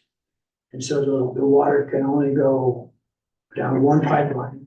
When you try and deliver maximum day demands plus fire flows down one pipeline over long distances, you get pressure losses.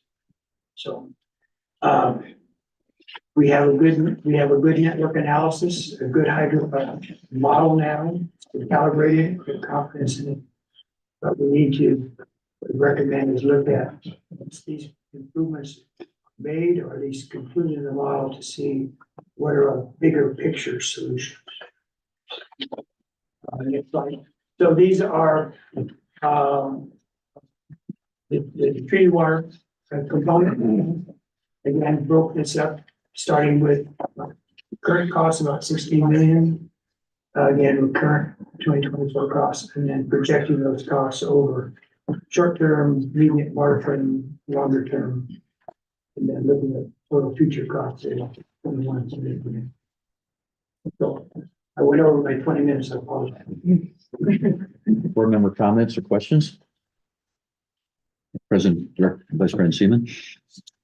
Yeah, when you were going through those easements along the ditch, what was like the average easement width along those ditches were? Typically 15 feet is what we saw recorded. Right. And did you give the district a list of which ones were, which easements we have, which easements we don't have on the parcel? As an attachment to the report, we have an exhibit which identifies where for each along all on the pipelines where we have recorded easements and where we do not. Now, there certainly could be deeds that have been recorded that are not on the record maps. And the only way we could research those would be doing preliminary title reports, which would be a I'd ask for Yeah, sure. yeah. Because these pipelines, there's probably a couple hundred now, at least 100 parcels, maybe 150 parcels. That we totally have. That each parcel should have a recorded easement. Again, 15 feet is probably too, if one was to go out now to do this, and try to want to get more like a 20 or 25 foot. well, I'm just saying what we have currently, if it's about 15 feet, and that's That's clearing area and or potential for, access. Yeah, Because that's ultimately what we're gonna do is cut the cost of, labor walking those things. If they can, put a quote on it or something to go out and check those ditches. yeah, well, now this would be the pipelines. Well, Yeah, right, either or. right. So, okay, We focus on the pipelines because I figure that would be the one that would be critical. Yeah. And that open and notorious requirement, ditches is pretty open. And it obviously it's going through somebody's property, so, it's been continuous use, so. Pipelines are not so open and notorious. okay, thank you. Director Saunders? Thank you for the report. At least we have the fortunate of having the consistency from the past study to this one. Yeah. And I hope not to be here for the next one either. So, I would like to be here, but I suspect I won't be. so I haven't gone through all of the study. Did you also look at another thing that we also get looked at from the state is our single source? Did you also cover that option this time around or not?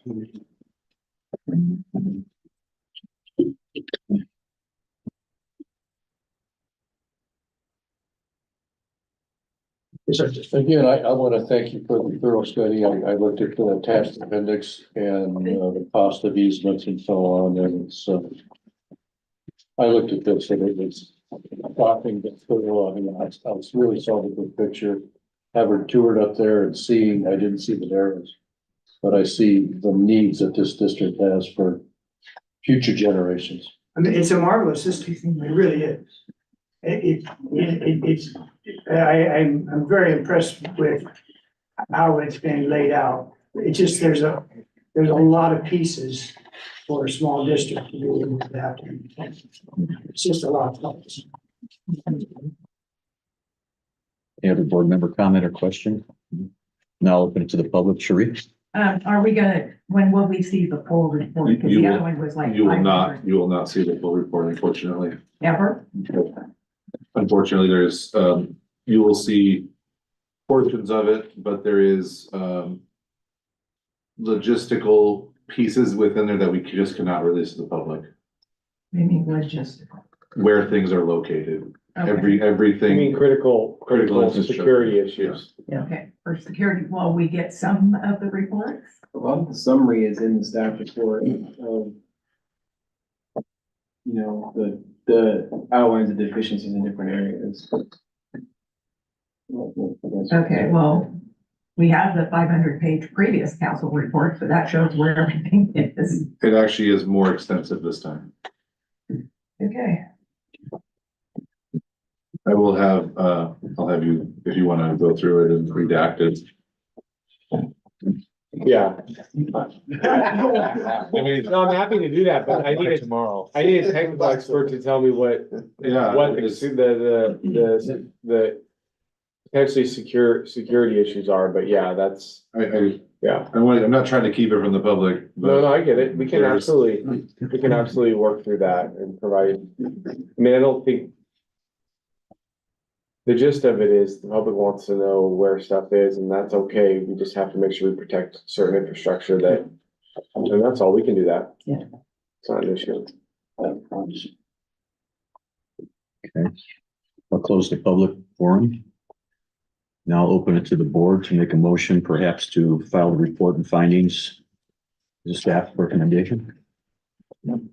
Can you make a motion to do that? yeah, so it's a receive and file type of motion. Make a motion to receive and file. Second. All in favor? Aye. Any opposed? None opposed. Motion passes to file and report the findings. The with staff. Thank you. Thanks, Andy. Thank you, Mr. Strong. Appreciate you. Moving along to action item 8A.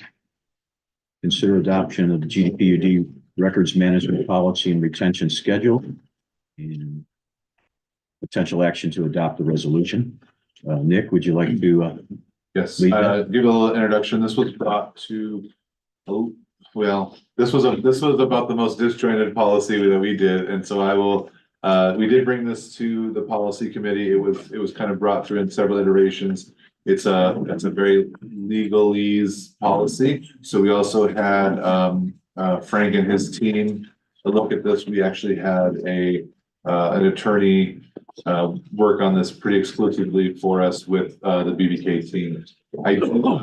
Liz, because she actually worked on this quite extensively, does have a few presentation, a couple of slides that she wanted to just kind of go over. So I'll turn it over to her and then we can open it up to questions. And I will address, before we do into questions, there was a couple of board member questions and I would like to address one of those questions right now before we get started. The two questions were spills and Water treatment plant records. Those were added in. We did have those now added in. And then the second one was litigation holds. And we were recommended by our legal team to develop a specific policy that is regarding litigation holds. So very, very quickly, not to belabor this, but what a litigation hold is, if we were to be sued within the retention of any of these records, we are required to basically hold those records longer than this records management policy says. And then there is a specific timeline after the litigation has been settled that we still continue to hold those records. So that will be a separate policy over and above this policy. It will reference this policy, but it will also be its own individual policy. So just kind of wanted to address those board comments before we get started. So I'll turn it over to Liz for her quick presentation and then we'll go into questions. Yeah, so wanted to highlight this policy is important for a few reasons. Director Saunders, when he began working with the policy committee, wanted to move the district to a place where we were practicing the best industry standards in terms of transparency and procedures. So this is a piece that will help us get there, but it also lays a legacy for the future here at the district. So just quickly, we always get this question, what is a record? It's any writing containing information relating to the conduct of the people's business. So that can take many forms. So that can be digital and physical. So when we get into managing and retaining, we get a few pieces that are specific to each form. But why having this policy is beneficial is it's going to help us with efficiency here at the district. We're going to know where things are. Basically, we're going to be able to figure out what our duplicates are and what our actual official copies are. And we're going to be able to put things in one place. And that's going to help us with location in response to litigation, Public Records Act requests. And then generally when we're dealing with retention, knowing what we have, where it is, and then we can dispose of it correctly. So yeah, this is also going to help us greatly with the PRAs. We're going to produce an inventory through this process that's going to allow us to know the locations of records and how we can access them pretty quickly, which will be nice. So this is part of a greater piece in terms of what we want to do here at the district. So what the retention schedule does is it gives us descriptions of record series, and we're going to work more closely with each department and actually establish taxonomy. And I gave you a visual here on the side to kind of show you how that taxonomy will look in play once it's on a server. So we can actually create a server where we keep all of our official and original records, and we'll know where everything is, and it'll be easy to find. And it will also help us with identifying who records custodians are in different departments. So this is going to help us in a lot of ways. And it's also going to help us with our backups so that we always know when we back up this server, we have what's important to the districts.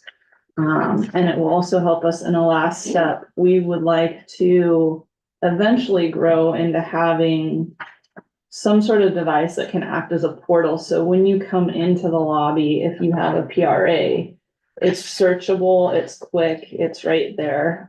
So it helps us lay that groundwork foundation in terms of how we serve the public as well. So it gets us organized internally, gets us taxonomy, and then it also gets us to where we're producing and accessible.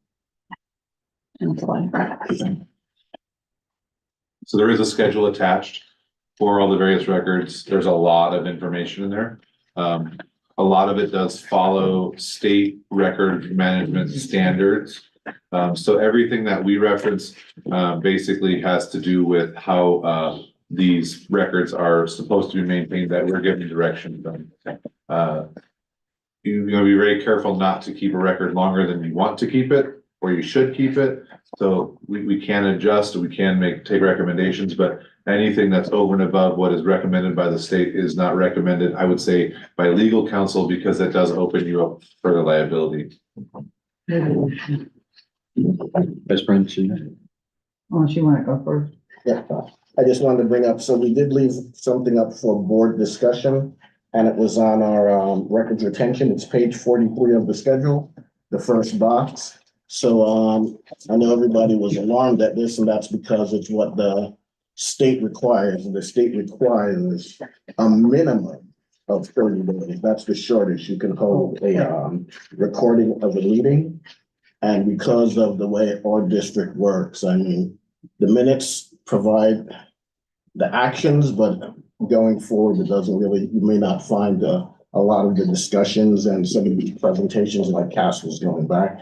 Those are very important to have the recordings and stuff. So our recommendation was to keep them like the agenda packages and have the recordings permanent. And then when we archive the agenda, we archive the recordings and the MP3s and MP4s with it. And this will be recorded on our server and website, and doesn't have anything to do with the third party stuff like YouTube or anything. So that is the discussion I have, to keep our recordings permanently and on our own server. Go ahead, Vice President. I found some more items that we should look at also on this retention schedule. They have a. Do you want to talk about that first one first, or do we want to go? I don't care. I just want to make sure we don't get too unorganized and talking about a bunch of different pieces. So it's the 30-day minimum. Do we want to go? I think we're recommending in perpetuity, basically.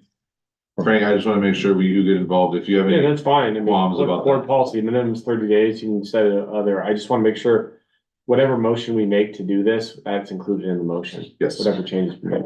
Okay, so are we consensus on, well, I mean, in perpetuity, is that how you want to change Director that? Stovall, go ahead. I would agree for two reasons. One is that as a board member coming in, I was able to go back and look at minutes from past board meetings.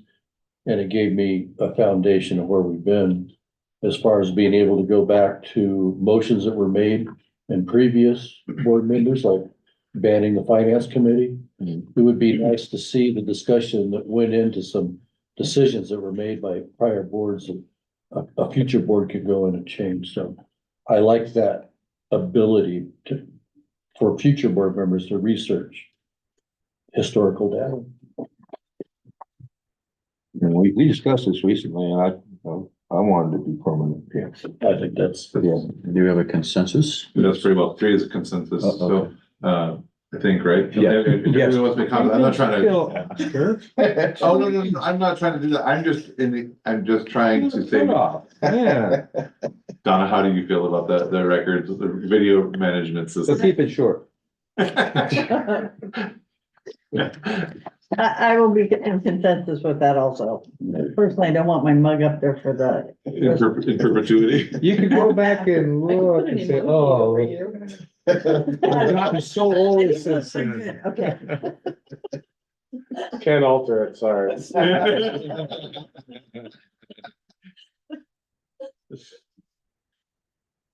Is it my turn now? Well, I was gonna ask you if it was okay with you if I did one, because it ties in with what he said a second ago. Go ahead. Why, thank you.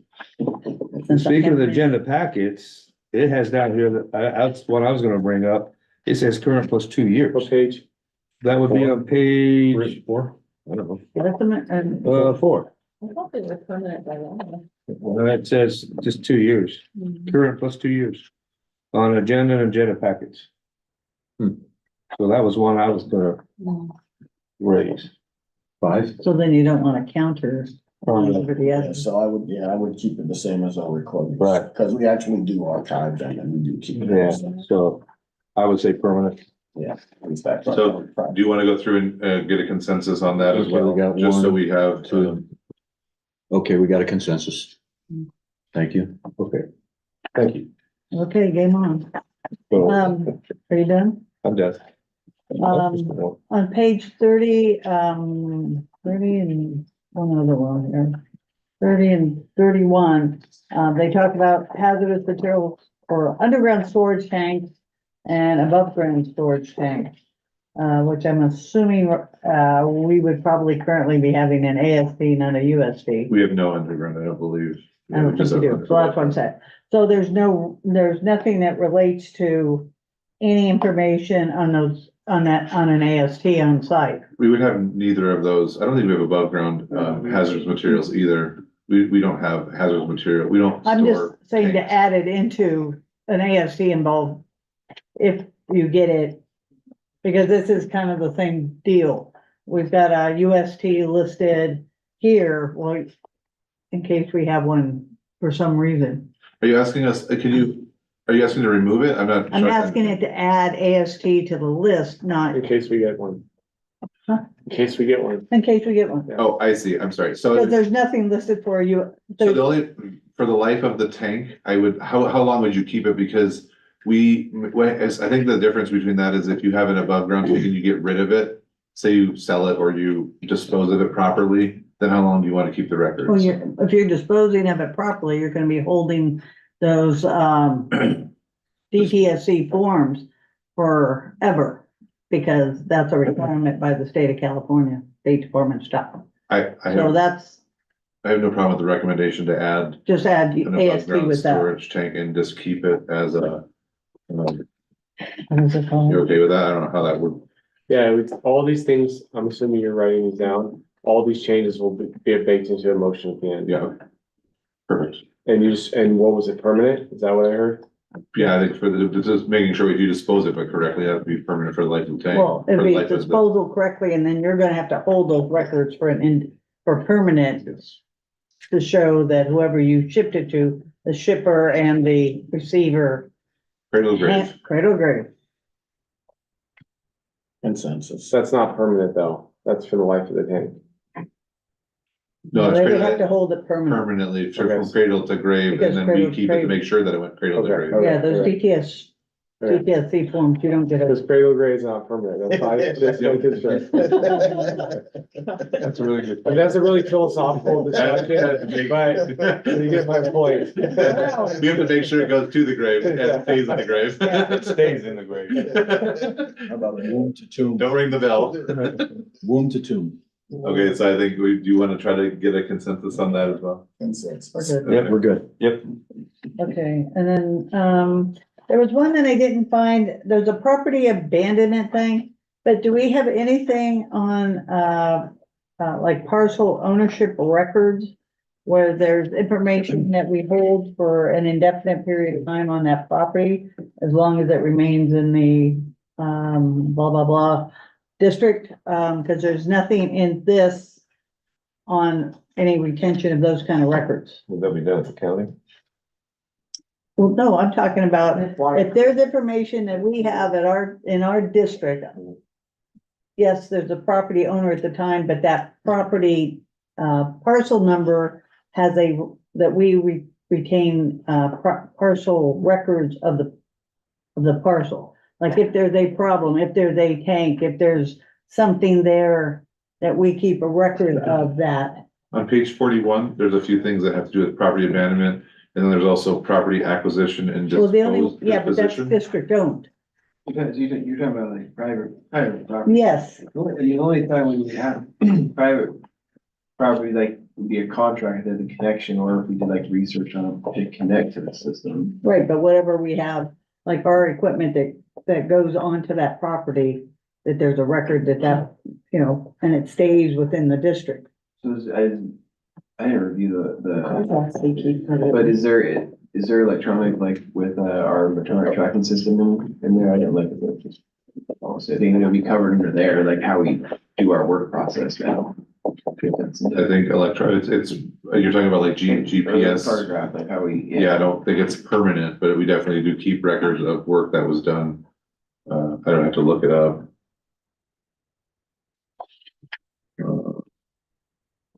You know, if somebody moves, say, the ditch that's run, you know, the irrigation ditch that runs through their property and they quote, now it's been moved, so you have records of where everything's at. And how long does that? So those are easements, like I think what you're saying, those would be permanent. Yeah, I mean, if it, Right, yeah. I'm not- But there's nothing that says if you have any records of this. It's So- sort of like when this gentleman who came in gave us that information of all the easement, did we ever have copies of all those easements? Probably not.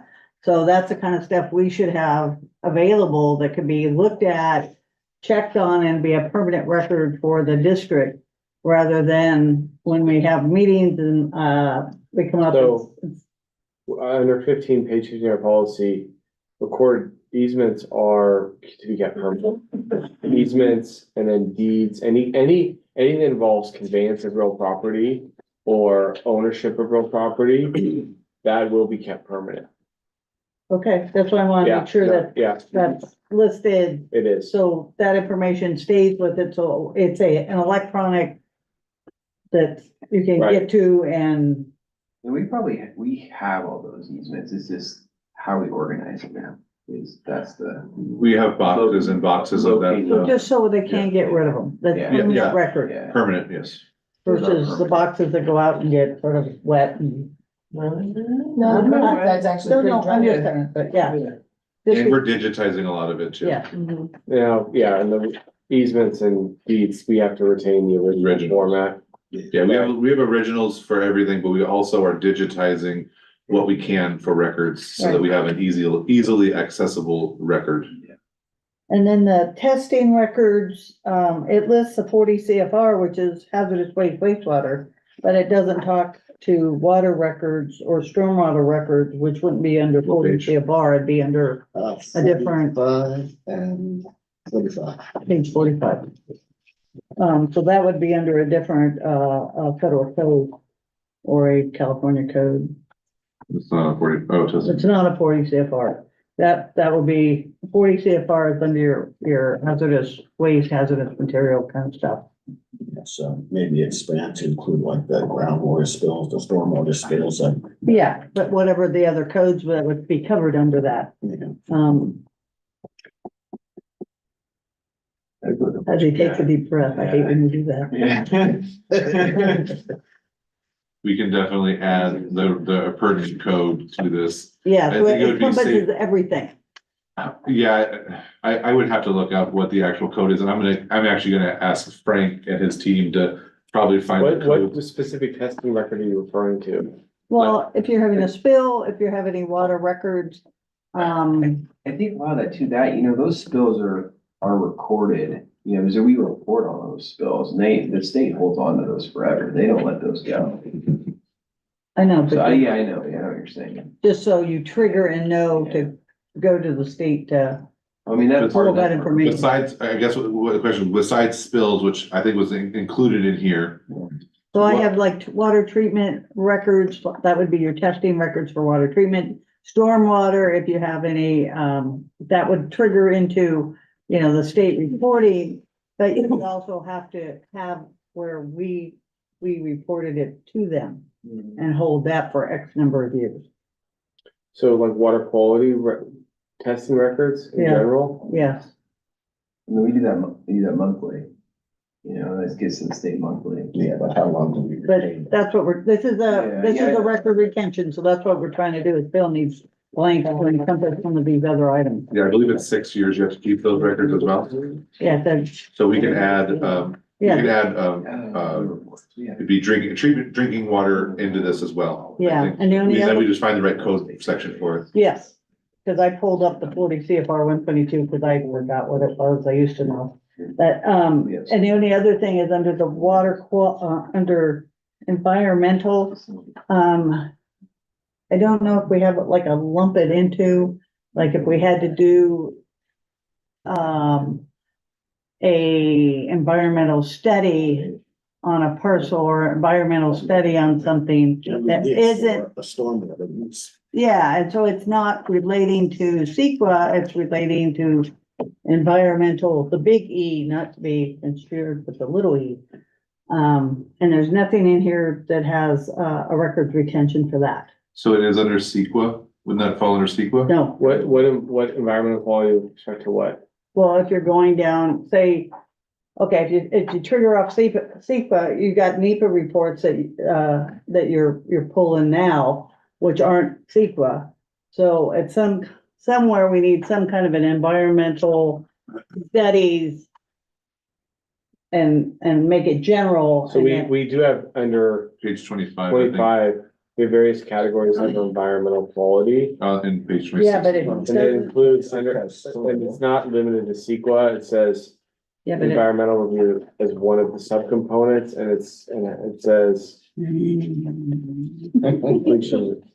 This 26 will cover the stormwater report one, because it's oil, so. see, I don't know. that one's got CEQA, and then it's got congestion management, which is like, who cares? Yeah, so CEQA is obviously gonna be specific to CEQA, and then we Right, have the but- big E, which is environmental quality, and then environmental No, review. see, this is congestion management, right. just traffic and crap. Well, look at the Right. one below that. That's just a And this is, subcomponent, then this is the Environmental environmental review. review. yeah, Yeah. Okay, then that would fall into. yeah. Okay, I'm good.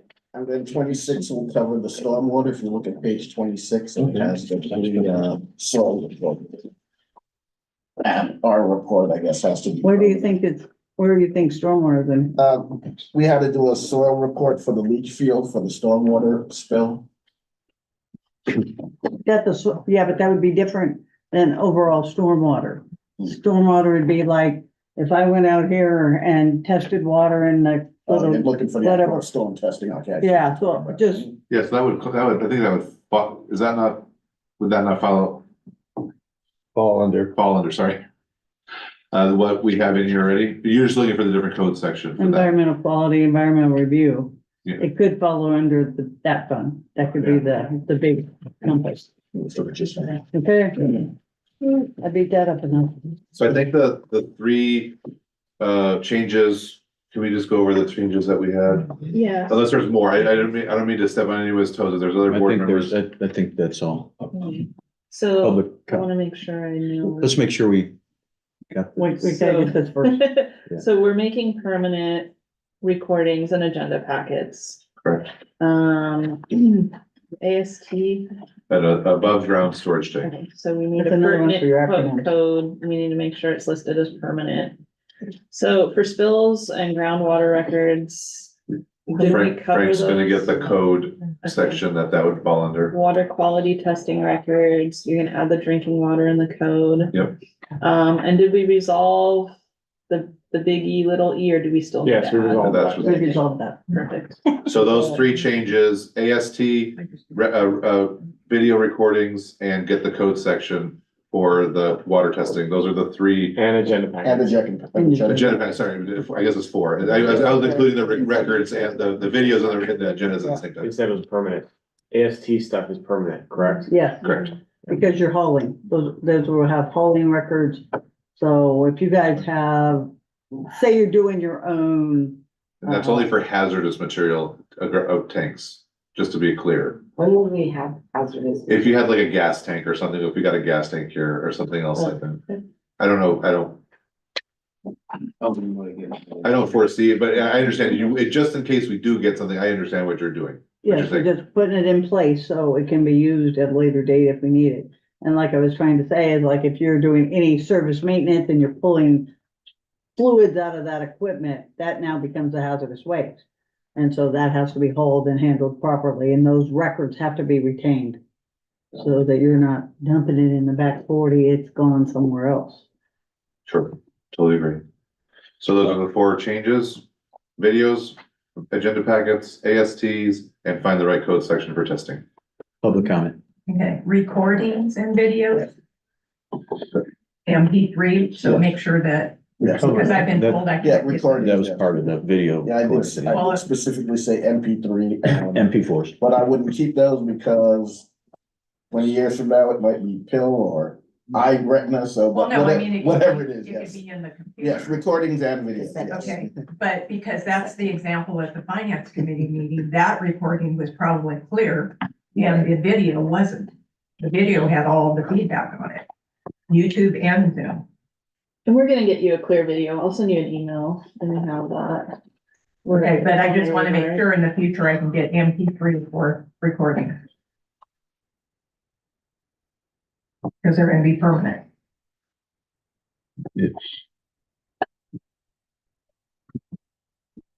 Okay, close public comment. Open it up to the board for a motion. I make a motion, we adopt the records policy with the 4 amendments to the policy that the board recommended. In a second, seconded by Vice President Seaman. All in favor? Aye. Aye. Any opposed? None opposed. Motion passes unanimously. Thank you. Action item 8B, consider adoption of conflict of interest code, possible action to adopt the code. So this also was an item that was brought to the policy committee, and this isn't the conflict of interest code that we will see in a month, or it will actually see it in July, I believe, when we actually have to approve this. What we're actually doing here is changing, generally what we're doing is changing who is affected by the conflict of interest code. And so we did add a few of the different job classifications. Generally, what the conflict of interest code tries to be careful with is if any one of, say, I'll take myself as an example today, I am a manager here. I can't have any vested interest in something where I'm recommending it to the district. So if I owned a company, I can't say, I really want you to use my company to do your, waste disposal, but that creates a conflict of interest. So again, we all file Form 700s. The 5 of you are aware of that. So do the managers in the room. And this is adding a few additional folks to that classification. So going through the conflict of interest, we are now including, sorry, I'm not scrolling. My computer is not wanting to scroll. There's a couple of that are considered, I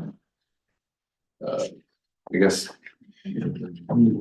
overall bigger conflict of interest people, board of directors, auditors, myself as the general manager, financial consultants. Those are the people who kind of handle money. They're not allowed to make any monetary recommendations.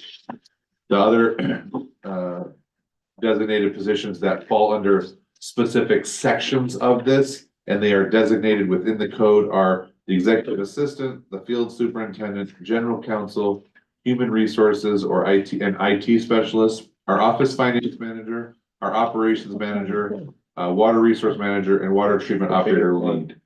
So those positions, whether they fall under one category or not, they still have to file a Form 700, but it now shows which category they fall under. So I will open it up to the policy committee if they want to make any comments on this, and then for any other further discussion. Yeah, and it also does broadly include our consultants and any new positions. So like our consultant who, for instance, that does the financial investments, there's certain things that he won't be able to recommend. So it includes them also for conflict of interest. And our only overall arching thing was who we wanted to retain this. So I mean, that's doesn't really matter. But I know it says executive assistant, whether it's executive assistant or HR. I believe we've transferred it to the executive assistant as per, she's the records holder, manager person. Okay. Director Thornton? So they would actually have to file 700 just like we did. That is correct. Okay. And is it every 2 years? It's every year. Every year, okay. And it's done through the county. Every year for employees. Which every year, as you all know, Yes, as before. As we should have. I'll say this, as well if I can, this is not intended to define what conflicts of interest are or are not. This is just referring to who are the agencies designated filers under the FPDC regulations that has to fill out a Form 700. Obviously, any separate conflict of interest analysis would be done if and when that need arises, but this doesn't create any more substantive conflict issues than someone would already have under the law. It just requires a certain level of disclosure annually, when you assume office, annually, and then when you leave office. So just want to make that clear. And the conflicts of interest codes are required to be updated biannually, annually, every 2 years. What does that mean? This code has to Every be 2 adopted years. every 2 years, again, Annually? Biannually, because biannually is twice a year. That's semi-annual. Semi-annual.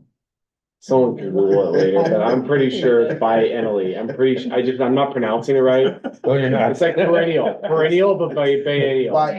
There you go. watching you say it. Yeah. I just, And Right. it'd be Biannual. It's And it'd be with in an the E and not. it's with the E, thank you. Oh, you're right. It is for the E, Yes. biannually. Surprisingly, I'm right. 2 years. So, Oh, geez. so, Hey, can you do this? yeah. What What do I know? What do I know? And the only other thing I'm gonna make a change to, whether you like it or not, is on the header, it says law offices of BBK. That's terrible. I don't know why that's on there. This is a Georgetown document. This isn't our document. It just says it on here. Yeah, I see it. We just took what you said. This I know. This is the new unabridged Yeah. edition. We can send you our letterhead if you. Yeah, or our- this should be, just like a records retention policy, this should be a Georgetown document. Not, there's no pride of authorship here. Thank you. Yeah. Open this up to the public, Sheree. Yeah, okay, so everybody has to fill it out when they're hired or put on the board. And then when's the annual? In January at the end? Due by April 1st. So by April, so everybody every year has to do it by April 1st. Yes. And the county. The county will remind you. Yeah, the county sends us all emails, and so we do it through the county. We all have to do And it. then we send back, what is the password? And it's by Election. and Elections department. And it's, if you're in different organizations, it's Yeah, you have to file for separately. each one. Yeah. And I had to file a different one because it's electronic in Nevada, and when you have to do it in Sacramento, you have to fill out the paper. Yeah. So- Okay. And even as an inspector, when I was in Santa Rosa, we had to go out. I'll close the public forum and now open it up to the board for a motion. I move that, we adopt this, conflict of interest code pursuant to political Reform Act of 1974. Second with, the friendly amendment that we, remove BBK and put the chief on it. All in favor of that? Aye, any opposed? None opposed. Motion passes unanimously.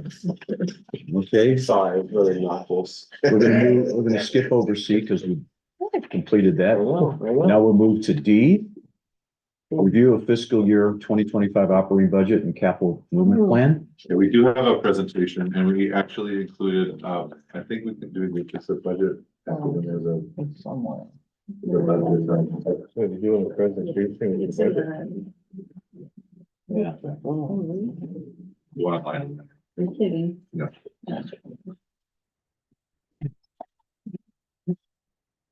That's something in my packet. So we do have a presentation, and we also have included the budget report that's proposed. Today, I don't believe we are taking any action. This is a kind of review and make comments on the budget. We included the revenue, the expenses. We did make some updates. I hope Jessica, I didn't get a chance to talk to her beforehand, but I did have her, I emailed it to you. the changes. Mhm. Okay. I updated the COLAs from 4 to 3.8. No, but the other changes too, so from the finance meeting, we changed before the finance meeting. Did you remember we? I'm working out the same document, so whatever it was changed a couple weeks ago. Well, they're sending us recommendations. I was thinking about the spreadsheet you gave me. So they're still reviewing and they're gonna be sending us any recommendations after the next finance meeting. So they will, I guess now is a good time. Do you wanna have a joint finance meeting the way we did last Yeah. time with the board? Okay. So we can notice that and we can do it on the 23rd. If you're welcome. I know that some people were not gonna be here. So that you don't have to be here. You 23rd. can, but we would have to agendize it as a special board meeting. It's the 23rd at 2. I was gonna go to the Strawberry Festival. No, it's only- I thought there was a finance committee meeting on that day. There is, that's with it. That's a combined. Oh, Combined, Yeah. combine that Are we one. talking June? May. What day are we May talking? 20th. May 23rd. The Well, next that, finance that meeting. doesn't seem right because the finance committee is gonna want time to do rural analysis They and wanna stuff. do They that, have it now. They've already have it. but They they already wanted have to. it, They have it. They received it at the last finance meeting right? and wanted last week and wanted a month to look at it and can come with recommendations at the next meeting. Just make sure it's. not gonna Director be- Seaman, go ahead. Is it gonna be okay? It's at 2 o'clock, All right, 3 o'clock, that's fine. 3 o'clock. Director Seaman with question? Yeah, it would seem better that they had their meeting and had their information gathered and talked through and give them that Give them a- freedom to discuss it amongst themselves. And then we have a meeting with them. Okay, that's, I would say that would be, At 4 o'clock? I think that would be a better, Yeah, cause it seems like. what, okay, I totally understand. What day would be a good day? Do you wanna maybe have them at the board meeting to discuss it? We could do that. oh God, another. Or can they start the meeting at 3 and we come at 4? Why can't they just have their meeting and then we'll have the joint one after that? Yeah, that's. That's what I'm asking is when would you like to have a joint meeting? Oh, So the next, and the only reason I ask is I will be gone the week following that and will not return until The day the before. day before the board meeting. So we're trying to have everything prepared oh, so that's gonna be. before I leave. So the option is to, have it the same day, maybe an hour later after they start, or at the same time. Go ahead. I would recommend you send out a survey, especially to the finance committee members that may have limitations on time of start. And get the input from everybody to come up with a date, That's fine. including the GM. What we can, what I'll propose is maybe the day before the board meeting, so that'd be the 5th, I think is what that day is. 6. 6 is the meeting. 6th is the day, is the board meeting, so the 5th would be the, proposing a workshop day on the 5th. And I can send out a poll after this, but, huh? But that's why we do it. I mean, send out a survey. Yeah, we'll send out a survey. So that would be in lieu of having it the same day, but an hour later. Yeah, I don't think that that's an option as a few of the board members don't seem to be available. On the 23rd. I'm in Okay. flight Okay. all day. I don't know. We'll send out One, I just, while we get started, we did catch a typo on one of the salary pages. So I will take the blame for this. We deleted one of the lines and all of the salaries went like this. And one of the salaries, and it's a little higher than it should be. So we've adjusted that in the numbers, but it's the executive assistant's position. So it is not at $45.55. It is at $35 and I believe 96 cents. So it's on the It's not- budget report. Yeah, it's not on this. So I just wanted to make sure that's made aware that there was an Excel blunder on my part. And then This was on another page too. yeah, well, some of the slides talk to each other. And so that's why the blunder happened. And then I got something else.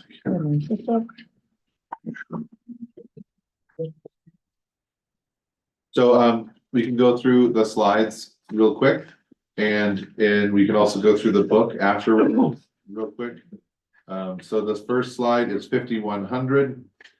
And President McDonald, I'll take your direction on how you'd like to include the public's comment into this. I want to make sure that this is as transparent as possible. You have to reach count.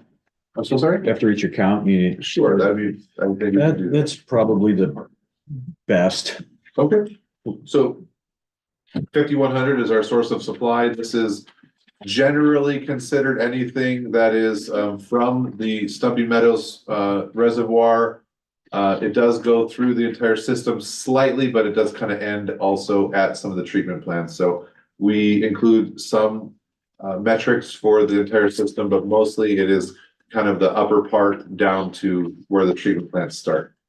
So you can see here, the salaries are about 12% higher than last year. The standby pay, we have increased to 34% more. We are keeping the overtime the same. We are increasing the health insurance, workers' comp insurance, PERS retirement, and the PERS UAL, all per what we've been received from PERS. Moving down into. One question on that, is it workers' comp through JPIA? I apologize, yes, I'm sorry. It's all dependent on the salary amount. All right, but I still have questions when it comes in. Yes. 80,000 increase on the next slide. It'll be on the next slide.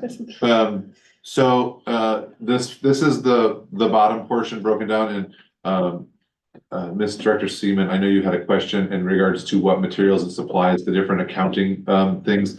So if you look at the first column, the third box down, those are generally what we include as materials and supplies. It doesn't have the individual vendors, but those are the types of materials that we purchase under materials and supplies. So you'll see here, anything that is in red is an increase. Anything that is in blue has been decreased over the year. I'd be happy to open it up to any board member discussion for what we have here under source of supply. The snow survey equipment is something that is not in existence. We do not have it yet, but we are looking at doing this so we can get a better understanding of how much water we have in the watershed. Yes, sir. What's a track barrel? So this is a wheelbarrow that is on like a motorized wheelbarrow for getting heavy materials into areas where we do not have the accessibility. You heard about the narrows. This is an area where we can take concrete bags, we can take dirt, we can take other materials into areas where we're not able to get into. So this is also split between 5,200. So 5,100 and 5,200 would both utilize the tracked barrel. President McDonald, would you allow me to just answer questions as they come? Okay, so that was your, okay, so. No. Would you allow me to answer questions as hands are raised? Sure. Director Seaman, I believe you had a question. The Pico Veil gauge monitoring, what is that? So I'll have Adam answer that. That's one of our accounts that we have. Yeah, so we, all our water rights, Stumpy Meadows, Upper Lower, Pilot Creek, they have, we have to monitor that for our state water rights. But we're not using Western? So that's. Who does that so for 49,000? So Western actually has to go out, part of the state government to go out and verify it. This is just the infrastructure that has the gauge in there that transmits the signal so we can see it in real time and records it. Western still has to go out and verify they're measuring correctly. So it's two parts. Western has a physical labor go out and verify if it's working correctly. All you're paying with utility is basically just that service to connect and have it recorded. Wow. How can we get rid of that? We have like 15 raw water gauges, and then you'll see it in 54 tubes. All our tanks have them, so that's.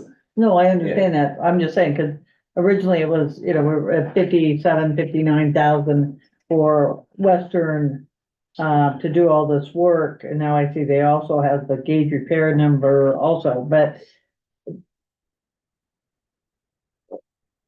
they can't be, so you're saying the telemetry is what we're paying for? Yeah, just have that connection, so we can look it up and see it, it gets recorded, and So then. you're like running a satellite or something? Yeah. The SCADA system. Yeah, it's on a satellite system. exactly. Yeah, okay.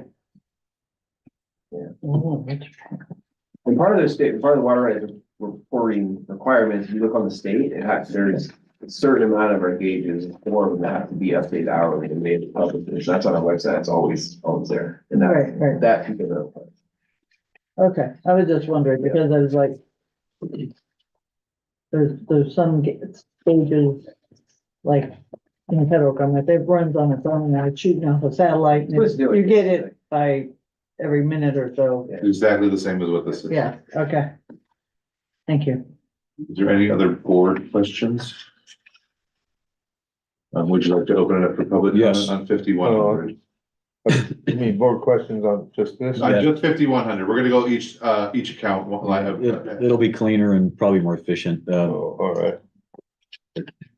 So then we're in the presentation, if you want to go to the presentation. Well,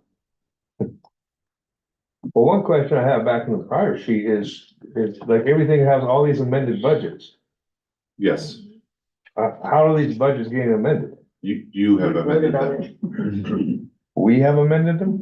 All of them? We have come back and amended certain areas to ensure that we are correct in the end of the year accounting. So there's been times where we've come back to the board for budget amendments. Go ahead, Jessica. Can I clarify that just because it says amended budget doesn't mean every single line was amended? It just means that it includes the original budget and all of the amendments made in January that you voted on. It doesn't mean every single budget line has been amended. It just means that this is the amended budget, Latest. the most latest version of the budget. So we don't have the original budget from 23-24. We're only including the 23-24 plus any amendments that have come throughout the year. Okay. I believe if you want to open it up was there a public comment, President McDonald? What's that? Would you like to open it up for public comment? Yeah, okay, Sheree. This applies to every department. I'm just making a general statement here. Can we make general statements at the end? I Yeah. really But I like am doing it for the 5100. Okay, I'll just do it for 5100. Okay, pension expense, gas 268. You people need to read it. It does not go in a budget. You haven't spent the money yet. That's the unfunded CalPERS liability. It's the last line on the expenses, employee expenses. we've answered this question for you. Can we move on to the next question? It needs to please? be like a separate little item. It's not calculated in the budget. It is. Okay, thank you. Yeah, okay. Oh, moving right along, 5200. 5200. So you'll see again, 5200 is raw water. So this is anywhere where we're getting irrigation, raw water to customers. So generally this starts below Tunnel Hill and can go all the way to the end of the system. So we have approximately 15% in salary adjustments. We did have this part-time and temporary worker that went over budget last year, but as we stated, that's because we had lost a few employees, so the actual salaries were not as high, and so we don't anticipate having this temporary worker for the entire year. We just will obviously be fully staffed. Overtime, we're keeping that the same. It is a little bit low in some areas, however, what we're seeing is with the ramping up right now of irrigation season, that overtime may increase slightly. So we're kind of keeping an eye on that. So that number may adjust as we get closer to the end of the season, as we may not need the full 24,800, but we're keeping it here for now. The same for the rest of the top sections all those numbers come from outside sources. As we move into the bottom for the actual breakdown of different pieces, we took out a lot of the rental equipment in this one. We don't have as much rental need for 5200 as we have now received much of the equipment that we were using. We were renting excavators, we were renting, extra pieces. So now we have backups, we have equipment in-house. Generally, this is the same as last year. Obviously, there were a few changes here and there. So at this point, I'd be happy to open it up. I will note that we did increase the budget for the Growlersburg cruise in here. I believe we were at 5,000 last year. Yeah, so we increased it to 7,500 this year because they were able to get some of the extra work done that But week. you also have it on 5,100. You've got it on multiple numbers. You're correct, and I apologize. Yes, you're right. So I'd be happy to open it up to any 5,200 questions. So which is the budget that we're going by, the one in the staff report or the one in the presentation? Are they both the same or no? No. I didn't get that. Would you ask your question? So it's on the workers' comp, so I know did we get another employee? Cause this one it's up 68%. And on the other one, it's up 1,000%. So it went from 7,000 to 81,000. So I was hoping that was a typo. Are you talking about the monthly financial budget I'm report? talking about the fiscal year 24 to 25 proposed for transmission and distribution. Are you in the book, in the report? Yeah, so, yeah, I'll just give you, it's highlighted there, so I was thinking maybe that was 8,000 and there was a comma thing that went Oh, up there. actually, yeah, I'm sure. So that one's, but on the other one, it's even higher, so it's 12,000, so, did we get another employee or what's that based on that it went up that high? And I've seen that in all of them. They have that. If you'll allow us to review that, so can you just review all of the workers' comp? It does say 81,000 in the book. Is that the budget report? Yeah, in the red report. So, we'll review those. Any other board member comments, questions? So you're saying that the ones I've been working off of are different than the ones that you got up here? I don't know what you've been working on, so. Well, The ones that you gave me. What came in the packet? So there's a No. PowerPoint presentation and Yeah. there's the actual budget that you will approve that is a report. So the report is still a little Final raw, official report. This is just a presentation. but It's all the same information. please ask your question. This is what we're trying to clean up anything. Okay, Yeah, alright. so ask your question. Well, then I need to. Okay, I need to go back some then. Well, Well, you're in the budget report. You're in the Yeah, budget you're in the report, we're on the That's the presentation. that is the final draft. Okay, This is just a pretty PowerPoint presentation. So I was gonna go after that, over that next. We're trying to go over the raw numbers in the presentation, and then I was gonna go through the book. but I don't understand why we're going through different numbers. It's You're the going same. through the numbers up here and you're telling me these are different than the ones that are in here. They should be the same. should be the same. There's a Except couple, for that. sounds like there's a typo here and there, and so I'm apologizing. Yeah, right. So, that's a good question. Well, Sorry. Did you have a quick? well, first of all, okay, I'm just gonna jump on out there because this is getting to be nerve wracking. For one thing, in the revenue budget, compared to the expenses, we're in the hole $20,013. We are not in the hole. That's what it says in this section here. If you look at the budget revenue total, and you look at the consolidated sheet that has the total expenses, there's a difference of a negative $20,013.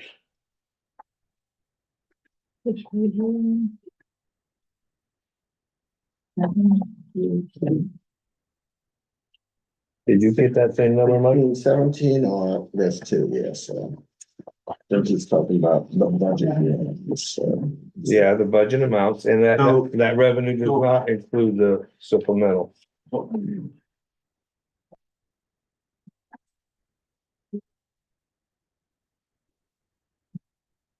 You had your budgeted revenue of 6,473,234. And then you had the budgeted expenses at 6,493,247. So And the expenses are $20,000 more than the revenue. What page in the book are you in? I think he's 7 and 14 if we're doing the budget.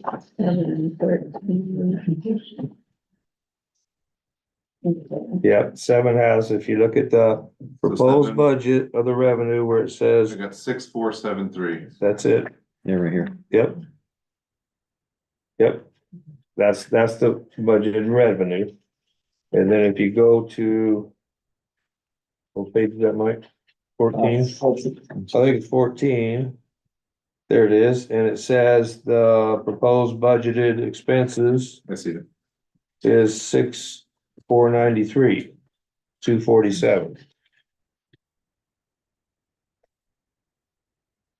Where did it say 247?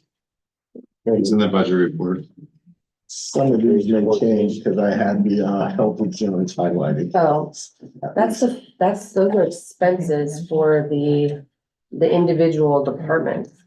Right, it's a total of all of them, right? So, yeah, it And this is does. revenue. Yeah, he's saying that it's 20,000 more, and if I'm imagining that some of the typos, like the $80,000 that's over, will change the final number there. Well, one is revenues and one is expenses. He's saying that the revenues are less than the expenses. Yes. Revenues is 20,000 less. Yeah. That shouldn't be. I understand what he's saying. So we're going to clean up the typo. There's that on the screen for everyone. There's a couple of insurance workers' comps that we might want to look at, Dave. Elizabeth, keep. Oh, we can still see the board, okay, you're good. So make sure the board is still visible. Yeah, they're always visible. Okay, so are we moving on to another question? Well, go ahead. Okay, you got the supplemental charge showing in revenue, but I can't find anywhere where it shows an expense of that loan payment. So that Where the is supplemental charge goes to. correct. That was why we pulled it out of we pulled it out like last year. We were recommended to pull it out. Right. Well, yeah, you can kind of pull it out, but you mentioned it over here on the revenue. You mentioned on page 7 on the revenue. It says supplemental charge. It has 600, I think it was 600 and yeah, that. But so you're showing it on the revenue and including it in the total revenue, including grants and everything. But I can't find anywhere in any of this where it shows the expense of the loan payment, the It's debt on page service. 14, Page 14. consolidating expenses on the bottom, under non-operating expenses. 14 at the bottom. Non-operating expenses. Oh, there it is. Okay, loan payment. And it should be 587. Okay. All right, there it is. And then we don't know what well, I guess we do know now, but this isn't updated. We didn't have the OPEB pension expense until we got the audit back. So this will be updated on the next one. There.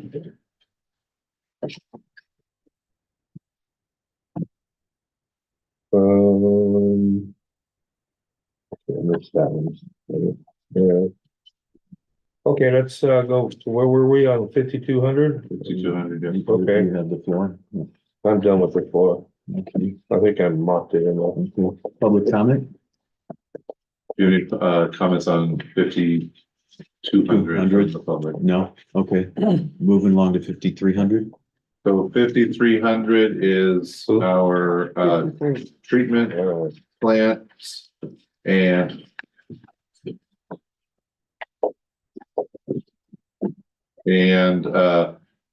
any of the associated costs with this one. You'll notice an 11% increase in salaries. We did make an adjustment to reduce the overtime from approximately 35,000 to down to 28,000.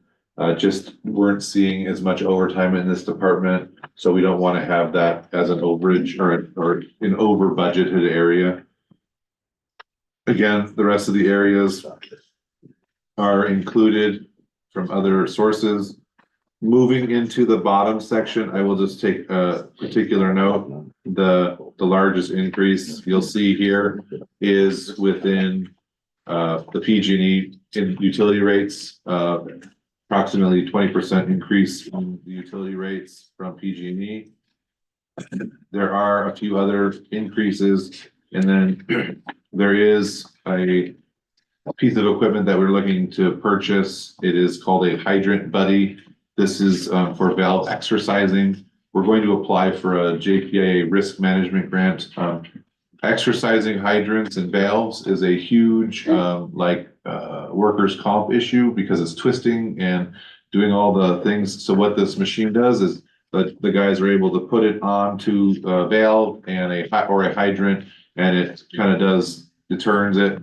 It does a whole bunch of calculated turns to exercise the valves. And so we're looking at purchasing 2 of those for the district. One in 5,300 and one in 5,400. Yes.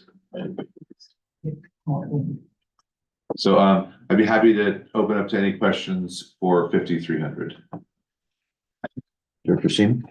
What is A-team? A-team is an electrical contractor engineer that we have that does any call out service when we have to have any work done at the plant. I have a workers' comp issue on this one. Yeah, Yes. I already pointed it out with. Yeah, those will. It's fine on this one, but in the budget thing, it looks like something got misplaced. Well, it's because I didn't, Yeah. We'll go through this them. has been updated, because this was what was being presented. I think what's in the presentation is the most current numbers. So the budget book is still a little bit of a raw draft. Yes, ma'am. So the Grellersburg does They do- maintenance around the plant? Yes, they come to the plants in Walton particularly, and they do clear out around the lake, and they clear out around the tanks and make sure there's no ladder fuels. Okay. Any other board comments? We'll open it up to the Please public. open it up to public comments. Go ahead, Sheree. What's the difference between feral gas and generator fuel? Generator fuel is diesel and feral gas is propane that we utilize at the different plants. And the blue is a decrease, That is correct. so it could have been 15,000. I mean, I'm just saying, so this wasn't, that's not going away, that's. I think it was 17. Going down. Okay. Yes. Those are hard, the feral gas is hard because of it depends on the temperature, the winter, like if you get a really cold winter where you use more. So this winter was a little more mild, so. Okay. Was there any other questions for No. 5,300? Doesn't look like it. 5,400. Okay, so we go to 5,400. So 5,400 is any distribution of water after it's been treated. So this is all treated water, a distribution. You'll notice there's not much change in the salaries, only a 2% increase. We did reduce the amount of overtime here as well, about 32%. You know, obviously, we still have some overtime. We're not seeing as much. Unfortunately, right after I decided to change that, we had our guys working for 7 extra hours on a leak in the middle of Georgetown, but I don't foresee it taking up all of the extra budgeted amount.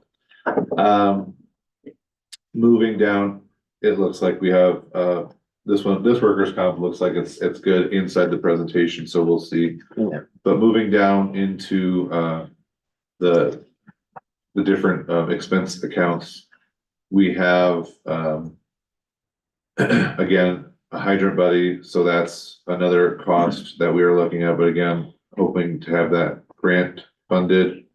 Where do you have that at? Underneath capital expenses on the right, far right, Oh, that was another. third box down. That's another question I had, actually. Is it okay if I ask? Yes, please. Why are you putting capital expenses in the operating budget?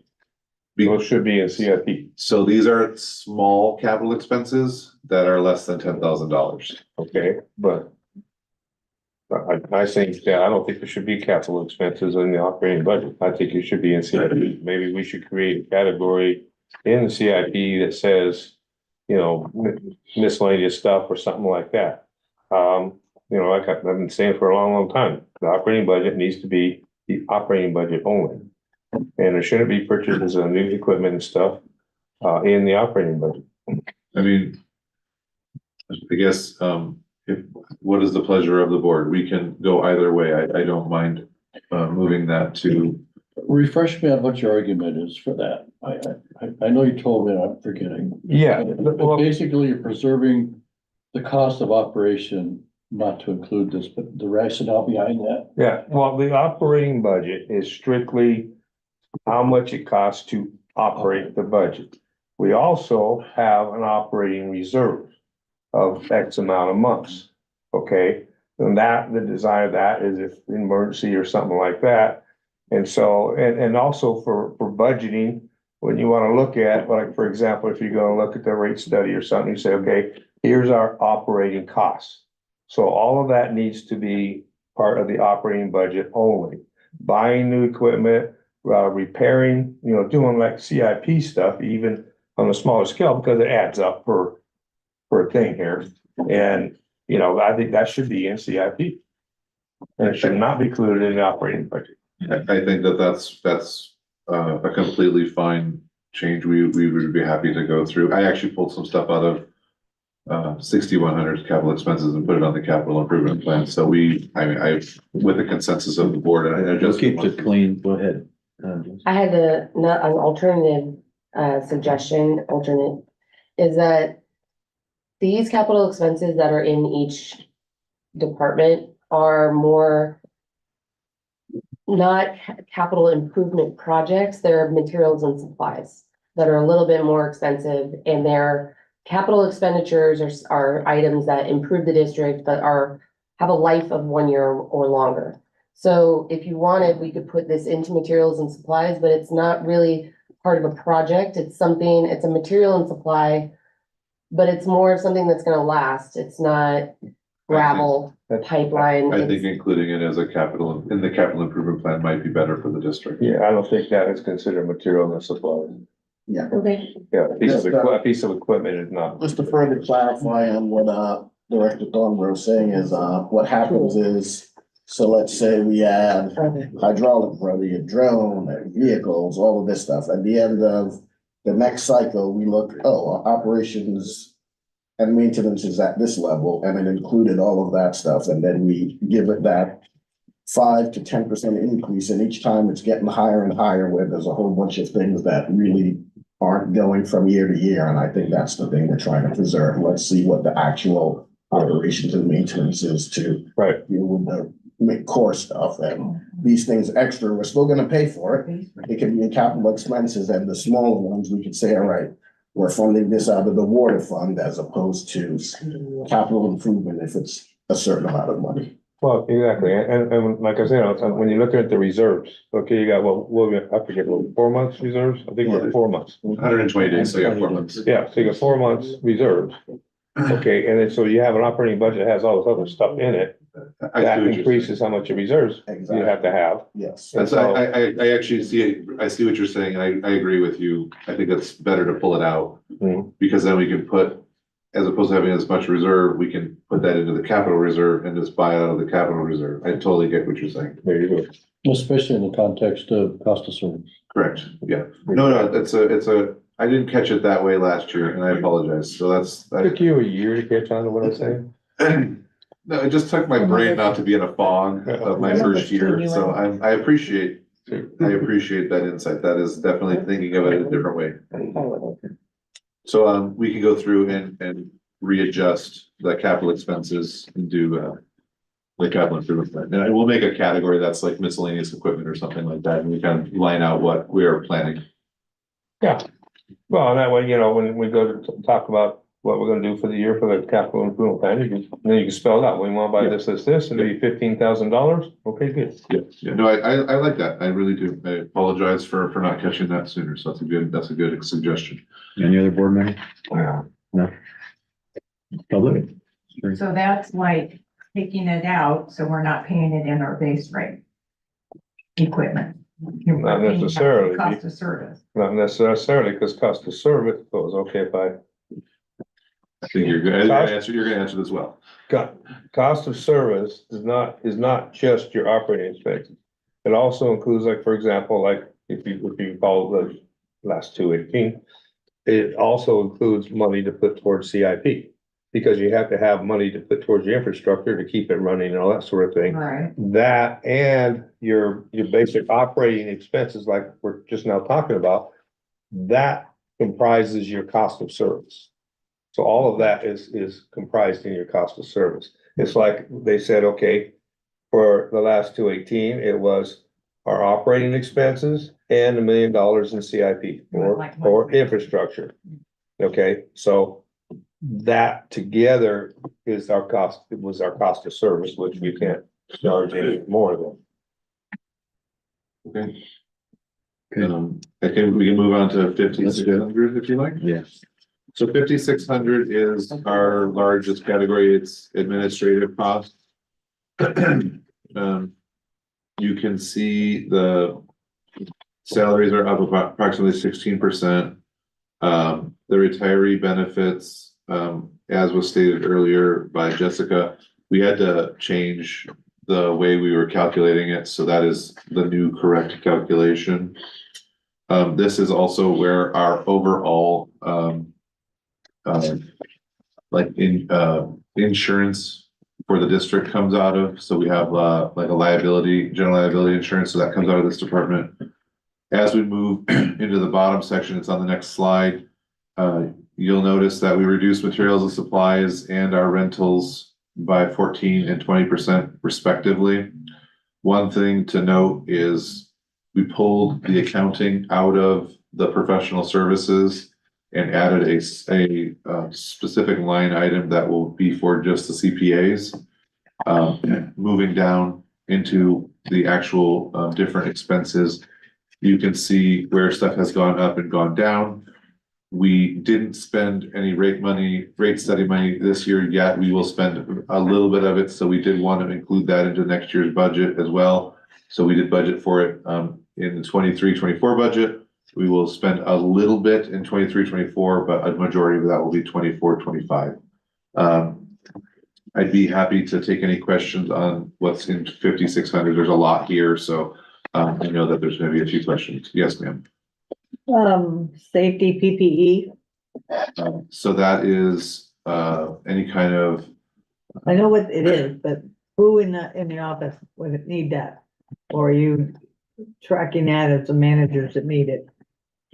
well, I mean, we definitely, I think something, we are kind of lacking, like an AED, maybe something like that, or like a first aid kit, make sure that's up to date and, Okay. fire extinguisher, because we do have fire extinguishers here. so you can see we budgeted 1,000, we spent 387 this year, so it's not really a large category. Right, no, I'm just looking, safety PPE is usually your gloves, your Sure. safety glasses, Well, we have your a boots, First whatever. aid kit with all the first aid supplies too. That was Okay. split between us and the shop. Okay. But we have one here. That's not like the cool one they have. Just struggle yourself to the parking lot. We do. Army crawl to get your bandages when your arm is cut off. Barely a flesh wound. Shake it off. Were there other board questions in 5,600? Sure. What about the mom software? I thought that was gonna be going high. We have to pay for it until 2027. We have to have 7 years of record. So we have to pay for it until 2027. And then you can download it and keep it. We don't have to keep it anymore after that. We just don't download it. That's why we have to pay for the service. Oh, It's we have a server that just kind of sits in a closet. Okay. That just seems wrong. It's a legal requirement that has to do with your records retention No, that's policy. not what I'm talking about. The fact that we can't get it I'll tell you what, that's a huge thing in accounting software, it's the proprietariness of them, and that is their business models. Yeah, it's totally a business model. Record storage too. So, I understand, it's frustrating me too. Was there other? It public doesn't comments or- look like it. Okay. Go ahead. Moving to 50 or excuse me, 6100. This is the zone and water wastewater department. Can I back up here? Oh, yeah, please. We're paying, what, 19,000 for cartograph Correct. every year? Yes, an annual contract, yes. Wow. Okay. I mean, but what it does for the district is, I mean, all the reports we do, all that stuff. Everything. Yeah.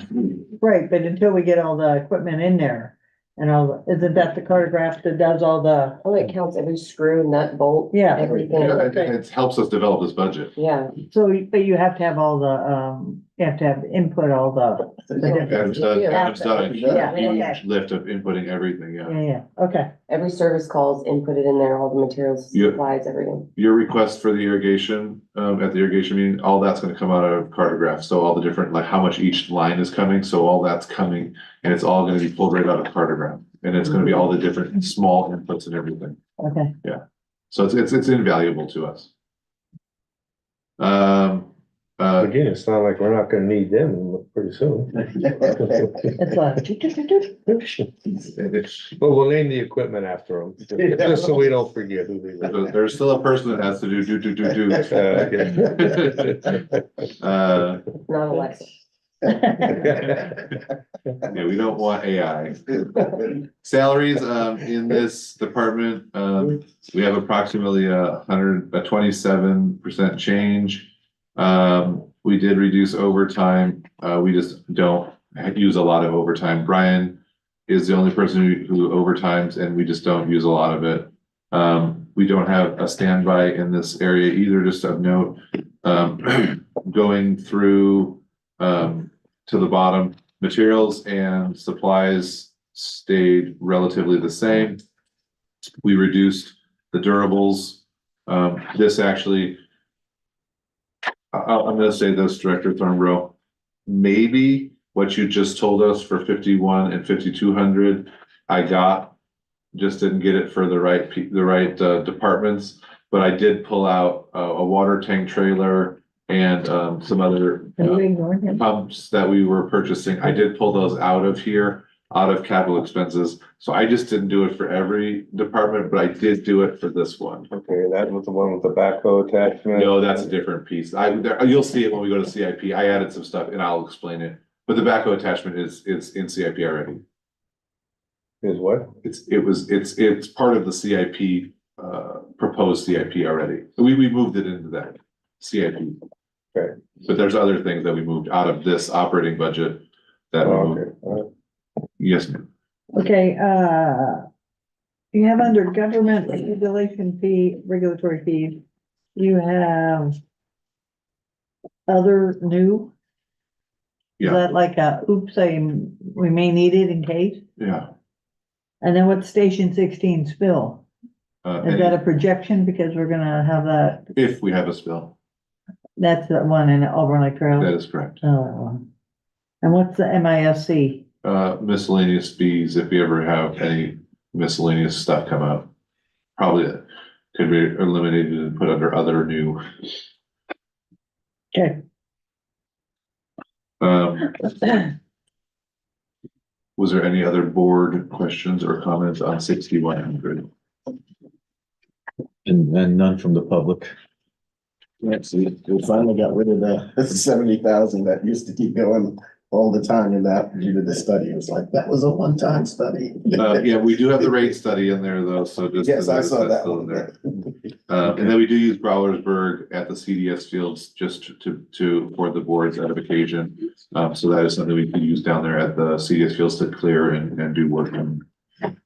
Consolidated expenses, we can, it's all of the different departments and stuff. You guys have anything? I just wanted to say one thing. The reason why professional services is going down and software and licenses is going up is because due to the government reporting standards, we had to move them out of professional services because they're considered software and licenses. I just have one question on that. Is, the cost that's in there for tiling, is that it? What we pay now, 9,700 per year? No, it's split, it's way more than that. It's Yeah, like 20, It's like 30,000. Yeah, because I have something to bring up when we get to capital expenses that. Are you gonna allow us to buy some different software? Well, the reason that it's that high is because they are retaining everything for us, so if we can get a grant to have our own server, that decreases the cost that we pay the timer if we. Let's have it talk on. before you do that. So we're on consolidated expenses? Yes, sir. Oh, okay. Is it my turn yet? Yeah, You can be whatever you wanna be, Okay. whenever you're done. I heard that when I was little, that didn't work out well at all. Okay, capital expenses, $39,850. Yeah, so what we'll move all that into the CIP. Okay, accounting new, $160,000. That's the CPA. I just explained that we broke them out of the professional services for Right. 5,600 and made them their own line. Okay, all right, that's what that is, all right, so then, insurance workers comp, that's just, but I guess that's the consolidated. Are you talking about That's the it. insurance on the bottom part? No, On the top. 165,000. Yeah. 495% increase. Yeah, that's correct. We're gonna look at those numbers. Why did I put an arrow pointing down? Didn't want to do that. I think what was happening over the last couple of years is it all comes out of the same report and we pay the same person, but the general liability insurance and the workers' comp formulas, they're on one spreadsheet and we separate them out because it's dependent on the quarterly salaries. So we go through the payroll and Stephanie does this. Every quarter, she inputs all of that quarter's payroll, including overtime, and there's all these formulas. And it spits out what we owe for general liability insurance and what we owe for workers' comp. And I think that even though the total amount was correct, because they sent us a bill, it wasn't being allocated correctly in these two lines. So now it says it's an increase of 500%, but we were calculating it under general liability insurance when truly, when we write the check, it's workers' comp insurance. If that makes sense. We're gonna make sure we look at that and clean that up. Well, there might not be anything to clean up. I think it just did. But we're gonna double check We'll it. double check it. Yes, ma'am. Penalties under revenue? Well, we're out there, yeah. Oh, sorry. Yeah, sorry. Did you wanna, other board comments on consolidated expenses? Did you wanna open to public? no, yes, but no public comment. Okay, yeah, revenues. So we've included the revenues, one note to make in the revenues, we're changing slightly how we do revenues for the different classifications of accounts. Excuse me, this is coming as a preliminary recommendation from the state. So we're taking total water sales is what we've done in the past. And now we're doing residential, irrigation, then under residential, we're taking all of the, underwater sales, we're making commercial, institutional, landscape, treated landscape, and multifamily.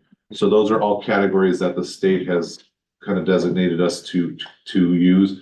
It's going to come as part of that, making a conservation way of life into the future. So it will help us to better regulate who is paying what parts of the bills. And that's all outlined on page 7. Yeah, that was one of the recommendations I made, and that we also keep in our, when we do our water, supply going forward, because we have to. Yeah. Well, Adam keeps track of all of that regardless, and it's already in our billing system, but the GL accounts were not set up.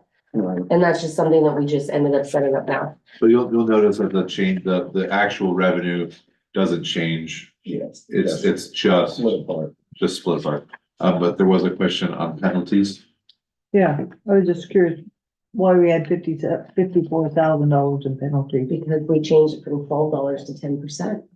It was a policy that we set at the beginning of the beginning of the fiscal year last year. They passed it. Yeah, it was a policy you all passed Right, to encourage people to pay their bills on time. and then we got a penalty for that? But we didn't get a penalty. Those are people paying That's us. revenue. Oh, all right, okay. It's extra money to the district for people, yes. No. non-operating revenue, so we're estimating the property taxes going up just a little bit of $100,000 for one, you're still on the same slide. Sorry. So we did get a report from our, the new Bob. The new Bob said we're gonna get about $900,000 in another property tax check, probably within the next couple weeks. So we'll be able to verify the increase in property taxes. Interest income, we did reach out to our financial advisor, and they recommended us include a little bit higher interest income because we've realized a little bit more than we did this year, or is comfortable to realize a little bit more. Sale of assets, we do still have a few things that we're going to be selling within the district, surplusing out throughout the year.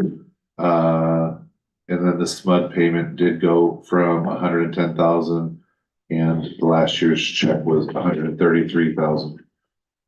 So, and then in the zone, not much change there. Septic design fees, we're not, we reduced that by about $500, and supplemental charges is still on there, moved to the bottom. And then grants, we put a placeholder of 3 million in there. However, there's a great chance that that's going to go up within the next couple of weeks. We're waiting to hear from the USDA on a grant that we might receive. I would be happy to take any questions on revenues. Doesn't look like we have any board questions. Questions on revenues? And none from the public. Nothing from the public? Moving down to the capital improvement plan budget. So what we're proposing is we still are looking for somebody to inspect the tunnel. We actually, with Dave Hardin, our engineer, he has somebody he's going to try to recommend to us.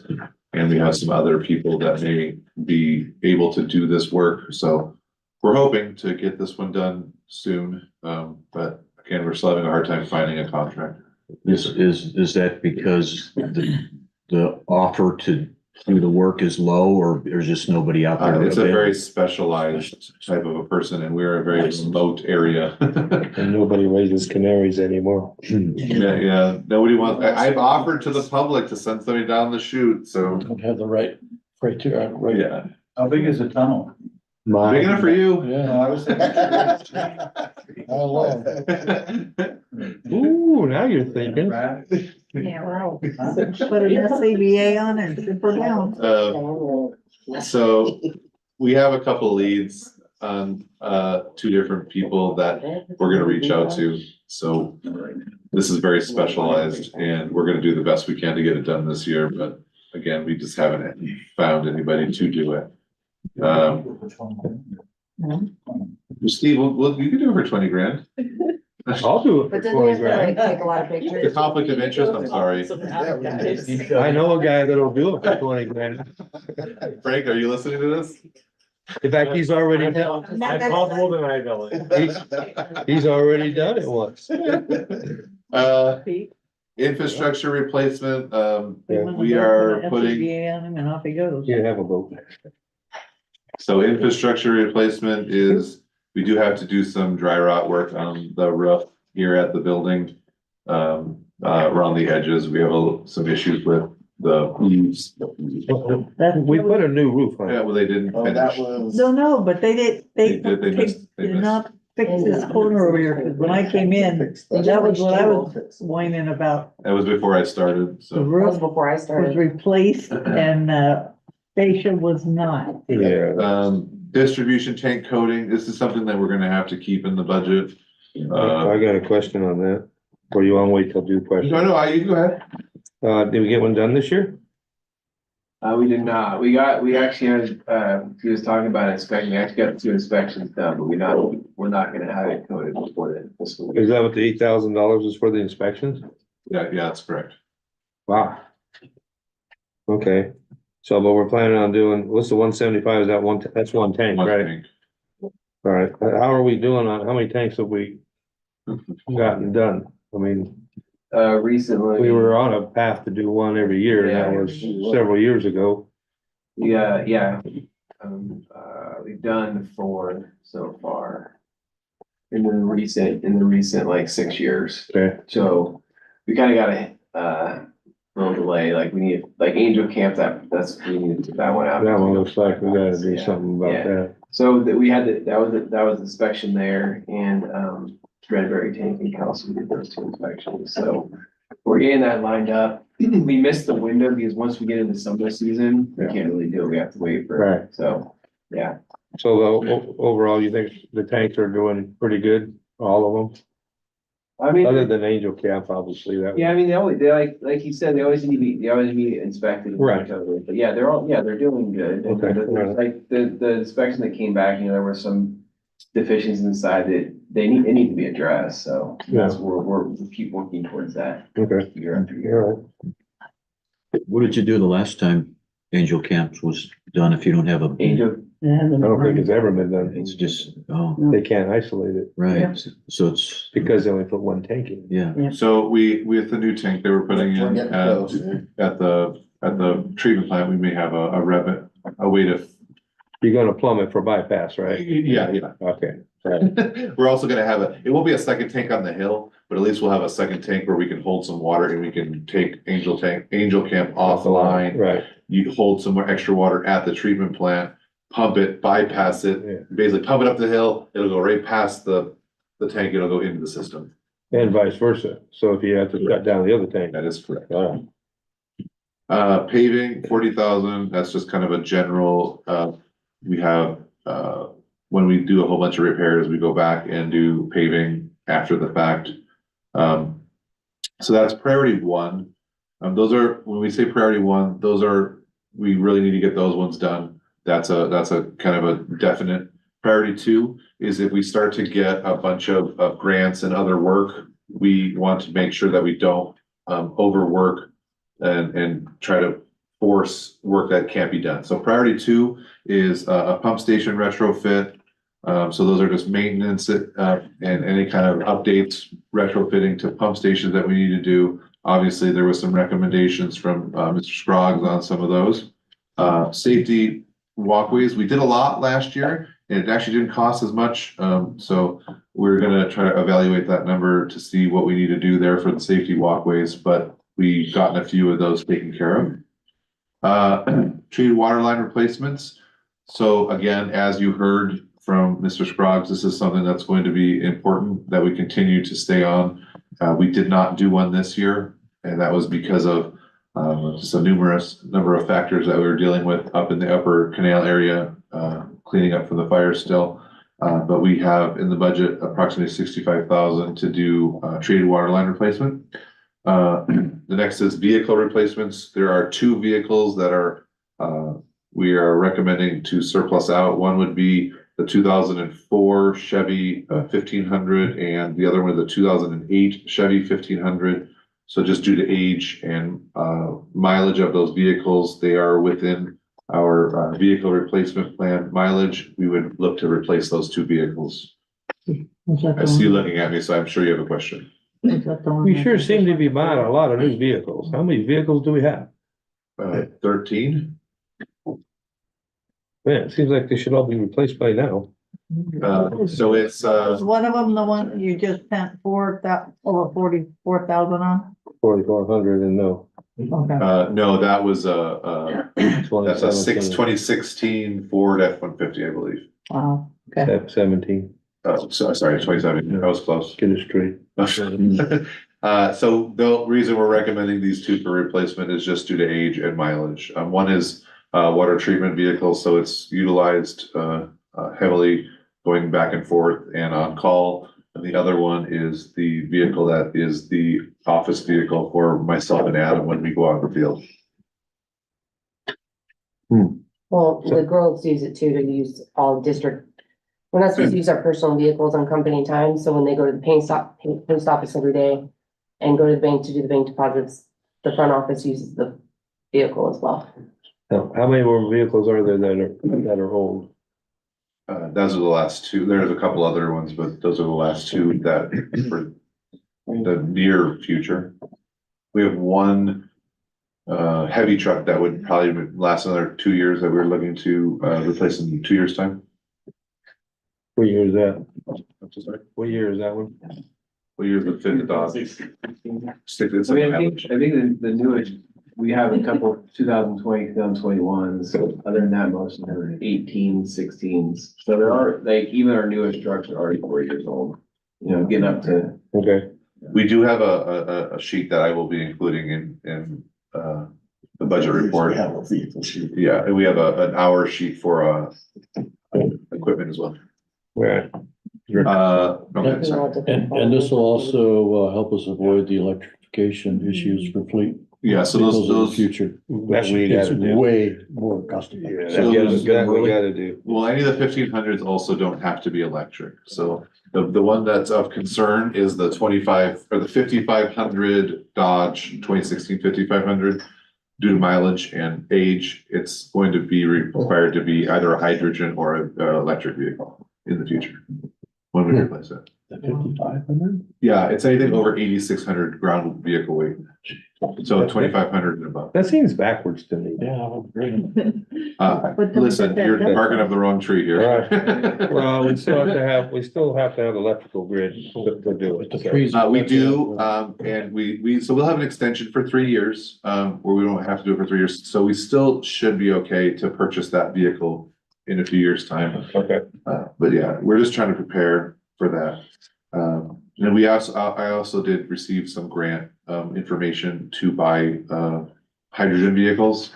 But being able to get the hydrogen fuel, and there's your tank, there, RAST is fully hydrogen fuel. This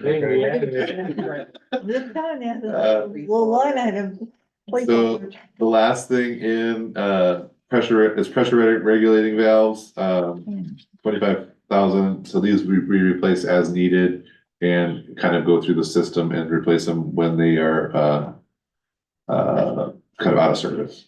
Priority 3. What's the VFD replacement for sweet water? So if you remember at the beginning of last year, we put in some clay valves that it was $130,000, and those were to help stop the water hammer. Well, we also potentially could replace the pumps to VFDs, and that would also further reduce the water hammer. However, through running these clay valves, we are just determining we don't need to make that expense at the present time. But we want to keep it here for future potential upgrades. So We got it on there twice. yes, so that's why it moved from priority 2 in last year's capital improvement plan to priority 3 in this year's. That's why we left it on there twice. Okay. We've noticed fewer, road repairs in ALT this year, probably due to the valves, and less cost for paving. Yeah, we have had, In the neighborhood right now. we have reduced the pressure surges in the system considerably. Yeah. It's not perfect still, but we're getting a better handle on that Yeah. stuff. How many more, Thin pipe. How many more what now? how many more pressure regulating valves need to be replaced? They're about 10, 13. 10 or 13 more? Yeah, I mean, we probably have like 50. Okay. So we just kind of do a handful a year where we see an issue and replace them. We're not gonna do it all this year, but we did a lot in the last 3 years. That's helped out a lot in the different areas when some bad breaks. Yeah, well, I guess my point is that they're very expensive each, right? Depends on the size. So Okay. if you're like a 4-inch, you're around $3,000. You get like an 8-inch, you're around 12,000. So Okay. it depends. Yeah. Well, I would be all for putting more money into getting those done because I think that, well, that's a good point too. Price is probably just gonna keep going up, but I think that makes a huge difference too. I had a conversation with Daryl It does make you. some time ago as far as line breaks. Yeah, absolutely. And so I think we should be spending a lot more money. Preventatively. Exactly. Yeah. So I think that 25,000, that's only gonna buy a handful of them. And I think that we should probably increase that to whatever amount you would be comfortable doing, Okay. in the year.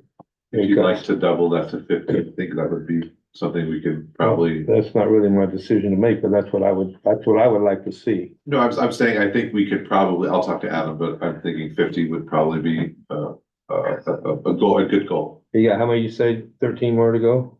Yeah. Okay. Yeah, I'd be And how much? very interested. I'd be very interested in making that a priority. I think that's a higher priority than We could move that into priority. some of these other things, like. Would that, reduce the time that you need these 25,000 over 3 years, would you? Yes, we would take it as 75 total, so we would truncate that to 2 years or to 50 and. But they do need repair, so you wanna put something in there every year to stay on top of them once you get them all replaced. I Director would Seaman? recommend Director Thornborough read our policy on CIP, so we're not putting something in priority that isn't in that priority. Anyway, Wait, I don't understand what he was saying. it doesn't matter. All right, go ahead. So the pump station retrofit, isn't that one in AOT again? No, that's a different, That's a this is different only water stuff, wastewater is further down. Okay. 'Cause that one should be moving up the pile. I'll explain, it's on here, it's in, we're working on a grant for it. Okay, yeah, cause it needs to, Yeah. it's too close to that creek. It's pricey. It's almost 900,000. I know, that's why. I get it, but Yeah, I'll show you when we get there. the spills will eat that. Go ahead. What's the cost of a line break? Oh, I mean, it can range, it can range from a couple $1,000 to $8,000, $10,000. It really depends on like if it's after hours, what size the pipe is, like just your IMAX to connect the pipe there, I mean, they can run, $500 a piece if you're up to 8 inch. It's about So the from a same. cost benefit analysis, it makes Well, lots of plus sense. the paving. Yeah. It's about the same as a PRV. And we had a lot of, had to deal with the HOA a lot when they were occurring last year, and that was, Yeah. Go ahead, Don. So like what the gentleman was talking about, the lines like in many of our neighborhoods. That are that thin wall pipe, is it being replaced with the thicker wall pipe as it's being torn, Yeah, we put. Because I noticed We put C900 in. Yep. my street, I've been watching the equipment running down on a very frequent Yeah. basis, and I'm just curious if we're doing the cost of for a year of how many breaks you have in one neighborhood, Yes, we do, and then yes. how much it would benefit to start. So an example of that is, well, when did we do, Okay, right. we did Chimney Flat up in ALT, we had kind of a cost benefit analysis. We had so many breaks in that area that we actually went through and pulled out the old line and put in a new line. Well, Overton and Sevier and all that in there has been you guys have been out there Yeah. more. Well, and a lot of times too, like I know where you were out in the spots a lot, it was actually service lines. Service lines, the saddle and the main actually rust, and that's what actually leaks, it's not the main. Right, so in your area, a lot of service lines, ALT, you replaced every single service line in ALT, because none of them have a corp stop on them, so if they leak, you have to go to the main every single time, new corp stop, new saddle. Yeah, cause we're in that area and like even, with that thin wall pipe out there. So moving down into priority 3, annual canal lining, that is, we're not doing any this year because we do have some budget in a grant that we received, so that's why it's moved to 25, 26. Replace air release valves, again, that's very similar to the PRVs. We replace those as needed, so small replacements here every year. Again, the VFD, so we took that VFD replacement and still included it, but moved it into 26, 27 if it's needed. And so that's kind of on an as needed basis. That's why it's down here in priority 3. SCADA upgrades. So this is telemetry units, stuff that we can talk, we can turn knobs, push buttons from afar. SCADA stands for supervisory control and data acquisition. So this is basically anybody who's on call will have a tablet that can see what's going on at various tanks, levels, what gauges are running, and we can better understand what these all are doing and talking to, and we can make slight adjustments from afar, and we can see what emergencies are and what alerts are. One question, do we have, the capability to increase that in the rural water ditches as well? Do we have some of that? I know we put in some of the gauges, but. Yeah, we do have some in raw water ditches. If you're referring to, irrigation, Yeah.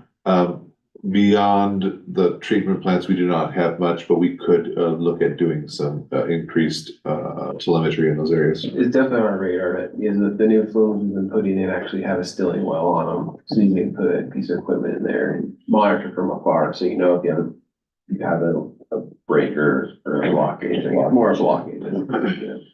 And then per, Director Thornbrough's, request or recommendation will include the capital, expenses here underneath, probably priority 1, priority 2 for certain areas. Moving down, so we have the zone as its own special, section on the very bottom. So we have, here's where I was originally talking, the geo pump for 7,500 and the water tank trailer. We pulled those, out of capital expenses within the operating budget and moved them here into CIP. So the water trailer is, a portable water unit for any kind of work we're doing where we can clean, flush, it has a pump on it, pumps water, for the CDS fields. A geo pump is basically, we have to pump several groundwater wells, on a periodic basis, quarterly, to do water testing. So we had been renting one, and it is probably advantageous for us to have one here, so we don't have to continually rent a piece of equipment. CDS garage is, very similar to what we put in the upper area to protect our equipment. And as was noted by Director Thornbrough, a backhoe attachment and or, used mini excavator if we can find one. Is there any questions in regard to? Why do they need all this stuff all of a sudden? Why do they need all this stuff all of a sudden? Why do they need a backhoe or a mini excavator? They didn't have one before, did they? No, he has a tractor. Okay, he has a tractor, and so now, why after all these years, does he need a garage, garage to put all the stuff in, obviously, a backhoe or a excavator? And on top of that, and so that's the first thing I'd like to know, is why all of a sudden is all this stuff needed when it has never been needed in all these years? I'm not sure if that's the right way to characterize it. That's not been needed. Well, and secondly, do we still have our used excavator, our Bobcat? No, that was with surplus. Okay, Well, which brings up the question of why we surplus it if we needed it. But that one was older, and so we're looking at buying something smaller and newer, less hours. Okay, I still like to know why he needs all this stuff. Just the work that's being done down there and having the accessibility to work on the different pieces down there. I can get you a better explanation as to what projects they want to do, but I know that this is something that they are requesting because of the work that they're doing in the area.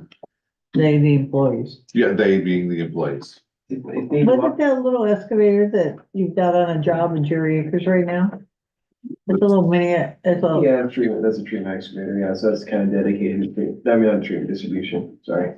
Okay, so we do have a mini We got excavator. two of them. You have to be very careful crossing over into wastewater though, and it's different enterprise funds, it's different fundings, but it's also different contaminants. But do they have a different CIP fund? Yes. Yes, Oh, so this isn't coming out of our regular CIP? there's two separate CIPs that we do a percentage basis when we do the transfer. Some of it goes into zone and some, I guess that's the wrong way to characterize it. The CIP for zone comes out of the zone funds. It comes out of the zone rates, not water rates. Go back to what you said about you put a percentage of it in So- them as a percentage. So it doesn't necessarily work like that, though. It's, I hope not. it's, The percentage is the CDS and non-CDS, a percentage goes into a combined fund. That's what it is. And that was said in the last rate study, for the wastewater rate study. Yes. So that is like. I don't know that I understand. I got an answer.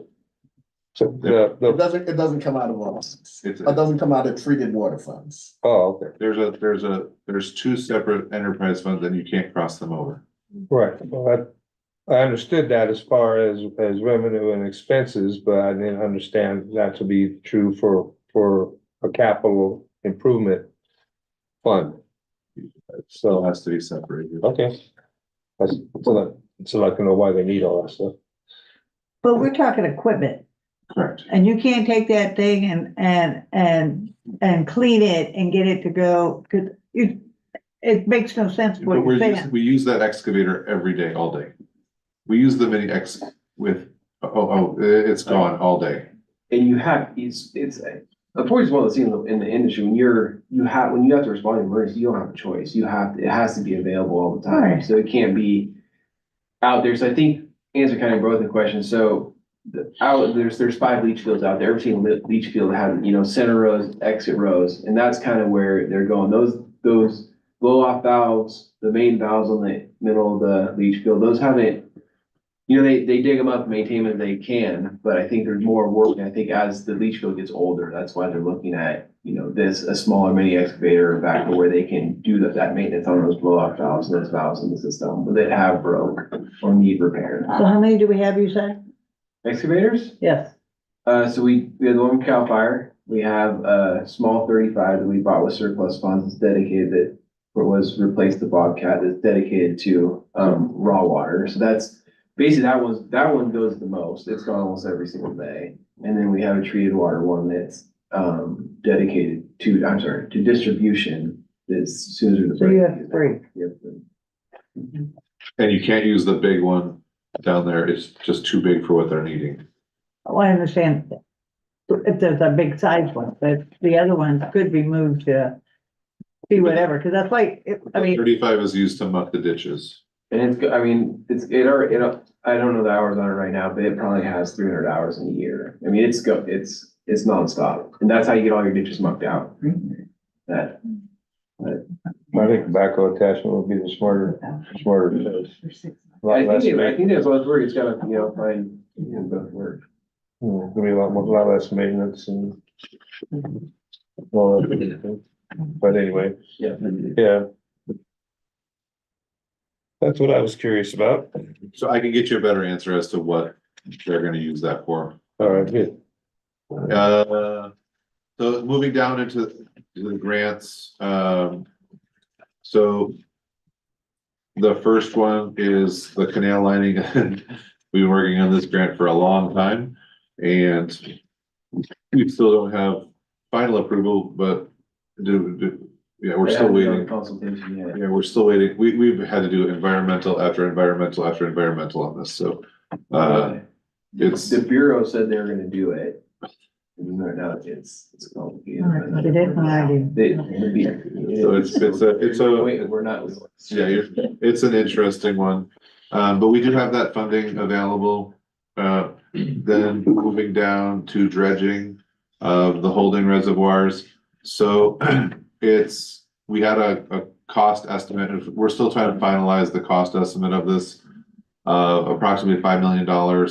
It's actually probably closer to 5.6, but we are doing some coring and some other work to determine what the final cost of dredging. This is Walton only. And we are getting 1.5 from FEMA, and we have some other funding sources that we're looking at to pay for the rest of that. Moving to AMI meter installations. So this was the funds that we got from Senator Maria Alvarado Gill. We purchased the generators for $139,000. The leftovers were 111. We've done a little bit of that 111 this year, so we're gonna tighten this up and some of that's already been spent, but that's all no match grant to do the work for the AMI. You see the skid steer and the excavator, so those are already been purchased and not being done anymore. Moving down below that is the clearing contract. This is the forester and the forestry clearing that would be done using the CAL FIRE grant money. Again, no match on this. There's approximately $920,000 left on that contract. Pays for $100,000 approximately for a forester to come out and maintain and manage all the different 235 acres that we are going to be clearing, and then the bulk of that $820,000 will be for actual physical work, clearing, chipping, getting rid of all the fuels that are going to be of danger. Sweetwater treatment plant, we did finally receive the federal appropriation for 1.25 million.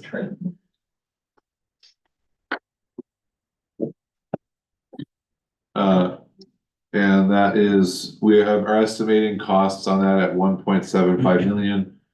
We still are trying to determine what size tank we can put on that pad. So we are doing some preliminary estimates with our engineer at the moment. He actually is going to be coming out next week and starting his calculations for how big of a tank size we can go. Yes, sir. And is there a possibility of above, under?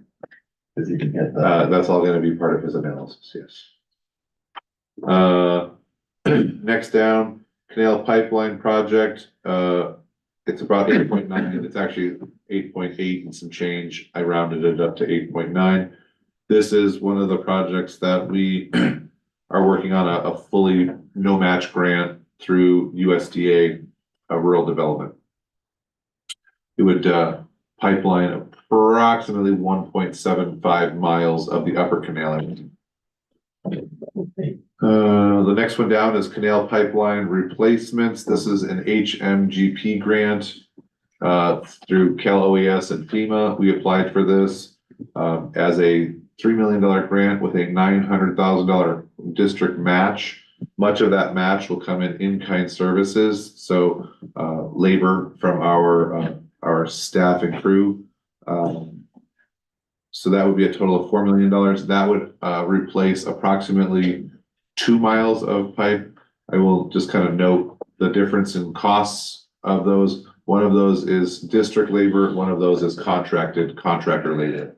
So $8.9 million is to do fully outside contractor work. Developing alternative water supplies through Onion Creek. We have applied for a state appropriation for $500,000. We are estimating approximately $1 million to evaluate and potentially connect back into that project. There's approximately 4,000 to 5,000 acre feet of water located in Onion Creek, about 25 CFS at times. So that is something we're trying to capture. Again, this was, I've spoken about this in the past, nicely taken care of at the King Fire, and Cal Fire removed our diversion. We're trying to reestablish that diversion. Hydroelectric at Stumpy Meadows Reservoir. So I applied for a federal appropriation for a $5 million generator to be placed at the bottom of the dam. The generator is the cheap part. The transmission of electrical lines and connection into PG&E system is the most expensive part, but we do believe we can get it done for less than $5 million.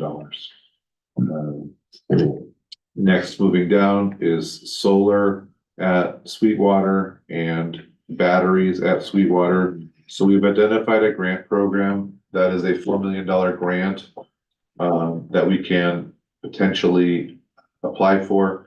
It would give us approximately $2.675 million. It's 67% basically of the project.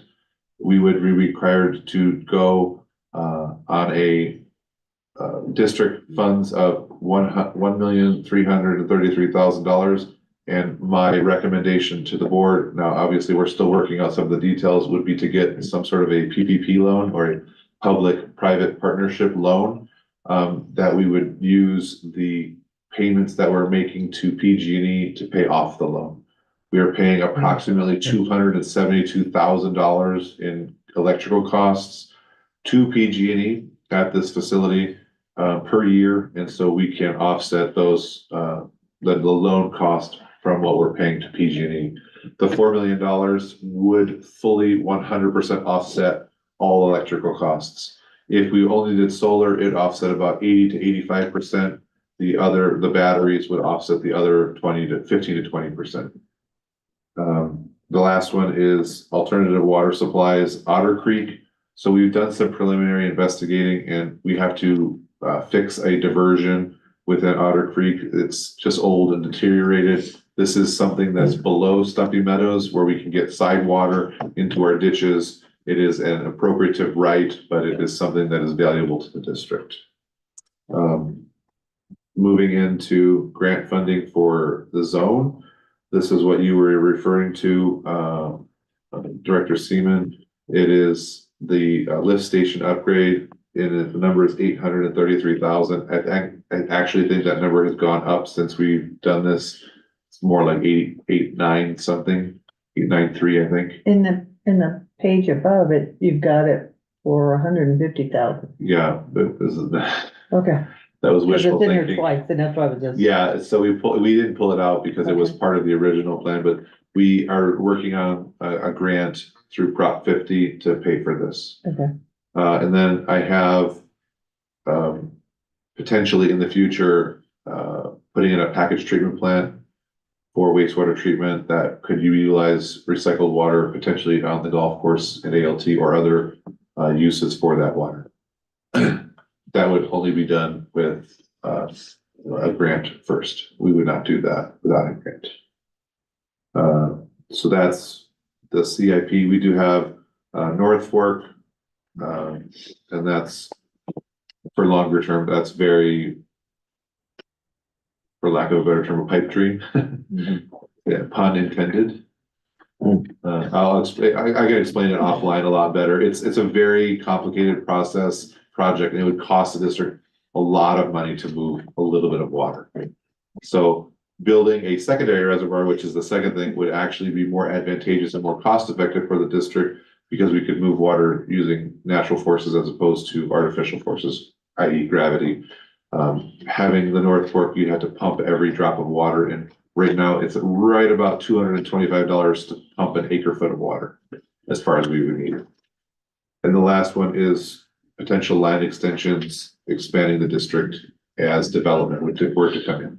That's not something we have planned. It's not something we are foreseeing, but it is that we need to foresee that for the future. So I'd open up to any other CIP questions. Did you have something? We could talk offline about that. We can talk offline about the service. There's also, I know we do have the 2 hydros coming back, and I don't know if We have the dates on those, but it's where we're gonna put, if we're gonna need to put money in for training and anything. 28, 29. So it's, we have 2 years. We just found those agreements, so I can go over that with you guys. Okay. And then was there other questions you had, anybody had with the budget report? I know it's raw, it's a draft. So I think we can go ahead and take any other board comments on that. Doesn't look like there's any, and the public is gone. Oh, Well, I was just looking at, I was kind of tallying these when I was looking at it before. And it's like, for the 2 million gallon tank, we go to come up with 500,000 of that. So preliminary estimate, but I don't know 100% yet. Okay. And then for the canal pipeline, well, I guess it's probably the same for all of these. I mean, we don't really know. Because you got like 1.3 million that we're going to have to come up with for those 3 projects for Onion Creek, the canal pipeline and the tank. Yes. So some of that money won't come in this fiscal year. Like the Onion Creek likely will be next fiscal year, so I could probably move that one. And the hydro will probably be in next fiscal year as well, just because of timing. Yeah. So the pipeline being kind to. Yeah, so some of the match funds will be labor. Yeah. And I think I missed when you were talking about the 100,000 for the develop alternative water source. The bottom one is Otter Creek is, Adam might be able to better explain where it is. Okay. It's below Stumpy. It's a side water. That's the one we talked about before, and only produced, I think you said like 3 acre feet or something like that. Off Volcano Road.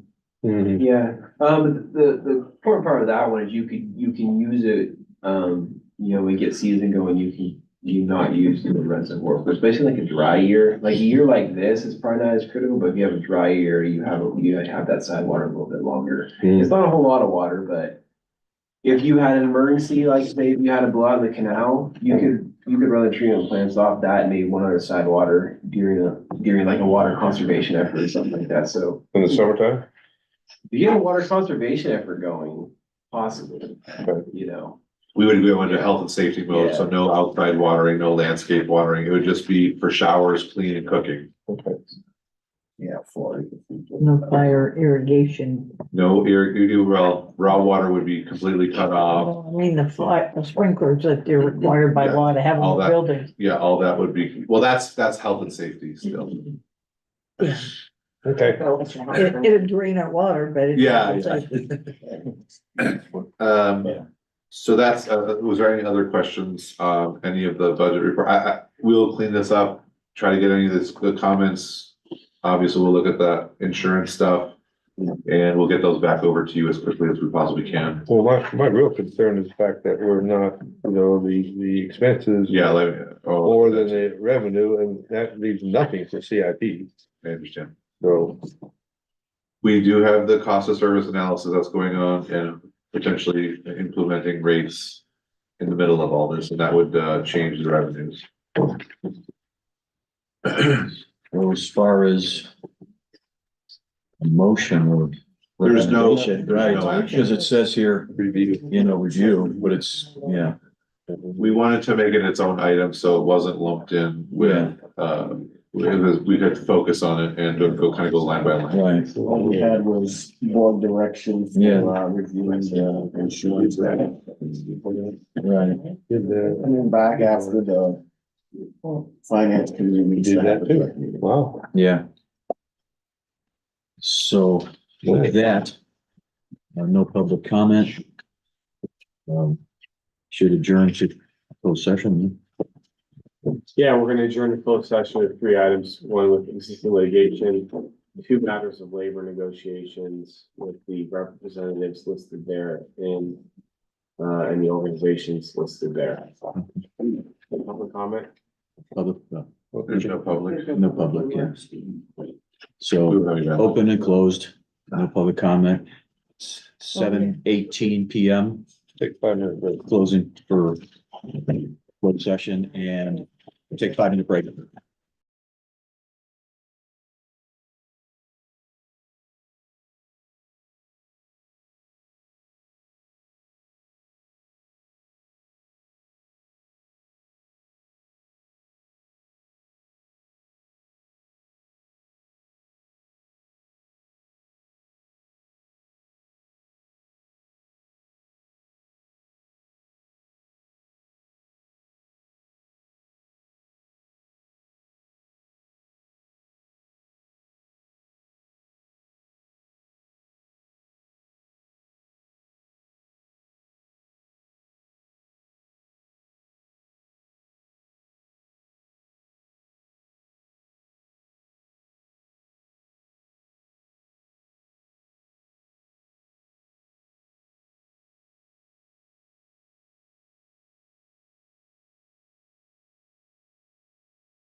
You know, honestly, you should try it, like. Before we,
We are live.